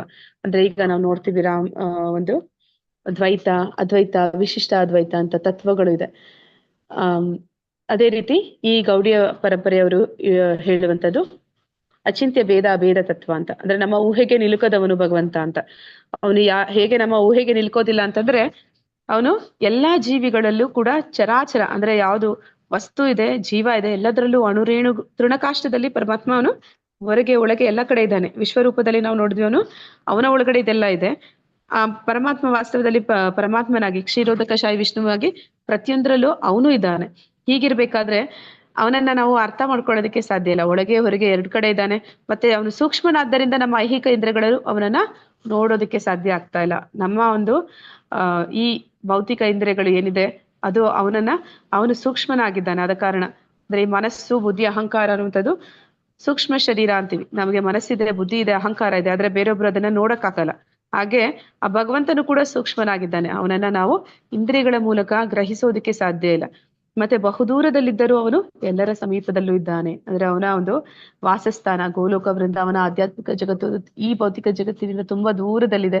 ಆದ್ರೆ ಅದೇ ಸಮಯದಲ್ಲಿ ಅವನು ನಮ್ಮ ಸಮೀಪದಲ್ಲಿ, ನಮ್ಮ ಹೃದಯದಲ್ಲಿ ಪರಮಾತ್ಮನಾಗಿ ಕೂಡ ಇದ್ದಾನೆ. ಇದೆಲ್ಲವೂ ಕೂಡ ಒಂದು ಒಗಟಿನ ಹಾಗೆ ತದ್ವಿರುದ್ಧವಾಗಿದೆ. ಅದನ್ನೇ ಇಲ್ಲಿ ಹೇಳುವಂಥದ್ದು ಅಚಿಂತ್ಯ ಅಂತ. ಅಂದ್ರೆ ಅವನು ನಮ್ಮ ಚಿಂತನೆಗೆ, ನಮ್ಮ ಒಂದು ಬುದ್ಧಿಶಕ್ತಿಗೆ ನಿಲುಕದೇ ಇರುವಂತವನು ಅಂತ. ಪರಮಾತ್ಮನ ಸ್ವಭಾವ ಏಕೆ ವಿರೋಧಾತ್ಮಕವಾಗಿದೆ? ಅಂದ್ರೆ ಪರಮಾತ್ಮ ಯಾಕೆ ಈ ರೀತಿ ವಿರೋಧಾತ್ಮಕವಾಗಿದ್ದಾನೆ ಅಂತ ನಾವು ನೋಡಿದ್ವಿ ಆಗ್ಲೇ. ಏನಂತ ನೋಡಿದ್ವಿ, ಭಗವಂತ ಅವನಿಗೆ ಎಲ್ಲದರ ಒಳಗೂ ಇದ್ದಾನೆ, ಹೊರಗೂ ಇದ್ದಾನೆ, ಮತ್ತೆ ಅವನು ದೂರದಲ್ಲೂ ಇದ್ದಾನೆ, ನಮ್ಮ ಹತ್ತಿರದಲ್ಲೂ ಇದ್ದಾನೆ. ಇದೆಲ್ಲವೂ ಕೂಡ ವಿರೋಧಾತ್ಮಕವಾಗಿದೆ. ಅದೇ ಯಾಕೆ ಹಾಗೆ ಅಂತ ಅದನ್ನೇ ಪರಮಾತ್ಮನ ಅಚಿಂತ್ಯ ಶಕ್ತಿ ಅಂತ ಹೇಳ್ತಾರೆ. ಪರಮಸತ್ಯನು ಎಲ್ಲಾ ಜೀವಿಗಳ ಮತ್ತು ಚರಾಚರಗಳ ಒಳಗೂ ಹೊರಗೂ ಇದ್ದಾನೆ. ಆತನು ಸೂಕ್ಷ್ಮನಾದ್ದರಿಂದ ಐಹಿಕ ಇಂದ್ರಿಯಗಳು ಅವನನ್ನು ನೋಡಲಾರವು ಮತ್ತು ತಿಳಿಯಲಾರವು. ಬಹು ದೂರದಲ್ಲಿದ್ದರೂ ಅವರು ಎಲ್ಲರ ಸಮೀಪದಲ್ಲಿ ಇದ್ದಾನೆ. ಇಲ್ಲಿ ಚಿತ್ರಣವನ್ನು ಕೊಟ್ಟಿದ್ದಾರೆ. ಈ ಚಿತ್ರಣ ಅನ್ನುವಂಥದ್ದು ಈ ಗರ್ಭದಲ್ಲಿ, ಉತ್ತರೆಯ ಗರ್ಭದಲ್ಲಿ ಇರುವಂತಹ ಪರೀಕ್ಷಿತ ಮಹಾರಾಜ ಅವನ ಗರ್ಭದಲ್ಲಿರುವಾಗಲೇ ಕೃಷ್ಣನ ದರ್ಶನವನ್ನ ಪಡಿತಾನೆ. ಅಂದ್ರೆ ಈ ಒಂದು ಅಶ್ವತ್ಥಾಮ ಯುದ್ಧ ಮುಗ್ದಿರುತ್ತೆ, ಅಂದ್ರೆ ಕುರುಕ್ಷೇತ್ರ ಯುದ್ಧ ಮುಗ್ದೋಗಿರುತ್ತೆ, ಆದ್ರೂ ಕೂಡ ಅಶ್ವತ್ಥಾಮ ಇನ್ನ ಸತ್ತಿರೋದಿಲ್ಲ. ಅವನೇನ್ ಮಾಡ್ತಾನೆ, ಈ ಪಾಂಡವರನ್ನ ಮತ್ತೆ ಅವನ ಇಡೀ ವಂಶವನ್ನ ನಿರ್ನಾಮ ಮಾಡ್ಬೇಕು ಅಂತ ಹೇಳಿ ಅವರ ಮೇಲೆ ಬ್ರಹ್ಮಾಸ್ತ್ರವನ್ನ ಪ್ರಯೋಗ ಮಾಡ್ತಾನೆ. ಆ ಸಂದರ್ಭದಲ್ಲಿ ಉತ್ತರೆಯ ಗರ್ಭದಲ್ಲಿ ಇರುವಂತಹ ಕುರುವಂಶದ ಒಂದೇ ಒಂದು ಕುಡಿ ಪರೀಕ್ಷಿತ ಮಹಾರಾಜ ಅವನಿರ್ತಾನೆ. ಆಗ ಕೃಷ್ಣನ ಒಂದು ಮೊರೆ ಹೋಗ್ತಾಳೆ ಉತ್ತರೆ ಕಾಪಾಡು ಅಂತ. ಆಗ ಕೃಷ್ಣ ಅವಳ ಗರ್ಭದ ಒಳಗಡೆ, ಅಂದ್ರೆ ಕುಂತಿ ಪಾಂಡವರು ಎಲ್ಲರೂ ಇದ್ದಾರೆ, ಅವರ ಎದುರುಗಡೆ ಕೃಷ್ಣ ಎಲ್ಲರೂ ಕಾಣುವಂತೆ ಕಣ್ಣ ಮುಂದೆ ಇದ್ದಾನೆ. ಆದ್ರೆ ಅವನು ಅದೇ ಸಮಯದಲ್ಲಿ ಆ ಉತ್ತರೆಯ ಗರ್ಭವನ್ನ ಪ್ರವೇಶಿಸಿ ಅಲ್ಲಿ ಬಂದಂತಹ ಒಂದು ಆ ಬ್ರಹ್ಮಾಸ್ತ್ರದ ಒಂದು ಏನಂತ ಹೇಳ್ತಾರೆ, ಆ ಒಂದು ಅಸ್ತ್ರದ ಒಂದು ಪ್ರಭಾವಕ್ಕೆ ಆ ಮಗು ಗರ್ಭಪಾತ ಆಗ್ಬೇಕು ಅಂತಿರುತ್ತೆ, ಅದನ್ನ ಅವನು ಕಾಪಾಡ್ತಾನೆ. ಅಂದ್ರೆ ಆ ಒಂದು ದೃಶ್ಯವನ್ನ ಅವಳ ಗರ್ಭದಲ್ಲಿರುವಂತ ಮಗು ನೋಡುತ್ತೆ. ಅಂದ್ರೆ ಅವನು ಗರ್ಭದಲ್ಲಿರುವಾಗ್ಲೇ ಭಗವಂತನ ದರ್ಶನವನ್ನ ಪಡಿತಾನೆ. ಅದನ್ನ ಇಲ್ಲಿ ಹೇಳ್ತಾ ಇದಾರೆ. ಸ್ವತಃ ಪಾಂಡವರು ಕಣ್ಣೆದುರುಗಡೆ ಕೃಷ್ಣನನ್ನ ನೋಡ್ತಾ ಇದಾರೆ, ಅವನು ಎದುರುಗಡೆನೂ ಇದ್ದಾನೆ. ಅದೇ ಸಮಯದಲ್ಲಿ ಉತ್ತರೆಯ ಗರ್ಭದಲ್ಲಿ ಸೂಕ್ಷ್ಮ ರೂಪದಲ್ಲೂ ಅವನಿದ್ದಾನೆ. ಅಂದ್ರೆ ಪರಮಾತ್ಮ ಅವನು ನಮ್ಮ ಚಿಂತನೆಗೆ ನಿಲುಕದವನು, ಅದು ಅವನ ಅಚಿಂತ್ಯ ಶಕ್ತಿ ಅಂತ ಇಲ್ಲಿ ಹೇಳ್ತಾರೆ. ಆತನು ಎಲ್ಲಾ ಪ್ರಕಾಶಮಾನ ವಸ್ತುಗಳ ಬೆಳಕಿನ ಮೂಲ. ಆತನು ಜಡವಸ್ತುವಿನ ತಮಸ್ಸಿನ ಆಚೆ ಇದ್ದಾನೆ ಮತ್ತು ಅವನು ಅವ್ಯಕ್ತನು. ಅವನು ಜ್ಞಾನದ ವಸ್ತು ಮತ್ತು ಜ್ಞಾನದ ಗುರಿ. ಅವನು ಎಲ್ಲರ ಹೃದಯಗಳಲ್ಲಿ ಪ್ರತಿಷ್ಠಿತನಾಗಿದ್ದಾನೆ. ಭಗವಂತ ಅವನು ಎಲ್ಲ ಬೆಳಕಿನ ಮೂಲ. ಅಂದ್ರೆ ಈಗ ನಾವು ಸೂರ್ಯ ಏನ್ ನೋಡ್ತಾ ಇದೀವಿ, ಅವನಿಂದಲೇ ಈ ಚಂದ್ರನಿಗೂ ಬೆಳಕು ಸಿಗುವಂಥದ್ದು, ಸೂರ್ಯನಿಂದಲೇ ಇಡೀ ಜಗತ್ತು ನಡೀತಿರುವಂಥದ್ದು. ಸೂರ್ಯ ಇಲ್ಲ ಅಂತಂದ್ರೆ ಈ ಭೂಮಿ ಮೇಲೆ ಯಾವುದೇ ಒಂದು ಜೀವ ಇರೋದಕ್ಕೆ ಸಾಧ್ಯ ಆಗ್ತಾ ಇರ್ಲಿಲ್ಲ. ಅಂದ್ರೆ ಈಗ ನಾವು ಏನು ವಿದ್ಯುತ್ ಶಕ್ತಿನ ಮಾಡ್ತಾ ಇದ್ವಿ, ಎಲೆಕ್ಟ್ರಿಸಿಟಿ, ಅದು ಕೂಡ ಈ ನೀರಿನಿಂದ ಮಾಡ್ತೀವಿ, ಗಾಳಿಯಿಂದ ಮಾಡ್ತೀವಿ, ಅಥವಾ ಸೂರ್ಯನ ಬೆಳಕಿನಿಂದ ಸೋಲಾರ್ ಎನರ್ಜಿಯಿಂದ ಕೂಡ ಮಾಡ್ತೀವಿ. ಇದೆಲ್ಲ ಕೂಡ ಬರ್ತಾ ಇರುವಂತದ್ದು ವಾಸ್ತವದಲ್ಲಿ ಸೂರ್ಯನಿಂದ. ಸೂರ್ಯ ಇಲ್ಲ ಅಂತಂದ್ರೆ ಈ ಮರಗಿಡಗಳು ಇರ್ತಾ ಇರ್ಲಿಲ್ಲ. ಮರಗಿಡಗಳು ಇಲ್ಲ, ಮತ್ತೆ ಸೂರ್ಯನೇ ಇಲ್ಲ ಅಂತಂದ್ರೆ ಸಮುದ್ರದ ನೀರನ್ನ ಅವನು ಹೀರ್ಕೊಂಡು ಮೋಡ ಮಾಡಿ ಅದು ಮಳೆಯಾಗಿ ಕೊಡೋದಕ್ಕೆ ಆಗ್ತಾ ಇರ್ಲಿಲ್ಲ. ಮತ್ತೆ ಈ ಮರಗಿಡಗಳು ಇಲ್ಲ ಅಂದ್ರೆ ನಮ್ಗೆ ಉಸಿರಾಡೋದಕ್ಕೆ ಒಂದು ಗಾಳಿ, ಆಕ್ಸಿಜನ್ ಸಿಗ್ತಾ ಇರ್ಲಿಲ್ಲ. ಪ್ರತಿಯೊಂದಕ್ಕೂ ಮೂಲದಲ್ಲಿ ಸೂರ್ಯನೇ ಕಾರಣ ಆಗ್ತಾನೆ. ಆ ಸೂರ್ಯನಿಗೆ ಬೆಳಕು ಬರ್ತಾ ಇರುವಂತದ್ದು ಆ ಬ್ರಹ್ಮಜ್ಯೋತಿಯಿಂದ. ಆ ಬ್ರಹ್ಮಜ್ಯೋತಿ ಅಂದ್ರೆ ಏನು ಅಂದ್ರೆ ಅದು ಭಗವಂತನ ಒಂದು ಕಾಂತಿ, ಅವನ ಪ್ರಭೆ. ಈ ಎಲ್ಲದಕ್ಕೂ ಮೂಲ ಅವನು ಭಗವಂತನೇ. ಎಲ್ಲ ಪ್ರಕಾಶಮಾನ ವಸ್ತುವಿನ ಬೆಳಕಿನ ಮೂಲ ಭಗವಂತನೇ. ಆತನು ಜಡವಸ್ತುವಿನ ತಮಸ್ಸಿನ ಆಚೆ ಇದ್ದಾನೆ. ಅಂದ್ರೆ ಅವನು ಈ ಒಂದು ಭೌತಿಕ ಜಗತ್ತಿನಿಂದ ದೂರದಲ್ಲಿದ್ದಾನೆ ಮತ್ತು ಅವನು ಅವ್ಯಕ್ತನು. ಅಂದ್ರೆ ಅವನನ್ನ ನಾವು ಕಾಣೋದಕ್ಕೆ ಸಾಧ್ಯ ಇಲ್ಲ. ಮತ್ತೆ ಅವನು ಜ್ಞಾನದ ವಸ್ತು ಮತ್ತು ಜ್ಞಾನದ ಗುರಿ. ಅವನೇ ನಿಜವಾದ ಜ್ಞಾನ. ವೇದಗಳನ್ನ ಕೊಟ್ಟವನು ಅವನು, ಜ್ಞಾನ ಅವನೇ. ಮತ್ತೆ ಜ್ಞಾನದ ವಸ್ತು ಅಂದ್ರೆ ಆ ಜ್ಞಾನದ ಮೂಲಕ ನಾವು ತಿಳಿಬೇಕಾಗಿರುವಂಥದ್ದು ಅವನನ್ನೇ. ಮತ್ತೆ ಅವನು ಎಲ್ಲರ ಹೃದಯದಲ್ಲಿ ಪ್ರತಿಷ್ಠಿತನಾಗಿದ್ದಾನೆ. ಅದೇ ಸಮಯದಲ್ಲಿ ಅವನು ಪ್ರತಿಯೊಂದು ಜೀವಿಯಲ್ಲೂ ಕೂಡ ಪರಮಾತ್ಮನಾಗಿ ಇದ್ದಾನೆ ಅಂತ ಹೇಳಿ ಹೇಳ್ತಾ ಇದ್ದಾನೆ. ಈ ಎರಡು ಪಕ್ಷಿಗಳನ್ನು ಗಮನಿಸಿ ಇವುಗಳ ನಡುವಿನ ವ್ಯತ್ಯಾಸವೇನು ಹೇಳಿ. ಹರೇ ಕೃಷ್ಣ. ಸ್ಕ್ರೀನ್ ಅಲ್ಲಿ ಕಾಣಿಸ್ತಾ ಇಲ್ಲ ಮಾತಾಜಿ. ಮಾತಾಜಿ ಅದು ಕ್ವಶನ್ಸ್ ಇದೆ ಮಾತಾಜಿ. ಜ್ಯೋತಿ ಮಾತಾಜಿ, ಹರೇ ಕೃಷ್ಣ. ನೆಕ್ಸ್ಟ್ ಸ್ಲೈಡ್ ಹೋಗಿ ಮಾತಾಜಿ. ಮಾತಾಜಿ ಬಂದಿದೆ ನೋಡಿ, ಈಗ ಬಂದಿಲ್ವಾ? ಬಂದಿದೆ, ಲೈಟ್ ಇದೆ, ಪಾಪು ಬರಿತಾ ಇದೆ. ಅದಲ್ಲ ಮಾತಾಜಿ, ಅದಾದ್ಮೇಲೆ ಅದಾದ್ಮೇಲೆ ನೆಕ್ಸ್ಟ್. ಈ ಎರಡು ಪಕ್ಷಿಗಳನ್ನು ಗಮನಿಸಿ ಇವುಗಳ ನಡುವೆ ಇರುವ ವ್ಯತ್ಯಾಸವೇನು ಅಂತ ಇದೆಯಲ್ಲ ಮಾತಾಜಿ? ಬಂದಿಲ್ಲ ಇಲ್ಲ, ಸರ್. ನಮ್ಗೆ ಬರ್ಲಿಲ್ಲ ಮಾತಾಜಿ, ನಮ್ಗೆ ಕಾಣುತ್ತಿಲ್ಲ. ಅಂದ್ರೆ ನಾನ್ ಬೇರೆದ್ರಲ್ಲಿ ನೋಡ್ತಾ ಇದ್ದೀನಿ. ಇದೇನು, ಒಂದ್ ನಿಮಿಷ. ಈಗ ಇಲ್ಲ.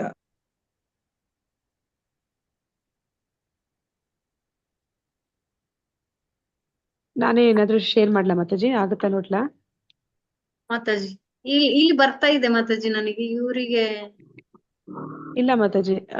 ಓ, ಈಗ ಏನೋ ಬೇರೆ ಬಂತು. ಇದಲ್ಲ ಮಾತಾಜಿ,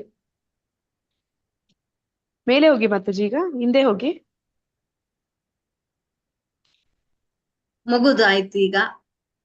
ಜ್ಯೋತಿಷಾಮ ಇಲ್ಲ ಮಾತಾಜಿ, ಅದಲ್ಲ ಮಾತಾಜಿ, ಅದಾಗಿದೆ. ಅದಾದ್ಮೇಲೆ ಆ ಒಂದು ಎರಡು ಪಕ್ಷಿಗಳ ಬಗ್ಗೆ ನಾನು ಮಾತಾಡ್ತಾ ಇದ್ದೆ. ಇಲ್ಲಿ ಬರ್ತಿದೆ ಮಾತಾಜಿ ಎರಡು ಪಕ್ಷಿಗಳು. ಓಕೆ ಮಾತಾಜಿ, ನಾನು ಶೇರ್ ಮಾಡಿ ನೋಡ್ತೀನಿ ನನಗಾಗುತ್ತಾ ಅಂತ. ನೀವು ಸ್ಟಾಪ್ ಮಾಡಿ ಮಾತಾಜಿ. ಒಂದ್ ನಿಮಿಷ ಮಾತಾಜಿ.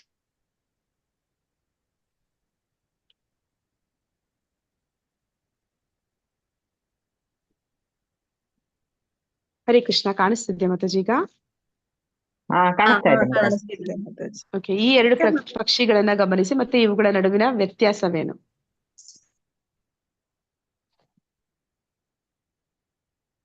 ಇಲ್ಲಿ ಮರದಲ್ಲಿ ಎರಡು ಪಕ್ಷಿಗಳು ಕೂತಿದೆ.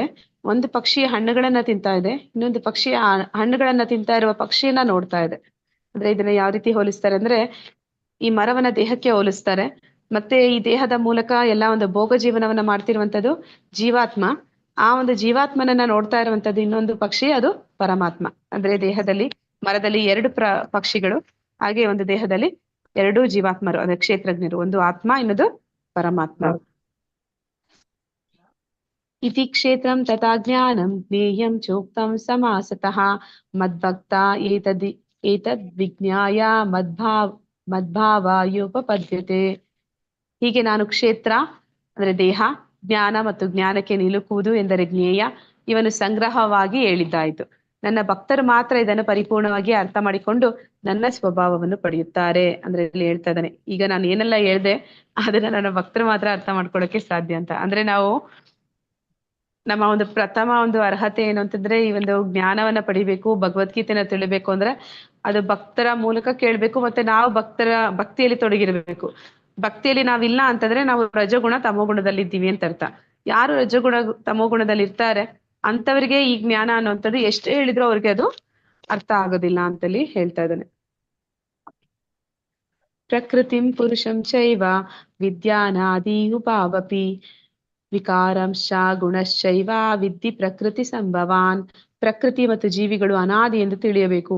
ಅವರ ಏರ್ಪಾಡುಗಳು ಗುಣಗಳು ಪ್ರಕೃತಿಯಿಂದ ಆದವು. ಅಂದ್ರೆ ಈ ಒಂದು 84 ಲಕ್ಷ ಯೋನಿಗಳು ಏನು ಇದ್ದಾರೆ ಅವರೆಲ್ಲರೂ ಕೂಡ ಜೀವಾತ್ಮಗಳು. ಆ ಜೀವಾತ್ಮಗಳು ಹೇಗೆ ಅಂತಂದ್ರೆ, ಆತ್ಮದ ಒಂದು ಗುಣ ನಾವು ನೋಡಿದೀವಿ, ಅದಕ್ಕೆ ಹುಟ್ಟು ಸಾವು ಅನ್ನೋಂಥದ್ದಿಲ್ಲ. ಅಂದ್ರೆ ಅದು ಪರಮಾತ್ಮ ಹೇಗೆ ಅವನು ಅನಾದಿನೋ ಹಾಗೆ ಜೀವಾತ್ಮನು ಕೂಡ ಅವನು ಅನಾದಿ, ಅನಂತ ಕಾಲದಿಂದ ಇವರಿಬ್ರು ಕೂಡ ಇದ್ದಾರೆ. ಮತ್ತೆ ಅವರ ಒಂದು ಏರ್ಪಾಡುಗಳು, ಅವರಿಗೆ ಈ ಒಂದು ದೇಹ, ಬೇರೆ ಬೇರೆ ದೇಹಗಳು ಅದು ಯಾವ ರೀತಿ ಆಗ್ತಾ ಇದೆ, ಅದು ಪ್ರಕೃತಿಯಿಂದ ಆಗ್ತಿದೆ. ಪ್ರಕೃತಿಗೆ ಈ ಗುಣಗಳಿದೆ, ಆ ಗುಣಗಳ ಪ್ರಭಾವಕ್ಕೆ ಈ ಜೀವಾತ್ಮನ ಒಳಪಟ್ಟಾಗ ಅದಕ್ಕೆ ತಕ್ಕ ಹಾಗೆ ಅವನಿಗೆ ಒಂದೊಂದು ದೇಹ ಸಿಗುತ್ತೆ. ತಮೋ ಗುಣದಲ್ಲಿದ್ದಾಗ ಪ್ರಾಣಿಗಳಾಗ್ತಾನೆ, ರಜಗುಣದಲ್ಲಿದ್ದಾಗ ಮನುಷ್ಯರಾಗ್ತಾನೆ, ಸತ್ವಗುಣದಲ್ಲಿದ್ದಾಗ ಪುಣ್ಯಜೀವಿಗಳ ಹಾಗೆ ಸ್ವರ್ಗಲೋಕದ ದೇವತೆಗಳಾಗ್ತಾನೆ. ಅವನು ಶುದ್ಧ ಸತ್ವಕ್ಕೆ ಬಂದಾಗ ಆಧ್ಯಾತ್ಮಿಕ ಜಗತ್ತಿನಲ್ಲಿ ಅವನ ಭಕ್ತರು, ಭಗವಂತನ ಭಕ್ತರ ಹಾಗೆ ಆಗ್ತಾನೆ. ಅಂದ್ರೆ ಅವನು ಯಾವ್ಯಾವ ಗುಣದಲ್ಲಿ ಪ್ರಭಾವಕ್ಕೆ ಬರ್ತಾ ಇದ್ದಾನೆ ಅದಕ್ಕೆ ಅನುಗುಣವಾಗಿ ಅವನಿಗೆ ಒಂದು ಆದ್ರೆ ವಾಸ್ತವದಲ್ಲಿ ಆ ಜೀವಾತ್ಮ ಅವನು ಅನಂತ ಅನಾದಿ, ಅಂದ್ರೆ ಅವನು ಕೂಡ ಭಗವಂತನ ಹಾಗೆ ಅವನು ಕೂಡ ಒಂದು ಆದಿ ಅಂತ್ಯಗಳು ಇಲ್ಲ ಅಂತ. 84 ಲಕ್ಷ ಜೀವರಾಶಿಗಳಿಗೆ ಕಾರಣವಾಗುವ ಐಹಿಕ ಸಂಪರ್ಕದ ಪಾತ್ರವೇನು? ಅಂದ್ರೆ ಈ ಒಂದು 84 ಲಕ್ಷ ಜೀವರಾಶಿಗಳು, ಬೇರೆ ಬೇರೆ ಜೀವರಾಶಿಗಳು, ನಾವು ವೈವಿಧ್ಯಗಳನ್ನ ಕಾಣ್ತಾ ಇದೀವಿ. ಅದಕ್ಕೆ ಈ ಪ್ರಕೃತಿಯ ಜೊತೆ ಅದಕ್ಕೆ ಏನು ಕಾರಣ, ಏನ್ ಸಂಬಂಧ?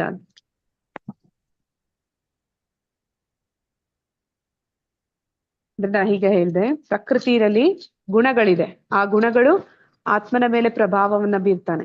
ಆ ಒಂದು ಪ್ರಭಾವವನ್ನ ಬೀರಿದಾಗ ಅದಕ್ಕೆ ಅನುಗುಣವಾಗಿ ನಮಗೆ ಒಂದೊಂದು ಬೇರೆ ಬೇರೆ ಜೀವ ಅಥವಾ ರೂಪಗಳು ಸಿಗುತ್ತೆ. ಅಂದ್ರೆ ನಾವು ತಮೋ ಗುಣದಲ್ಲಿದ್ದಾಗ ಪ್ರಾಣಿಗಳ ಹಾಗೆ ವರ್ತಿಸ್ತೀವಿ. ನಾವು ವರ್ತನೆ ಮಾಡ್ತಾ ಇದ್ದಾಗ ಪರಮಾತ್ಮ ಏನಂತಾನೆ, ನೀನ್ ಆ ರೀತಿ ಯಾಕೆ ವರ್ತಿಸ್ತೀಯ, ನಿನಗೆ ಅದೇ ಒಂದು ದೇಹವನ್ನ ಕೊಡ್ತೀನಿ, ನಿನಗೆ ಆ ರೀತಿ ಇರೋದಕ್ಕೆ ಇಷ್ಟ ಇದೆಯಾ, ನಿನಗೆ ಅಂತದೇ ಒಂದು ದೇಹವನ್ನ ಅವನು ಕೊಡ್ತಾನೆ. ಮತ್ತೆ ನಾವು ಮನುಷ್ಯರಾಗಿ ರಜೋಗುಣದಲ್ಲಿ ತೊಡಗಿರ್ತೀವಿ. ಅಂದ್ರೆ ನಮ್ಗೆ ಒಂದು ಸಮಾಜದಲ್ಲಿ ಒಂದು ಸ್ಥಾನಮಾನ ಬೇಕು, ಅಥವಾ ಸಮಾಜದಲ್ಲಿ ನಾನು ಈ ರೀತಿ ಬದುಕ್ಬೇಕು ಅಂತ ಒಂದು ಬಯಕೆಗಳು, ಆಸೆಗಳಿದ್ದಾಗ ಮನುಷ್ಯನ ರೂಪವನ್ನೇ ನಮಗೆ ಕರುಣಿಸ್ತಾನೆ. ಅಥವಾ ನಮಗೆ ಪುಣ್ಯಗಳನ್ನ ಸಂಪಾದನೆ ಮಾಡಿ ಸ್ವರ್ಗ ಸುಖಗಳನ್ನ ಅನುಭವಿಸ್ಬೇಕು ಇಚ್ಛೆ ಇತ್ತು ಅಂದ್ರೆ ನಮ್ಮನ್ನ ದೇವತೆಗಳಾಗಿ ಒಂದು ಜನ್ಮವನ್ನ ಕೊಡ್ತಾನೆ. ಈ ಒಂದು 84 ಲಕ್ಷ ಯೋನಿಗಳಲ್ಲಿ ವೈವಿಧ್ಯಗಳು ಏನೆಲ್ಲ ಇದೆ ಅದು ಈ ಪ್ರಕೃತಿಯ ಗುಣಗಳು, ಈ ರಜಗುಣ ತಮೋಗುಣ ಸತ್ವಗುಣಗಳ ಸಂಪರ್ಕದಿಂದ ಆಗಿದೆ. ಅದನ್ನೇ ಇಲ್ಲಿ ಹೇಳ್ತಾ ಇದ್ದಾರೆ. ಕಾರ್ಯಕಾರಣ ಕರ್ತೃತ್ವೇ ಹೇತು ಪ್ರಕೃತಿ ರುಚ್ಯತೆ ಪುರುಷ ಸುಖ ದುಃಖಾನಾಂ ಭೋಕ್ತೃತ್ವೇ ಹೇತು ರುಚ್ಯತೆ. ಎಲ್ಲ ಐಹಿಕ ಕಾರ್ಯಕಾರಣಗಳ ಕಾರಣವು ಪ್ರಕೃತಿ ಎಂದು ಹೇಳಲಾಗಿದೆ. ಈ ಪ್ರಪಂಚದಲ್ಲಿ ಹಲವು ಬಗೆಯ ಸುಖ ದುಃಖಗಳಿಗೆ ಜೀವಿ ಕಾರಣ. ಅಂದ್ರೆ ಇಲ್ಲಿ ಭಗವಂತ ಹೇಳ್ತಾ ಇದ್ದಾನೆ, ಈ ಒಂದು ಪ್ರಕೃತಿಯ ಒಂದು ಸಂಪರ್ಕಕ್ಕೆ ಬಂದಿದ್ರಿಂದ ನಮಗೆ 84 ಲಕ್ಷ ಯೋನಿಗಳು, ಅಂದ್ರೆ ಬೇರೆ ಬೇರೆ ಜೀವ ವೈವಿಧ್ಯಗಳಲ್ಲಿ ನಮಗೆ ಒಂದೊಂದು ದೇಹ ಸಿಗ್ತಿದೆ. ಅದಕ್ಕೆ ಪ್ರಕೃತಿ ಕಾರಣ ಹೌದು. ಆದ್ರೆ ನನಗೆ ಈ ಸುಖ ದುಃಖ ಏನು ಬರ್ತಿದೆ ಅದಕ್ಕೆ ನಾನೇ ಕಾರಣ. ಹೇಗೆ ಅಂತಂದ್ರೆ ಇಲ್ಲಿ ಕೃಷ್ಣ ಹೇಳ್ತಾ ಇದ್ದಾನೆ, ಶಾಸ್ತ್ರದ ಮೂಲಕ ನಾನು ನಿನಗೆ ಎಲ್ಲ ಜ್ಞಾನವನ್ನ ಕೊಟ್ಟಿದ್ದೀನಿ, ನಿನ್ಗೆಲ್ಲ ತಿಳಿಸ್ಕೊಟ್ಟಿದ್ದೀನಿ. ತಿಳಿದು ನೀನು ಈ ಪ್ರಕೃತಿಯ ಗುಣಗಳಿಗೆ ಅದರ ಒಂದು ಪ್ರಭಾವಕ್ಕೆ ಬರ್ತಾ ಇದೆಯಾ ಅಂತಂದ್ರೆ, ಮತ್ತೆ ಅಲ್ಲಿಂದ ನೀನ್ ಏನ್ ಕಷ್ಟ ಸುಖ ಅನುಭವಿಸ್ತಾ ಇದೆಯಾ ಅದಕ್ಕೆ ಜೀವಿ ನೀನೇ ಕಾರಣ ಅಂತ ಹೇಳಿ ಹೇಳ್ತಾ ಇದ್ದಾನೆ. ಈ ಚಿತ್ರದಲ್ಲಿ ನಾವು ನೋಡ್ತಾ ಇದ್ದೀವಿ, ಯಾರಿಗೆಲ್ಲ ಒಂದು ಹರೆ ಬರೆ ಬಟ್ಟೆ ಹಾಕುವಂತ ಅಭ್ಯಾಸ ಇರುತ್ತೆ ಅಂತವರಿಗೆ ವೃಕ್ಷಗಳಾಗುವಂತಹ ಒಂದು ಜನ್ಮ ಸಿಗುತ್ತೆ.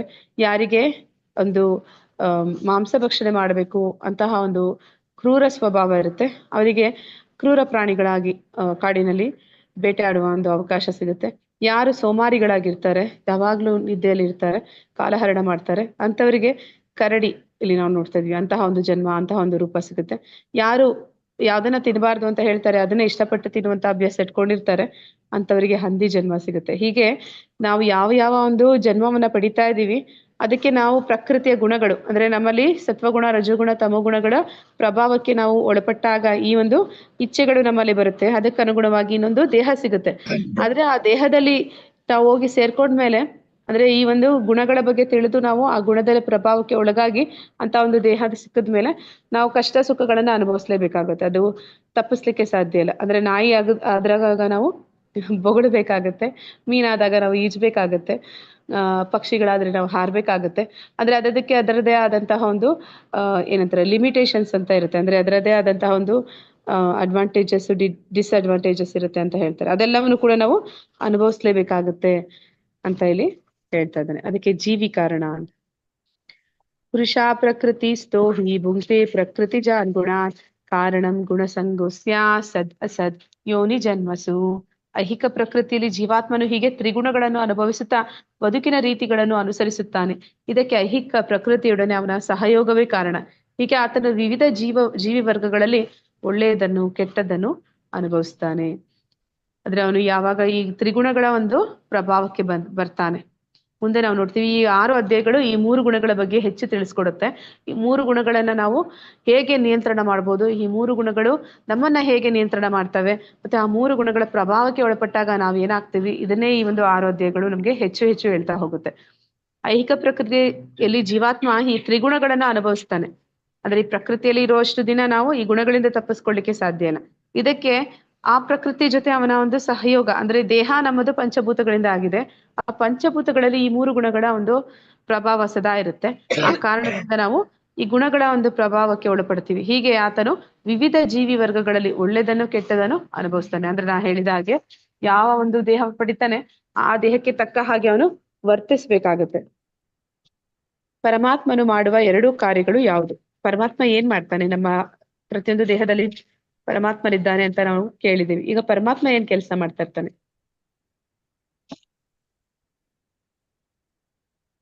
ಹರೇ ಕೃಷ್ಣ.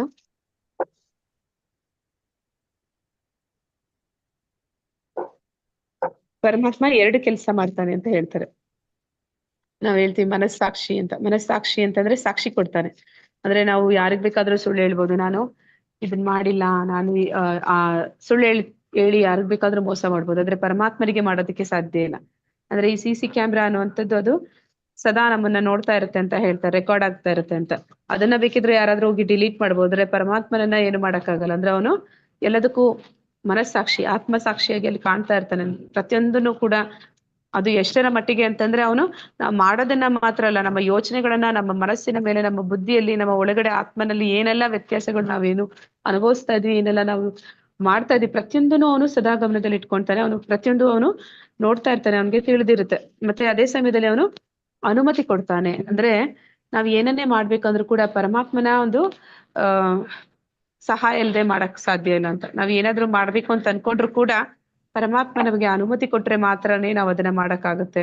ಅವನು ನಮ್ಗೆ ಆ ಅನುಮತಿ ಕೊಡ್ಲಿಲ್ಲ ಅಂತಂದ್ರೆ ನಾವು ಯಾವ್ದನ್ನು ಮಾಡಕ್ ಸಾಧ್ಯ ಇಲ್ಲ ಅಂತ. ಅದಕ್ಕೆ ಅವನನ್ನ ಉಪದೃಷ್ಟ ಅಂದ್ರೆ ನೋಡ್ತಾ ಇರುವಂತವನು, ಹನುಮಂತ ಅಂದ್ರೆ ನಮಗೆ ಅನುಮತಿಗಳನ್ನ ಕೊಡುವಂತವನು ಅಂತೇಳಿ ಹೇಳ್ತಾ ಇದ್ದಾನೆ. ಅಂದ್ರೆ ಉಪದೃಷ್ಟ ಹನುಮಂತ ಚ ಭರ್ತಾ ಭೋಕ್ತಾ ಮಹೇಶ್ವರ ಪರಮಾತ್ಮೇತಿ ಚಾಪ್ಯುಕ್ತೋ ದೇಹೇ ಅಸ್ಮಿನ್ ಪುರುಷಂ ಪರಾಂ. ಆದರೂ ಈ ದೇಹದಲ್ಲಿ ಇನ್ನೊಬ್ಬನಿದ್ದಾನೆ, ಅವನು ದಿವ್ಯಾನುಭವಿ, ಅವನು ಪ್ರಭು ಮತ್ತು ಪರಮಸ್ವಾಮಿ. ಅವನು ಮೇಲ್ವಿಚಾರಕನಾಗಿ ಮತ್ತು ಅಪ್ಪಣೆ ಕೊಡುವವನಾಗಿ ಇರುತ್ತಾನೆ. ಅವನಿಗೆ ಪರಮಾತ್ಮನೆಂದು ಹೆಸರು. ಅಂದ್ರೆ ನಮ್ಮ ಹೃದಯದಲ್ಲಿ 2 ಈ ಕ್ಷೇತ್ರದಲ್ಲಿ, ಈ ದೇಹದಲ್ಲಿ 2 ಕ್ಷೇತ್ರಜ್ಞರು, ಒಂದು ಜೀವಾತ್ಮ, ಇನ್ನೊಂದು ಪರಮಾತ್ಮ. ಈ ಪರಮಾತ್ಮನ ಕೆಲಸ ಏನು?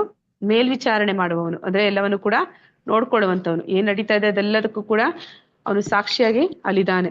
ಮತ್ತೆ ಅವನು ಇನ್ನೊಂದು ಮಾಡ್ತಾನೆ, ಅಪ್ಪಣೆಯನ್ನ ಕೊಡ್ತಾನೆ. ಅಂದ್ರೆ ನಮ್ಗೆ ನಾವೇನಾದ್ರೂ ಇಚ್ಛಿಸಿದ್ರೆ ಮಾಡ್ಬೇಕು ಅನ್ಕೊಂಡ್ರೆ ಅದನ್ನ ಮಾಡೋದಕ್ಕೆ ನಮ್ಗೆ ಸಾಧ್ಯ ಇದೆಯಾ, ಅದನ್ನ ಮಾಡೋದಕ್ಕೆ ನಮ್ಗೆ ಆಗುತ್ತಾ, ನಮ್ಗೆ ಆ ಯೋಗ್ಯತೆ ಇದೆಯಾ ಅಂತ ನೋಡಿ ನಮಗೆ ಅದನ್ನ ಮಾಡೋದಕ್ಕೆ ಒಂದು ಅವಕಾಶವನ್ನ ಅವನು ಕರುಣಿಸ್ತಾನೆ. ಯಾ ಏವಂ ವೇತಿ ಪುರುಷಂ ಪ್ರಕೃತಿಂ ಚ ಗುಣೈ ಸಹ ಸರ್ವತಾ ವರ್ತ ಮಾನೋ ಅಪಿ ನಾಸಾ ಭೂಯೋ ಅಭಿಜಾಯತೆ.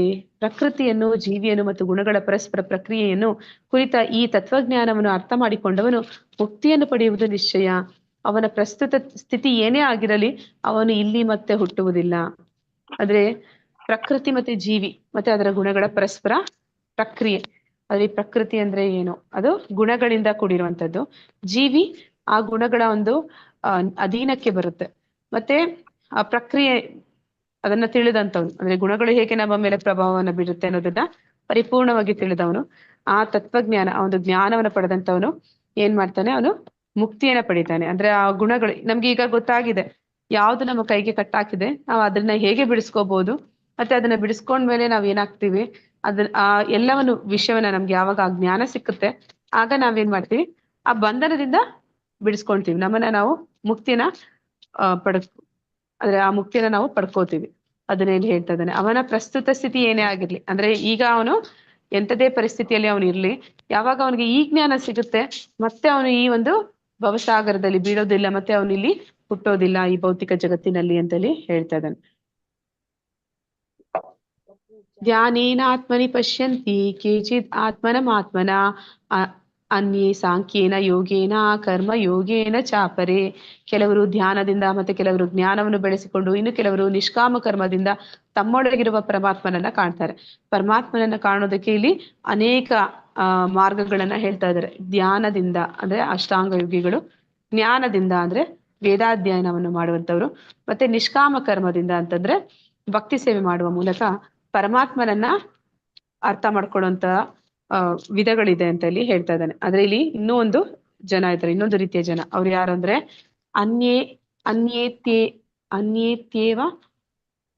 ಅನ್ಯೇತ್ಯೇವಂ ಅಜಾನಂತ ಶ್ರುತ್ವಾ ನೇಭ್ಯ ಉಪಾಸತೆ ತೇ ಅಪಿ ಚಾತಿ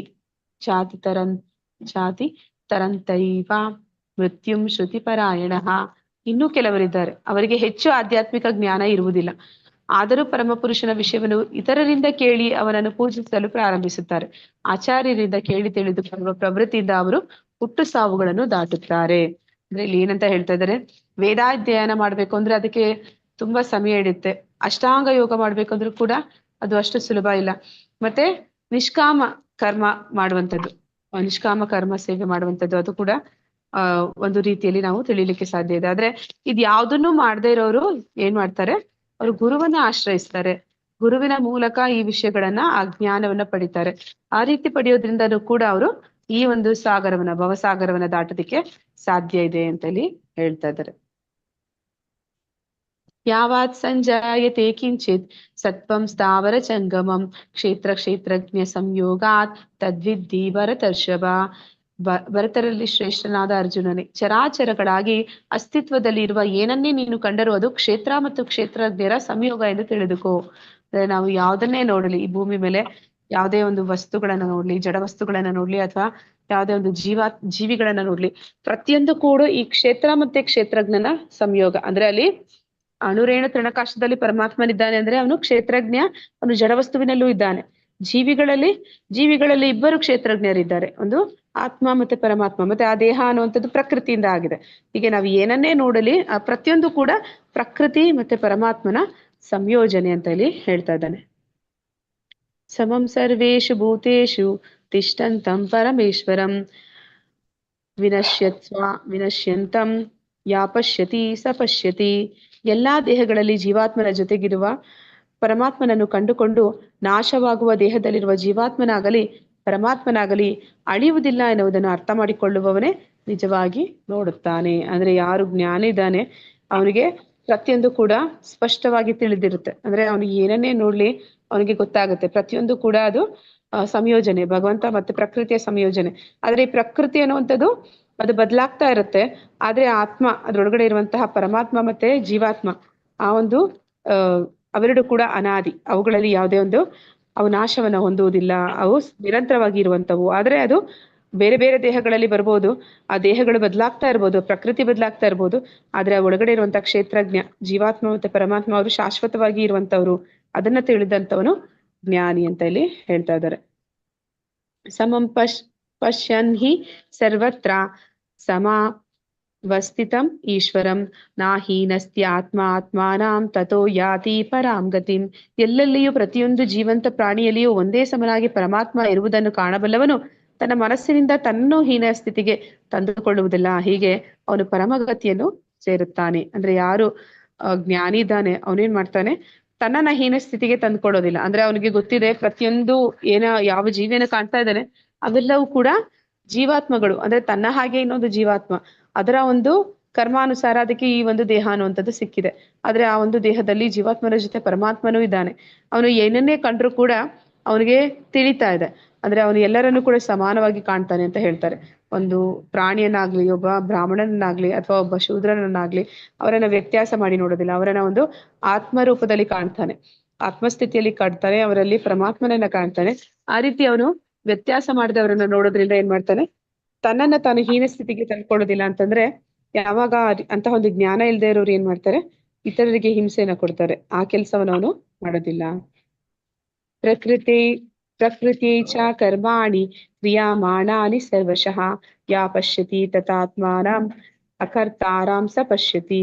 ದೇಹವು ಎಲ್ಲ ಕರ್ಮಗಳನ್ನು ಮಾಡುತ್ತದೆ, ಅದು ಐಹಿಕ ಪ್ರಕೃತಿಯಿಂದ ಆಗಿದೆ. ತಾನು ಏನನ್ನು ಮಾಡುವುದಿಲ್ಲ ಎಂದು ಯಾರು ನೋಡಬಲ್ಲರೋ ಅವರೇ ನಿಜವಾಗಿ ನೋಡುತ್ತಾರೆ. ಅಂದ್ರೆ ಈ ದೇಹ ಅನ್ನುವಂಥದ್ದು ಅದು ಒಂದು ಕಾರಿಗೆ ಹೋಲಿಸ್ತಾರೆ. ಮತ್ತೆ ಆ ದೇಹದಲ್ಲಿ ಏನ್ ಕೆಲಸ ನಡೀತಿದೆ ಅದೆಲ್ಲವನ್ನು ಕೂಡ ಪ್ರಕೃತಿ ಮಾಡ್ತಾ ಇದೆ. ಆ ಪ್ರಕೃತಿ ಅನ್ನೋದು ಏನು ಅಂತಂದ್ರೆ ಒಂದು ಕಾರ್ನ ಇಂಜಿನ್ ಇದ್ದ ಹಾಗೆ. ಕಾರ್ನಲ್ಲಿ ಇಂಜಿನ್ ಇಲ್ಲ ಅಂದ್ರೆ ಕಾರ್ ಓಡೋದಿಲ್ಲ ಅಂತ ಹೇಳ್ತಾರೆ. ಆದ್ರೆ ಅದನ್ನ ಓಡಿಸೋದಕ್ಕೆ ಅಲ್ಲಿ ಪರಮಾತ್ಮ ಇದ್ದಾನೆ, ಆತ್ಮ ಇದ್ದಾನೆ. ಆದ್ರೆ ಇಂಜಿನ್ ಅನ್ನುವಂಥದ್ದು ವಾಸ್ತವದಲ್ಲಿ ಆ ಕಾರು ಓಡೋದಕ್ಕೆ ಅದು ಪ್ರಮುಖವಾಗಿ ಬೇಕಾಗಿರುವಂಥದ್ದು. ಅದಿಲ್ಲ ಅಂತಂದ್ರೆ ಏನಾಗುತ್ತೆ, ನಾವು ಅದನ್ನ ಗಾಡಿನ ಅಲುಗಾಡ್ಸಕ್ಕಾಗಲ್ಲ. ಹಾಗೆ ಈ ಒಂದು ದೇಹ ಅನ್ನುವಂಥದ್ದು ಕೂಡ ಆ ಪ್ರಕೃತಿಯದು ಎಲ್ಲ ಕೆಲಸವನ್ನ ಮಾಡ್ತಾ ಇರುವಂತದ್ದು. ಆ ಒಂದು ಪ್ರಕೃತಿಗೆ ಕೆಲಸವನ್ನ ಮಾಡಿಸ್ತಿರುವಂತದ್ದು ಪರಮಾತ್ಮ, ಅನುಮತಿ ಕೊಡ್ತಾ ಇರುವಂತವನು ಅವನು. ಮತ್ತೆ ಈ ಆತ್ಮ ಏನ್ ಮಾಡ್ತಾ ಇದ್ದಾನೆ, ಆತ್ಮ ಮಾಡ್ತಾ ಇರುವಂತದ್ದು ಒಂದೇ ಕೆಲಸ, ಅವನು ಇಚ್ಛೆ, ಅವನ ಬಯಕೆಯನ್ನ ತೋರ್ಪಡಿಸಿಕೊಳ್ಳುವಂಥದ್ದು. ಆ ಬಯಕೆ ಅನ್ನುವಂಥದ್ದು, ಇಚ್ಛೆ ಅನ್ನುವಂಥದ್ದು ಅಷ್ಟೇ ಆತ್ಮನಿಗಿರುವಂತಹ ಒಂದು ಸಾಮರ್ಥ್ಯ. ಆದ್ರೆ ಒಂದು ದೇಹ ಇಲ್ಲ ಅಂತಂದ್ರೆ ಆತ್ಮ ಅವನ ಇಚ್ಛೆಗಳನ್ನ ಈಡೇರಿಸ್ಕೊಳ್ಳೋಕೆ ಸಾಧ್ಯ ಇಲ್ಲ. ಅವನ ಇಚ್ಛೆಗಳನ್ನ ಈಡೇರಿಸ್ಕೊಳ್ಳೋಕೆ ದೇಹ ಮಾತ್ರ ಇದ್ರೆ ಸಾಲದು, ಅಲ್ಲಿ ಪರಮಾತ್ಮನ ಅನುಮತಿ ಕೂಡ ಇದ್ರೆ ಮಾತ್ರನೇ ಅದು ನಡೆಯುವಂಥದ್ದು. ಈ ಹೇಳಿಕೆಯನ್ನು ನೀವು ಹೇಗೆ ವಿವರಿಸುತ್ತೀರಿ? ತಾನು ಏನನ್ನು ಮಾಡುವುದಿಲ್ಲ ಅಂದ್ರೆ ನಾನೀಗ ಹೇಳ್ದೆ, ಆತ್ಮ ವಾಸ್ತವದಲ್ಲಿ ಏನು ಮಾಡೋದಿಲ್ಲ, ಮಾಡ್ತಾ ಇರುವಂತದ್ದು ಪ್ರಕೃತಿ, ಅವಳಿಗೆ ಮಾಡಿಸ್ತಿರುವಂತದ್ದು ಪರಮಾತ್ಮ. ಅಂದ್ರೆ ಹೇಗೆ ಅಂತಂದ್ರೆ ತಂದೆ ತಾಯಿ ಇದ್ದಾಗೆ. ಪ್ರಕೃತಿ ಇರುವಂತದ್ದು ತಾಯಿ ಆದ್ರೆ ತಂದೆ ಪರಮಾತ್ಮ. ನಮ್ಗೆ ಏನ್ ಬೇಕು ನಾವು ಆಸೆ ಪಡ್ತೀವಿ ಮಕ್ಕಳು, ಅದನ್ನ ತಾಯಿ ಮಾಡ್ಬೇಕು ಅಂದ್ರೆ ಕೂಡ ತಂದೆಯ ಅನುಮತಿ ಇರ್ಬೇಕು. ತಂದೆಯ ಅನುಮತಿ ಇಲ್ದಿರೋ ತಾಯಿ ಒಂದು ಮಗುವಿನ ಇಚ್ಛೆಗಳನ್ನ ಈಡೇರಿಸೋದಕ್ಕೆ ಸಾಧ್ಯ ಇಲ್ಲ. ಆದ್ರೆ ವಾಸ್ತವದಲ್ಲಿ ಮಗು ತನಗೆ ತಾನೇ ಏನನ್ನು ಮಾಡ್ಕೊಳ್ಳೋದಕ್ಕೂ ಆಗೋದಿಲ್ಲ. ಹಾಗೆ ಈ ಒಂದು ಪರಮಾತ್ಮ ಆತ್ಮ, ಜೀವಾತ್ಮ. ಯಥಾ ಸರ್ವಾಗತಂ ಸೌಕ್ಷ್ಮಾತ್ ಆಕಾಶಂ ನೋಪಲಿಪ್ಯತೆ ಸರ್ವತ್ರ ವಸ್ಥಿತೋ ದೇಹೇ ಯಥಾತ್ಮಾನೋಪಲಿಪ್ಯತೆ. ಆಕಾಶವು ಎಲ್ಲೆಲ್ಲಿಯೂ ಇದ್ದರೂ ತನ್ನ ಸೂಕ್ಷ್ಮ ಸ್ವರೂಪದಿಂದಾಗಿ ಅದು ಯಾತರೊಡನೆಯೂ ಬೆರೆಯುವುದಿಲ್ಲ. ಹಾಗೆಯೇ ಬ್ರಹ್ಮನ್ ದೃಷ್ಟಿಯಲ್ಲಿ ಸ್ಥಿತನಾಗಿರುವ ಆತ್ಮನು ಆ ದೇಹದಲ್ಲಿ ಇದ್ದರೂ ದೇಹದ ಜೊತೆ ಬೆರೆಯುವುದಿಲ್ಲ. ಅದ್ರಲ್ಲಿ ಏನಂತ ಹೇಳ್ತಾ ಇದ್ದಾರೆ, ಆಕಾಶ ಅನ್ನುವಂಥದ್ದು ಅದು ಹೇಗೆ ಇರುತ್ತೆ, ಆಕಾಶ ಅನ್ನುವಂಥದ್ದು ಎಲ್ಲದಕ್ಕೂ ಒಂದು ಜಾಗ, ಅವಕಾಶವನ್ನ ಮಾಡಿಕೊಡುತ್ತೆ. ಹಾಗೆಯೇ ಈ ಒಂದು ಬ್ರಹ್ಮನ್ ದೃಷ್ಟಿಯಲ್ಲಿ ಯಾರಿದ್ದಾರೆ ಅಂದ್ರೆ ಯಾರಿಗೆ ಈ ಒಂದು ಜ್ಞಾನ ತಿಳಿದಿದೆ, ಪ್ರಕೃತಿ ಅಂದ್ರೆ ಏನು, ಪರಮಾತ್ಮ ಅಂದ್ರೆ ಏನು, ಜೀವಾತ್ಮ ಅಂದ್ರೆ ಏನು ಎಲ್ಲ ತಿಳಿದಿದೆ, ಅಂತವನು ಈ ದೇಹದಲ್ಲಿ ಇದ್ರೂ ಕೂಡ ಈ ದೇಹದ ಒಂದು ಗುಣಗಳ ಸಂಪರ್ಕಕ್ಕೆ ಅವನು ಬರೋದಿಲ್ಲ. ಅದನ್ನ ಇಲ್ಲಿ ಹೇಳ್ತಾ ಇದ್ದಾರೆ. ಹೇಗೆ ಅವನು ಆ ಗುಣಗಳಲ್ಲಿ ಅವನು ಸಿಲ್ಕೊಳ್ಳೋದಿಲ್ಲ ಅಂತಂದ್ರೆ, ಆಕಾಶ ಅನ್ನುವಂಥದ್ದು ಎಲ್ಲದರ ಮಧ್ಯೆ ಅಂದ್ರೆ ಎಲ್ಲವನ್ನು ತಾನು ಒಳಗೊಂಡಿದ್ರು ಕೂಡ ಯಾವ್ದ್ರ ಜೊತೆಲೂ ಆಕಾಶ ಅನ್ನುವಂಥದ್ದು ಅದು ಹೇಗೆ ಬರೆಯೋದಿಲ್ವೋ ಹಾಗೆ ಒಂದು ಬ್ರಹ್ಮನ್ ಸ್ಥಿತಿಯಲ್ಲಿ ಯಾವ ಒಂದು ಆತ್ಮ ಇದ್ದಾನೆ ಅವನು ಆ ಒಂದು ಆತ್ಮಸ್ಥಿತಿಯಲ್ಲಿ ಇರ್ತಾನೆ ಹೊರತು ಅವನು ದೇಹ ಸ್ಥಿತಿಗೆ, ದೇಹ ಭಾವನೆಗೆ ಅವನು ಬರೋದಿಲ್ಲ ಅಂತ. ಯಥಾ ಪ್ರಕಾಶೇತಿ ಏಕಾ ಕೃಷ್ಣಂ ಲೋಕಂ ಇಮಂ ರವಿ ಕ್ಷೇತ್ರಿ ತಥಾ ಕೃಷ್ಣಂ ಪ್ರಕಾಶಯತಿ ಭಾರತ. ಭರತ ವಂಶಜನಾದ ಅರ್ಜುನನೇ, ಒಬ್ಬನೇ ಸೂರ್ಯನು ಇಡೀ ವಿಶ್ವವನ್ನು ಹೇಗೆ ಬೆಳಗುತ್ತಾನೋ ಹಾಗೆಯೇ ದೇಹದೊಳಗಿರುವ ಜೀವಿಯು ಪ್ರಜ್ಞೆಯಿಂದ ಇಡೀ ದೇಹವನ್ನು ಬೆಳಗುತ್ತಾನೆ. ಅಂದ್ರೆ ಜೀವಾತ್ಮನ ಗಾತ್ರ ಏನ್ ಹೇಳಿದೆ? ಹರೇ ಕೃಷ್ಣ. ಕೂದಲೆಳೆ ಎಷ್ಟು? ಒಂದು ಕೂದಲೆಳೆನ 16 ಭಾಗನೋ ಅದೆಷ್ಟು 60 ಭಾಗನ ಮಾಡಿದ್ರೆ 10,000 ಭಾಗ ಮಾಡಿದ್ರೆ ಅದರಲ್ಲಿ ಒಂದು ಭಾಗ ಅವನ ಒಂದು ಗಾತ್ರ. ಅವನು ಎಲ್ಲಿರ್ತಾನೆ ದೇಹದಲ್ಲಿ? ಅಂದ್ರೆ ಆತ್ಮ ಎಲ್ಲಿರುತ್ತೆ ಅಂತನಾ ಮಾತಾಜಿ? ಮಾತಾಜಿ ಎಲ್ಲಿರ್ತಾನೆ? ಹೃದಯ ಭಾಗದಲ್ಲಿ ಹೃದಯ ಭಾಗದಲ್ಲಿ. ಹೃದಯ ಭಾಗದಲ್ಲಿ ಇರ್ತಾನೆ ಮಾತಾಜಿ, ಹೃದಯ ಭಾಗದಲ್ಲಿ ಇರ್ತಾನೆ. ಆದ್ರೆ ಅವನು ಅಲ್ಲಿ ಇದ್ಕೊಂಡು ಇಡೀ ದೇಹ, ಅಷ್ಟು ಪುಟ್ಟ ಆತ್ಮ ಹೃದಯ ಭಾಗದಲ್ಲಿ ಇದ್ಕೊಂಡು ಇಡೀ ದೇಹಕ್ಕೆ ಎಷ್ಟು ಶಕ್ತಿ ಕೊಡ್ತಾನೆ ಅಂತಂದ್ರೆ, ಅದಕ್ಕೆ ಯಾವ್ದಕ್ಕೆ ಹೋಲಿಸ್ತಾ ಇದ್ದಾರೆ ಅಂದ್ರೆ, ಸೂರ್ಯ ಅವನು ಒಂದು ಜಾಗದಲ್ಲಿ ಇದ್ಕೊಂಡು ಇಡೀ ವಿಶ್ವಕ್ಕೆ ಬೆಳಕನ್ನ ಕೊಡ್ತಾ ಇದ್ದಾನೆ. ಹಾಗೆ ಈ ಒಂದು ಪುಟ್ಟ ಆತ್ಮ ದೇಹದ ಹೃದಯ ಭಾಗದಲ್ಲಿ ಇದ್ಕೊಂಡು ಇಡೀ ಒಂದು ದೇಹಕ್ಕೆ ಆ ಚೈತನ್ಯವನ್ನ ತುಂಬುತ್ತಾ ಇದ್ದಾನೆ ಅಂತ. ಆ ಚೈತನ್ಯವನ್ನು ಹೇಗೆ ತುಂಬುತ್ತಾ ಇದ್ದಾನೆ ಅಂತಂದ್ರೆ, ಆ ದೇಹದ ಯಾವುದೇ ಭಾಗದಿಂದ ನೀವು ಅವನನ್ನ ಮುಟ್ಟಿದ್ರು ಕೂಡ ಅವನಿಗೆ ಆ ಒಂದು ಗೊತ್ತಾಗುತ್ತೆ. ಅಂದ್ರೆ ಆ ದೇಹದಲ್ಲಿ ಅವನಿಗೆ ಯಾವ ಭಾಗವನ್ನು ಮುಟ್ಟಿದ್ರು ಕೂಡ ಅವನು ಹೃದಯ ಭಾಗದಲ್ಲಿದ್ರೆ ಇಡೀ ದೇಹದ ಕಾಲನ್ನು, ಕೈಯನ್ನು, ಹಿಂದಿನಿಂದ ಬೆನ್ನನ್ನು ಎಲ್ಲಿ ಮುಟ್ಟಿದ್ರು ಕೂಡ ಅವನಿಗೆ ಒಂದು ಪ್ರಜ್ಞೆ ಗೊತ್ತಾಗುತ್ತೆ. ಆ ಒಂದು ಚೈತನ್ಯ, ಪ್ರಜ್ಞೆ, ಕಾನ್ಶಿಯಸ್ ಅನ್ನುವಂಥದ್ದು ಆ ಪುಟ್ಟ ಆತ್ಮಕ್ಕೆ ಆ ದೇಹವನ್ನ ಚಟುವಟಿಕೆಯಿಂದ ಕೂಡಿರುವಂತೆ ಮಾಡುವಷ್ಟು ಶಕ್ತಿ, ಚೈತನ್ಯ ತುಂಬುವಂತ ಶಕ್ತಿ ಆತ್ಮಕ್ಕೆ ಇದೆ ಅಂತ ಇಲ್ಲಿ ಹೇಳ್ತಾ ಇದ್ದಾನೆ. ಕ್ಷೇತ್ರಜ್ಞರು ಕ್ಷೇತ್ರಜ್ಞ ಯೋರೇವಂ ಅಂತರಂ ಜ್ಞಾನ ಚಕ್ಷುಷಾ ಭೂತ ಪ್ರಕೃತಿ ಮೋಕ್ಷಂ ಚ ಯೇ ವಿದೂರ್ಯಾಂತಿ ತೇ ಪರಂ.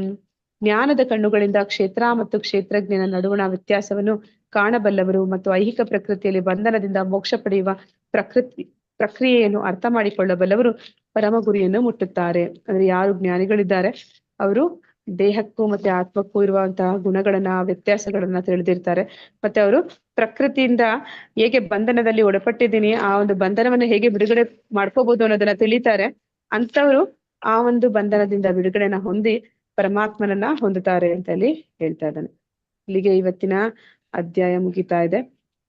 ಅಂದ್ರೆ ಈ ಒಂದು ಕೊನೆಯ ಶ್ಲೋಕ ನಾವು ಇವಾಗ ಏನು ಓದಿದ್ವಿ, ಜ್ಞಾನದ ಚಕ್ಷುಗಳಿಂದ ಕ್ಷೇತ್ರ ಮತ್ತೆ ಕ್ಷೇತ್ರಜ್ಞನ ನಡುವಣ ವ್ಯತ್ಯಾಸವನ್ನ ತಿಳಿದವರು ಅಂತ. ಇದನ್ನೇ ನಾಳೆಯ ಅಧ್ಯಾಯದ ಪ್ರಾರಂಭ ಆಗಿರುತ್ತೆ. ಯಾರೆಲ್ಲ ಈ ಒಂದು ಐಹಿಕ ಪ್ರಕೃತಿಯ ವಿಷಯಗಳನ್ನ ತಿಳಿದಿದ್ದಾರೆ, ಅದು ಹೇಗೆ ಬಂಧನವನ್ನ ಮಾಡುತ್ತೆ, ಮತ್ತೆ ಅಲ್ಲಿಂದ ಬಿಡುಗಡೆ, ಮೋಕ್ಷವನ್ನ ನಾವು ಹೇಗೆ ಪಡೆಯುವಂಥದ್ದು, ಆ ಜ್ಞಾನವನ್ನ ತಿಳಿದಂತ ಅನೇಕ ಋಷಿ ಮುನಿಗಳು ಹೇಗೆ ಅವರು ಸಿದ್ಧಿಯನ್ನ ಪಡೆದ್ರು, ಅವರು ಹೇಗೆ ಈ ಬಂಧನದಿಂದ ಭವಸಾಗರವನ್ನ ದಾಟಿ ಪರಮಾತ್ಮನ ಧಾಮಕ್ಕೆ ಹೋದ್ರು ಅನ್ನೋದನ್ನ ಹೇಳ್ತಾ ನಾಳೆಯ ಅಧ್ಯಾಯ ಪ್ರಾರಂಭ ಆಗುತ್ತೆ. ಅದನ್ನ ಗುಣತ್ರಯ ವಿಭಾಗ ಯೋಗ ಅಂತ ಕರೀತಾರೆ.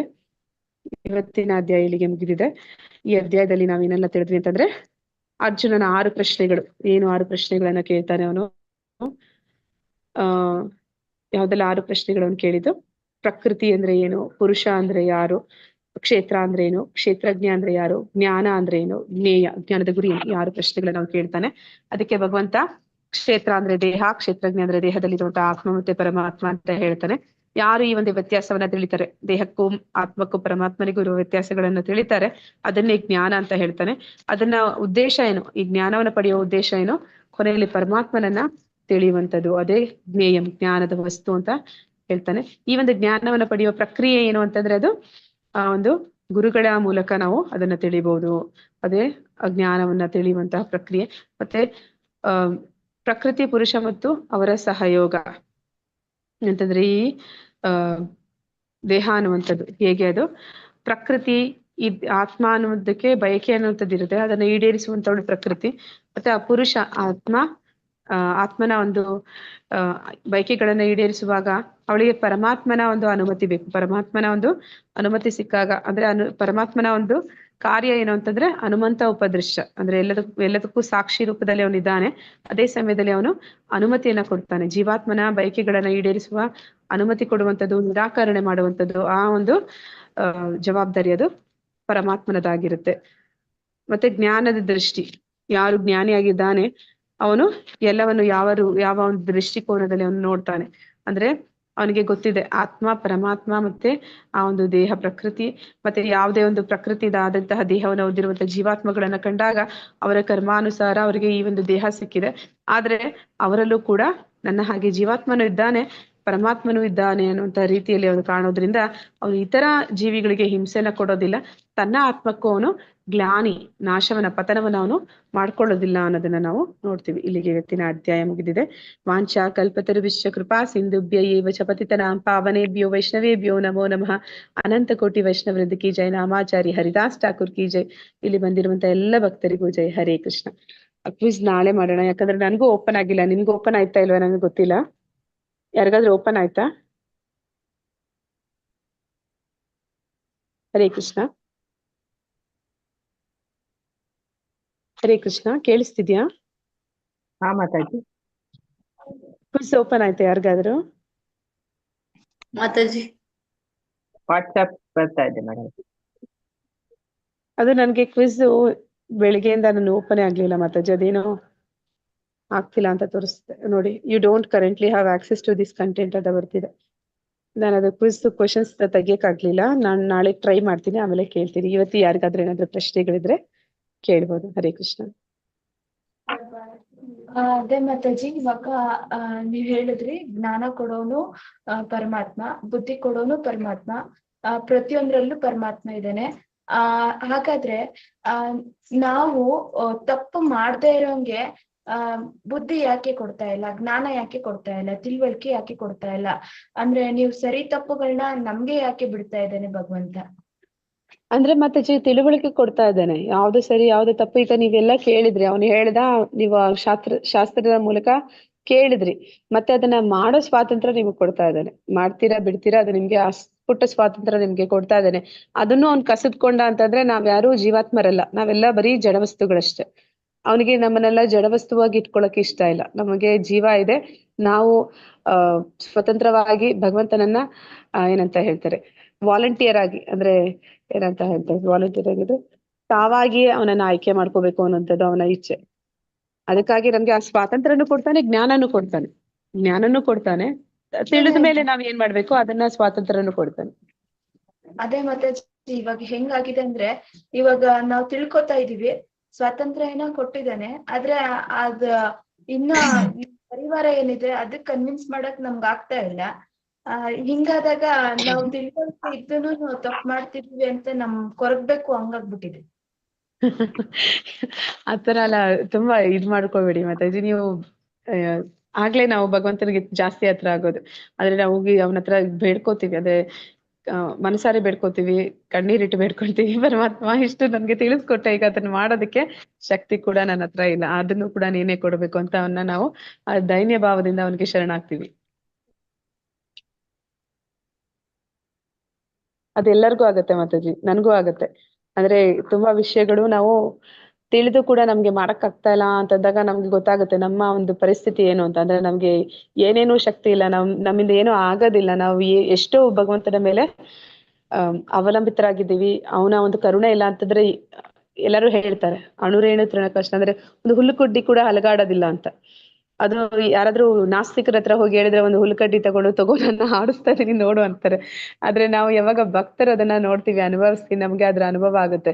ಹೌದು ನಿಜ, ಅದು ಏನೊಂದು ವಿಷಯ ಕೂಡ ಅವನ ಒಂದು ಅನುಮತಿ ಇಲ್ದಿರ ಆಗೋದಿಲ್ಲ ಅನ್ನೋದನ್ನ ನಾವು ಅದನ್ನ ಅನುಭವ ನಮ್ಗೆ ಬರುತ್ತೆ. ಅದಕ್ಕೆ ನಾವು ತುಂಬಾ ಅವನ ಮೇಲೆ ಅವಲಂಬಿತರಾಗ್ತೀವಿ, ಮತ್ತೆ ಅವನಿಗೆ ಶರಣ ಹೋಗ್ತೀವಿ. ಪರಮಾತ್ಮ ನನ್ಗೆ ಈ ಜ್ಞಾನವನ್ನ ಕೊಟ್ಟೆ, ಅದನ್ನ ಈಗ ನನ್ನ ಜೀವನದಲ್ಲಿ ಅಳವಡಿಸ್ಕೋ ಶಕ್ತಿ ಕೂಡ ನೀನೇ ಕೊಡಬೇಕು ಅಂತ. ಅದಷ್ಟೇ ಕೇಳ್ಕೋಬೇಕು ಮಾತಾಜಿ ಇವಾಗ. ಅದು ನಿಜವಾಗ್ಲು ಮಾತಾಜಿ, ಅದನ್ನ ನೀವು ಯಾವಾಗ ಗಂಭೀರವಾಗಿ ತಗೊಳ್ತೀರಾ, ಆಗ ನೀವು ಹೆಚ್ಚು ಹೆಚ್ಚು ಅವನಿಗೆ ದೈನ್ಯ ಭಾವದಲ್ಲಿ ಹೋಗ್ತೀರಾ. ಆಗ ಏನ್ ಮಾಡ್ತಾರೆ, ಈ ಜಪ ಮಾಡುವಾಗ ಹೇಳ್ತಾರೆ, ನೀವು ಜಪ ಮಾಡುವಾಗ ಒಂದು ದಿನ ಅಳ್ತೀರಾ ಅಂತಂದ್ರೆ ಯಾಕೆ ಅಳ್ತೀರಾ ಅಂತಂದ್ರೆ ನಿಮ್ಗೆ ಗೊತ್ತಾಗಿದೆ, ಆದ್ರೂ ಕೂಡ ನಿಮ್ ಕೈಲಿ ಅದನ್ನ ಮಾಡಕ್ ಆಗಿಲ್ಲ ಅಂತಂದಾಗ, ಕಷ್ಟ ಆದಾಗ ನಾವು ಅವನ ಸಹಾಯ ಕೇಳ್ತೀವಿ. ಹರೇ ಕೃಷ್ಣ ಮಹಾಮಂತ್ರದ ಅರ್ಥ ಅದು. ಅಂದ್ರೆ ಭಗವಂತ, ನನ್ನನ್ನ ನಿನ್ನ ಸೇವೆಯಲ್ಲಿ ತೊಡಗಿಸು, ಆದ್ರೆ ನನ್ಗೆ ಗೊತ್ತಾಗಿದೆ ನಿನ್ನ ಸೇವೆ ಮಾಡ್ಬೇಕು ಅಂತ, ಆದ್ರೆ ನನ್ಗೆ ಮಾಡೋ ಶಕ್ತಿ ಕೂಡ ನೀನೇ ಕೊಡ್ಬೇಕು ಅಂತ ಹೇಳಿ ನಾವು ಅದನ್ನ ಅಷ್ಟು ಕೂಗಿ ಅವನ ನಾಮವನ್ನ ಕೂಗಿ ಕರೆದು ಅವನನ್ನ ಕೇಳ್ಕೊಳ್ಳುವಂಥದ್ದು. ಒಂದು ಮಂತ್ರದಲ್ಲಿ ಒಂದೇ ಒಂದು ಮಂತ್ರ ನಮ್ದು ಶುದ್ಧ ನಾಮ ಆದ್ರೂ ಕೂಡ ನಮ್ಮ ಒಂದು ಜಪ ಅದು ಫಲಿಸುತ್ತೆ ಅಂತ ಹೇಳ್ತಾರೆ. ಅಂದ್ರೆ ನಾವು ಅನೇಕ ಅಪರಾಧಗಳನ್ನ ಮಾಡ್ತೀವಿ ಅಂತ ಹೇಳ್ತಾರೆ ಜಪ ಮಾಡುವಾಗ. ಆ ಅಪರಾಧಗಳನ್ನ ಆಗದೆ ಇರೋ ಹಾಗೆ ಜಪ ಮಾಡೋ ಪ್ರಯತ್ನ ಮಾಡ್ಬೇಕು ಅಂತ ಹೇಳ್ತಾರೆ. ಅದಕ್ಕೆ 3 ಹಂತಗಳು ಹೇಳ್ತಾರೆ: ನಾಮ ಅಪರಾಧ, ನಾಮಾಭಾಸ, ಮತ್ತೆ ಶುದ್ಧ ನಾಮ ಅಂತ. ಅಪರಾಧಗಳು 10 ಅಪರಾಧಗಳನ್ನ ಹೇಳ್ತಾರೆ. ಯಾವ್ದೆಲ್ಲ 10 ಅಪರಾಧಗಳು ಅಂದ್ರೆ, ನಾವು ಜಪ ಮಾಡುವಂತವ್ರು, ಈ ವೈಷ್ಣವರು ಯಾರಿದ್ದಾರೆ ಅಂದ್ರೆ ಯಾರು ಈಗಾಗ್ಲೇ ಭಕ್ತಿ ಮಾರ್ಗದಲ್ಲಿದ್ದಾರೆ, ಅವರಿಗೆ ಅಪರಾಧಗಳನ್ನ ಮಾಡಬಾರ್ದು ಅಂತ. ಅಂದ್ರೆ ಅವರಿಗೆ ನಾವು ಯಾವುದೇ ಒಂದು ತೊಂದರೆಗಳನ್ನ ಕೊಡುವಂಥದ್ದು, ಅಥವಾ ಮಾನಸಿಕವಾಗಿ ಅವರ ಬಗ್ಗೆ ಕೆಟ್ಟ ಭಾವನೆಯನ್ನ ಹೊಂದುವಂಥದ್ದು, ಇದೆಲ್ಲವೂ ಕೂಡ ವೈಷ್ಣವ ಅಪರಾಧ ಅಂತಾರೆ. ಅದು ನಾಮ ಅಪರಾಧ ಮೊದಲ ಅಪರಾಧ ಆಗುತ್ತೆ. ಆಮೇಲೆ ಬರುವಂತದ್ದು 2ನೇ ಅಪರಾಧ ಏನು ಅಂತಂದ್ರೆ, ಅದು ನಿಮ್ಮ ಒಂದು ಹಂತಕ್ಕೆ ಅದು ಜಾಸ್ತಿ ಅಂತ ಅನ್ಕೋತೀನಿ. ಅಂದ್ರೆ ದೇವತೆಗಳನ್ನ ಪರಮಾತ್ಮನಿಗೆ ಸಮಾನವಾಗಿ ಕಾಣುವಂಥದ್ದು. ದೇವೋತ್ತಮ ಪರಮ ಪುರುಷ ಬೇರೆ, ಇತರ ದೇವತೆಗಳು ಬೇರೆ. ಆದ್ರೆ ಯಾರು ದೇವತೆಗಳು ಮತ್ತೆ ಪರಮಾತ್ಮ ಎಲ್ಲ ಒಂದೇ ಅಂತ ಅನ್ಕೋತಾರೆ, ಅದು 2ನೇ ಹಂತದ ಭಗವಂತನಿಗೆ ಮಾಡುವಂತ ಅಪರಾಧ. ಆಮೇಲೆ ಮೂರನೇ ಅಪರಾಧ ಯಾವ್ದಂದ್ರೆ ಗುರುಗೆ ಮಾಡುವಂತ ಅಪರಾಧ. ಗುರು ನಮಗೆ ಅಂದ್ರೆ ಈಗ ದೀಕ್ಷಾ ಗುರುಗಳು ಅಂತ ಬರ್ತಾರೆ, ನಾವು ದೀಕ್ಷೆ ತಗೊಂಡ್ಮೇಲೆ ಅವರಿಗೆ ನಾವು ಹೊರಗಡೆ ಪ್ರತಿಜ್ಞೆಗಳನ್ನ ಮಾಡ್ತೀವಿ, ಅಂದ್ರೆ ಅವರಿಗೆ ಒಂದು ವಚನಗಳನ್ನ ಕೊಡ್ತೀವಿ. ಆ ಒಂದು ವಚನಗಳನ್ನ ಪೂರೈಸದೆ ಹೋದ್ರೆ ಅದು ಗುರುವಿಗೆ ನಾವು ಮಾಡುವಂತ ಅಪರಾಧ ಆಗುತ್ತೆ. 4ನೇ ಅಪರಾಧ ಯಾವ್ದು ಬರುತ್ತೆ ಅಂತಂದ್ರೆ ವೇದಗಳು ಶಾಸ್ತ್ರಗಳಲ್ಲಿ ಏನನ್ನ ಹೇಳಿದ್ದಾರೆ ಅದನ್ನ ಧಿಕ್ಕರಿಸುವಂಥದ್ದು, ಆ ಶಾಸ್ತ್ರಗಳನ್ನ ಸಾಧಾರಣ ಒಂದು ಗ್ರಂಥಗಳು ಅಂತ ಪರಿಗಣಿಸುವಂಥದ್ದು. ಅದನ್ನ ಇಲ್ಲಿ 4ನೇ ಅಪರಾಧ ಅಂತ ಹೇಳ್ತಾರೆ. 5ನೇ ಅಪರಾಧ ಏನು ಅಂತಂದ್ರೆ ಒಂದು ಹರಿನಾಮ ಸಂಕೀರ್ತನೆ ನಾವೇನ್ ಮಾಡ್ತೀವಿ ಅದನ್ನ ಒಂದು ಊಹಾತ್ಮಕ ಯಾರೋ ಒಂದು ಕ್ರಿಯೇಟ್ ಮಾಡಿದ್ದಾರೆ, ಸುಮ್ನೆ ಯಾವ್ದೋ ಒಂದು ಮಂತ್ರ ಅಂತ ಹೇಳ್ತಾ ಇದ್ದಾರೆ ಅಷ್ಟೇ, ಇದಕ್ಕೇನು ಶಕ್ತಿ ಇಲ್ಲ ಅಂತ ಅನ್ಕೊಳ್ಳುವಂಥದ್ದು, ಅದು 5ನೇ ಅಪರಾಧ. ಮತ್ತೆ ಆ ಒಂದು ಮಂತ್ರಕ್ಕೆ ತಮ್ಮದೇ ಆದ ಒಂದು ವಿವರಣೆಗಳನ್ನ, ವ್ಯಾಖ್ಯಾನಗಳನ್ನ, ಅರ್ಥಗಳನ್ನ ಕೊಡುವಂಥದ್ದು, ಅದು 6ನೇ ಅಪರಾಧ. ಮತ್ತೆ ಭಗವಂತನ ನಾಮಸ್ಮರಣೆಗೆ ಅದಕ್ಕೆ ಅಪಾರ ಶಕ್ತಿ ಇದೆ ಅಂತ ತಿಳಿದು ಆ ಒಂದು ಶಕ್ತಿಯ ಮೂಲಕ ನಾವು ಮಾಡಿದ ಎಲ್ಲ ಹಿಂದಿನ ಜನ್ಮದ ಕರ್ಮಗಳನ್ನ ಅದು ಹೋಗಿಸುತ್ತೆ ಅಂತ ಗೊತ್ತಿದ್ದು ಮತ್ತೆ ಮತ್ತೆ ತಪ್ಪು ಮಾಡೋದು. ನಾನು ಎಷ್ಟೇ ತಪ್ಪು ಮಾಡಿದ್ರು ಆ ಒಂದು ಸ್ಮರಣೆ ಮಾಡ್ತಾ ಇದ್ದೀನಿ, ಆ ಒಂದು ನಾಮಕ್ಕೆ ಶಕ್ತಿ ಇದೆ, ಆ ನಾಮ ಶಕ್ತಿ ಇದೆ, ನಾನು ಆ ಪಾಪಗಳನ್ನ ಕಳ್ಕೊಂತೀನಿ ಅಂತ ಅನ್ಕೊಳ್ಳುವಂಥದ್ದು, ಅದು 7ನೇ ಅಪರಾಧ. ಆ ರೀತಿ ಅನ್ಕೊಂಡು ತಿಳಿದು ತಪ್ಪು ಮಾಡಿ, ಅಂದ್ರೆ ಭಗವಂತನನ್ನ ಕರೆದು ತಪ್ಪು ಮಾಡ್ದಂಗೆ. ಗೊತ್ತಿಲ್ದಿರ ತಪ್ಪು ಮಾಡಿದ್ರೆ ಭಗವಂತನ ಹೆಸರು ಹೇಳಿದಾಗ ಹೋಗುತ್ತೆ. ಭಗವಂತನನ್ನ ಕರೆದು ಬಿಟ್ಟು ನೋಡು ನಾನು ತಪ್ಪು ಮಾಡ್ತಾ ಇದ್ದೀನಿ, ಈ ತಪ್ಪಿಗೆ ನೀನು ಪರಿಹಾರ ಕೊಡು, ನಾನ್ ತಪ್ಪು ಮಾಡೋದು ನನ್ ಕೆಲ್ಸ, ಅದನ್ನ ಹೋಗ್ಸೋದು ನಿನ್ ಕೆಲ್ಸ ಅನ್ನೋ ರೀತಿ ಮನಸ್ಥಿತಿನಲ್ಲಿ ಆ ಒಂದು ಅಪರಾಧ ಮಾಡುವಂಥದ್ದು, ಅದು ಕೂಡ 7ನೇ ಅಪರಾಧ ಅಂತಾರೆ. 8ನೇ ಅಪರಾಧ ಏನಂತ ಹೇಳ್ತಾರೆ ಅಂದ್ರೆ ಈ ಒಂದು ಅನೇಕ ಪೂಜೆಗಳನ್ನ ಮಾಡ್ತೀವಿ, ವ್ರತಗಳನ್ನ ಮಾಡ್ತೀವಿ, ಅದರ ಒಂದು ಫಲ ಅನ್ನುವಂಥದ್ದು ಇದೆ ಅಂತ ಅನ್ಕೋತೀವಿ. ಅಂದ್ರೆ ನಮ್ಗೆ ಸ್ವರ್ಗ ಸುಖ ಬೇಕು ಅಥವಾ ಇನ್ನೇನೋ ಒಂದು ಐಹಿಕ ಭೋಗ ಬೇಕು, ಅದಕ್ಕಾಗಿ ಮಾಡುವಂತಹ ವ್ರತಗಳು ಅಥವಾ ಪೂಜೆಗಳು ಅಥವಾ ಇನ್ನೇನೋ ಒಂದು ದಾನಗಳು ಆತರ ಇರುತ್ತೆ. ಆ ರೀತಿ ಈ ಹರೇ ಕೃಷ್ಣ ಮಹಾಮಂತ್ರ ಅಂತ ತಿಳ್ಕೊಳ್ಳುವಂಥದ್ದು, ಅಂದ್ರೆ ನಾನು ಭಗವಂತನ ನಾಮಸ್ಮರಣೆ ಮಾಡಿದ್ರೆ ನನ್ಗೇನೋ ಸಿಗುತ್ತೆ ಅಂತ ಹೇಳಿ ಮನಸ್ಥಿತಿಯಲ್ಲಿ ಮಾಡುವಂಥದ್ದು, ಇದು ಐಹಿಕವಾದದ್ದಲ್ಲ, ಇದು ಆಧ್ಯಾತ್ಮಿಕವಾದದ್ದು. ಇಲ್ಲಿ ನೀವು ಐಹಿಕ ಇಚ್ಛೆಗಳನ್ನ ಇಟ್ಕೊಂಡು ಮಾಡಿದ್ರೆ ಇದರಿಂದ ಯಾವ ಪ್ರಯೋಜನ ಇಲ್ಲ, ಅದು ಕೂಡ ಒಂದು ಅಪರಾಧ ಆಗುತ್ತೆ. ಮತ್ತೆ 9ನೇ ಅಪರಾಧ, ಇದನ್ನ ಸಾಧಾರಣವಾಗಿ ಅನೇಕ ಜನ ಮಾಡ್ತಾರೆ. ಅಂದ್ರೆ ಯಾರಿಗೆ ಭಗವಂತನಲ್ಲಿ ಭಕ್ತಿ ಇಲ್ಲ, ಭಗವಂತನಲ್ಲಿ ಪ್ರೀತಿ ಇಲ್ಲ, ಅವ್ರ ಹತ್ರ ಹೋಗಿ ಭಗವಂತನ ನಾಮದ ಮಹಿಮೆಗಳನ್ನ ತಿಳಿಸಬಾರ್ದು ಅಂತ ಹೇಳ್ತಾರೆ. ನಂತರ 10ನೇ ಅಪರಾಧ ಏನು ಅಂತಂದ್ರೆ ಎಷ್ಟೋ ಕಾಲಗಳಿಂದ ಭಗವಂತನ ವಿಷಯವಾಗಿ ಕೇಳಿ, ಅವನ ನಾಮದ ಮಹಿಮೆಗಳನ್ನ ಕೇಳಿ ತಿಳಿದು ನಮಗೆ ಪರಿಪೂರ್ಣವಾಗಿ ಆ ಒಂದು ಮಂತ್ರದಲ್ಲಿ ನಂಬಿಕೆ ಬರಲಿಲ್ಲ, ಮತ್ತೆ ಅದನ್ನ ಮಾಡುವಾಗ ನಾವು ಪರಿಪೂರ್ಣವಾಗಿ ಏನಂತ ಹೇಳ್ತಾರೆ ಗಮನ ಕೊಟ್ಟು ಮಾಡ್ಲಿಲ್ಲ, ಮತ್ತೆ ಇನ್ನೂ ನಾವು ಈ ಭೌತಿಕ ಇಚ್ಛೆಗಳನ್ನ ಹೆಚ್ಚು ಅಂಟಿಕೊಂಡಿದ್ದೀವಿ ಅಂತಂದ್ರೆ ಅದು 10ನೇ ಅಪರಾಧ ಅಂತಾರೆ. ಈ 10 ಅಪರಾಧಗಳನ್ನ ಆಗದೇ ಇರುವಾಗಿ ನೋಡ್ಕೊಂಡ್ರೆ ಆಗ ಅವನು ಅಪರಾಧ ಹಂತದಿಂದ ಮೇಲಕ್ಕೆ ಬರ್ತಾನೆ, ಅವನನ್ನ ನಾಮ ಭಾಸ ಅಂತ ಕರೀತಾರೆ. ಆ ಹಂತಕ್ಕೆ ಬಂದಾಗ ಪರಮಾತ್ಮ ತಾನಾಗಿಯೇ ಅಂತಹ ಭಕ್ತರನ್ನ ತನ್ನ ಹತ್ರಕ್ಕೆ ಕರ್ಕೊಳ್ತಾನೆ, ಅದನ್ನ ಶುದ್ಧ ನಾಮ ಅಂತ ಹೇಳ್ತಾರೆ. ನಾವು ಹೇಳುವಾಗ ಯಾವಾಗ ನಮ್ಗೆ ದೈನ್ಯ ಭಾವ ಬರುತ್ತೆ, ಶರಣಾಗತಿ ಭಾವ ಬರುತ್ತೆ, ಆಗ ನಮ್ಗೆ ಮನಸ್ಸಿನಲ್ಲಿ ನೋವಾಗುತ್ತೆ, ಪರಮಾತ್ಮ ನಾನು ಇದನ್ನೆಲ್ಲ ಮಾಡಕ್ ಇಷ್ಟ ಇಲ್ಲ, ಆದ್ರೂ ಕೂಡ ನಾನು ಒಂದು ಫೋರ್ಸ್ಫುಲಿ ಮಾಡೋ ರೀತಿ ಆಗ್ತಿದೆ, ನನಗೆ ಈ ಶಕ್ತಿ ಕೊಡು, ಇದನ್ನ ಜಯಿಸಿ ಅದರಿಂದ ಹೊರಗಡೆ ಬರೋದಕ್ಕೆ ನನಗೆ ಸಹಾಯ ಮಾಡುತ್ತೆ ನಾವು ಕೇಳುವಾಗ ನಾವು ಶುದ್ಧ ನಾಮವನ್ನ ಹೇಳ್ತೀವಿ ಅಂತ ಹೇಳ್ತಾರೆ. ಅಂತಹ ಒಂದು ಶುದ್ಧ ನಾಮ ಹೇಳಿದ್ರು ಕೂಡ ಭಗವಂತ ನಮಗೆ ಆ ಒಂದು ಕೃಷ್ಣ ಪ್ರೇಮ ನಮಗೆ ಸಿಗುತ್ತೆ, ಮತ್ತೆ ನಾವು ಆ ಒಂದು ಸಂಕಷ್ಟಗಳಿಂದ ಪಾರಾಗ್ತೀವಿ. ನಾವು ಅನ್ಕೊಂತೀವಿ ಇದೆಲ್ಲ ನಮ್ ಕೈಲಿ ಮಾಡಕ್ ಆಗ್ತಾ ಇಲ್ಲ ಅಂತ. ಪ್ರಾಮಾಣಿಕವಾಗಿ ನಾವು ಪ್ರಯತ್ನ ಪಡ್ತಾ ಇಲ್ಲ ಅನ್ನೋದೇ ಅದಕ್ಕೆ ಉತ್ತರ ಆಗಿರುತ್ತೆ. ಯಾವಾಗ ನಾವು ಪ್ರಾಮಾಣಿಕವಾಗಿ ಪ್ರಯತ್ನ ಪಡ್ತೀವಿ ಆಗದೆ ಇರುವಂತದ್ದು ಯಾವ್ದಿಲ್ಲ, ಯಾಕಂದ್ರೆ ಭಗವಂತ ಅವನು ಜೊತೆಲಿ ಬರ್ತಾನೆ, ಅವನು ಯಾವಾಗ ನಿಂತ್ಕೋತಾನೆ ಆಗ ಎಲ್ಲವೂ ಕೂಡ ಆಗ ನಮ್ಗೆ ಅರ್ಥ ಆಗುತ್ತೆ. ಪ್ರತಿಯೊಂದು ಕೂಡ ಅವನ ನಿಯಂತ್ರಣದಲ್ಲಿದೆ, ಅವನು ಏನ್ ಬೇಕಾದ್ರೂ ಮಾಡ್ಬೋದು, ನಾನ್ ಮಾಡೋದಕ್ಕೆ ಆಗುವಂಥದ್ದು ಏನೂ ಇಲ್ಲ ಅನ್ನುವಂಥದ್ದು ಅವೆಲ್ಲ ನಮ್ಮ ಅನುಭವ ಆಗುತ್ತೆ ಜೀವನದಲ್ಲಿ. ಹರೇ ಕೃಷ್ಣ ಮಾತಾಜಿ. ಧನ್ಯವಾದಗಳು ಮಾತಾಜಿ, ತುಂಬಾ ಚೆನ್ನಾಗಿ ವಿವರಣೆ ಕೊಟ್ರಿ. ಎಲ್ಲೋ ಒಂದ್ ರೀತಿ ಎಲ್ಲೋ ಹೋಗ್ಬಿಟ್ವಿ ನಾವು. ಹರೇ ಕೃಷ್ಣ ಮಾತಾಜಿ. ಎಲ್ಲರಿಗೂ ತುಂಬಾ ಹೃದಯದ ಧನ್ಯವಾದಗಳು. ಎಷ್ಟು ಸಮಯ ಆದ್ರೂ ಕೂಡ ತಾಳ್ಮೆಯಿಂದ ಕೂತು ಅದನ್ನ ಅಷ್ಟು ಪ್ರೀತಿಯಿಂದ ಕೇಳ್ತಾ ಇದ್ದೀರಾ. ಭಗವಂತನ ಕೃಪೆ ಎಲ್ಲರಿಗೂ ಸಿಗ್ಲಿ. ನಿಮ್ಮ ಒಂದು ಕಾರಣದಿಂದ ನನಗೂ ಆ ಪರಮಾತ್ಮನ ಬಗ್ಗೆ ಮಾತಾಡುವಂತ ಅವಕಾಶಗಳು ಸಿಗ್ತಾ ಇದೆ. ಆ ಒಂದು ಸೇವೆ ಭಗವಂತ ಸದಾ ಕೊಡ್ಲಿ ಅಂತ ಕೇಳ್ತಾ ಇದ್ದೀನಿ. ಮತ್ತೆ ಯಾರಿಗೇನು ಪ್ರಶ್ನೆಗಳಿಲ್ಲ ಅಂದ್ರೆ ಇಲ್ಲಿಗೆ ನಾವು ಎಂಡ್ ಮಾಡೋಣ. ಹರೇ ಕೃಷ್ಣ. ಥ್ಯಾಂಕ್ ಯು ಮಾತಾಜಿ. ಸಾರಿ ಮಾತಾಜಿ, ಅದು ಏನಾಯ್ತು ಇದ್ದಕ್ಕಿದ್ದಾಗೆ ಶೇರಿಂಗ್. ನಂದು ಆಯ್ತು ಮಾತಾಜಿ. ಇದು ಇಲ್ಲಿ ಫುಲ್ ಕರೆಂಟ್ ಹೋಗಿತ್ತು, ಆಮೇಲೆ ನೆಟ್ವರ್ಕ್ ಹೋಯ್ತು, ಏನೋ ಆಗುತ್ತೆ. ಆದ್ರೂ ಪರವಾಗಿಲ್ಲ. ನೋಡಿ ಮಾತಾಜಿ, ನನ್ಗೆ ಏನ್ ಖುಷಿ ಅಂದ್ರೆ ಇಷ್ಟು ಜನ, ಕೊನೆ ಪಕ್ಷ ಒಂದು 10 ಜನ ನಾವು ಕೂತು ಅದ್ರ ಬಗ್ಗೆ ಏನೇ ಒಂದು ವಿಘ್ನಗಳು ಬಂದ್ರು ಕೂಡ ಅದು ಎಷ್ಟೇ ಆಗಿ ಕಷ್ಟ ಆದ್ರೂ ಕೂಡ ಅದನ್ನ ಕೇಳಿದ್ವಲ್ಲ ಅನ್ನೋದು ಹೌದು ಮಾತಾಜಿ. ಸಮಾಧಾನ ಕೊಡುತ್ತೆ. ಥ್ಯಾಂಕ್ಸ್ ಮಾತಾಜಿ, ಧನ್ಯವಾದಗಳು ಮಾತಾಜಿ, ಎಲ್ಲರಿಗೂ ಧನ್ಯವಾದಗಳು. ಹರೇ ಕೃಷ್ಣ. ಧನ್ಯವಾದ. ಧನ್ಯವಾದಗಳು ಮಾತಾಜಿ. ಹರೇ ಕೃಷ್ಣ ಮಾತಾಜಿ, ಹರೇ ಕೃಷ್ಣ.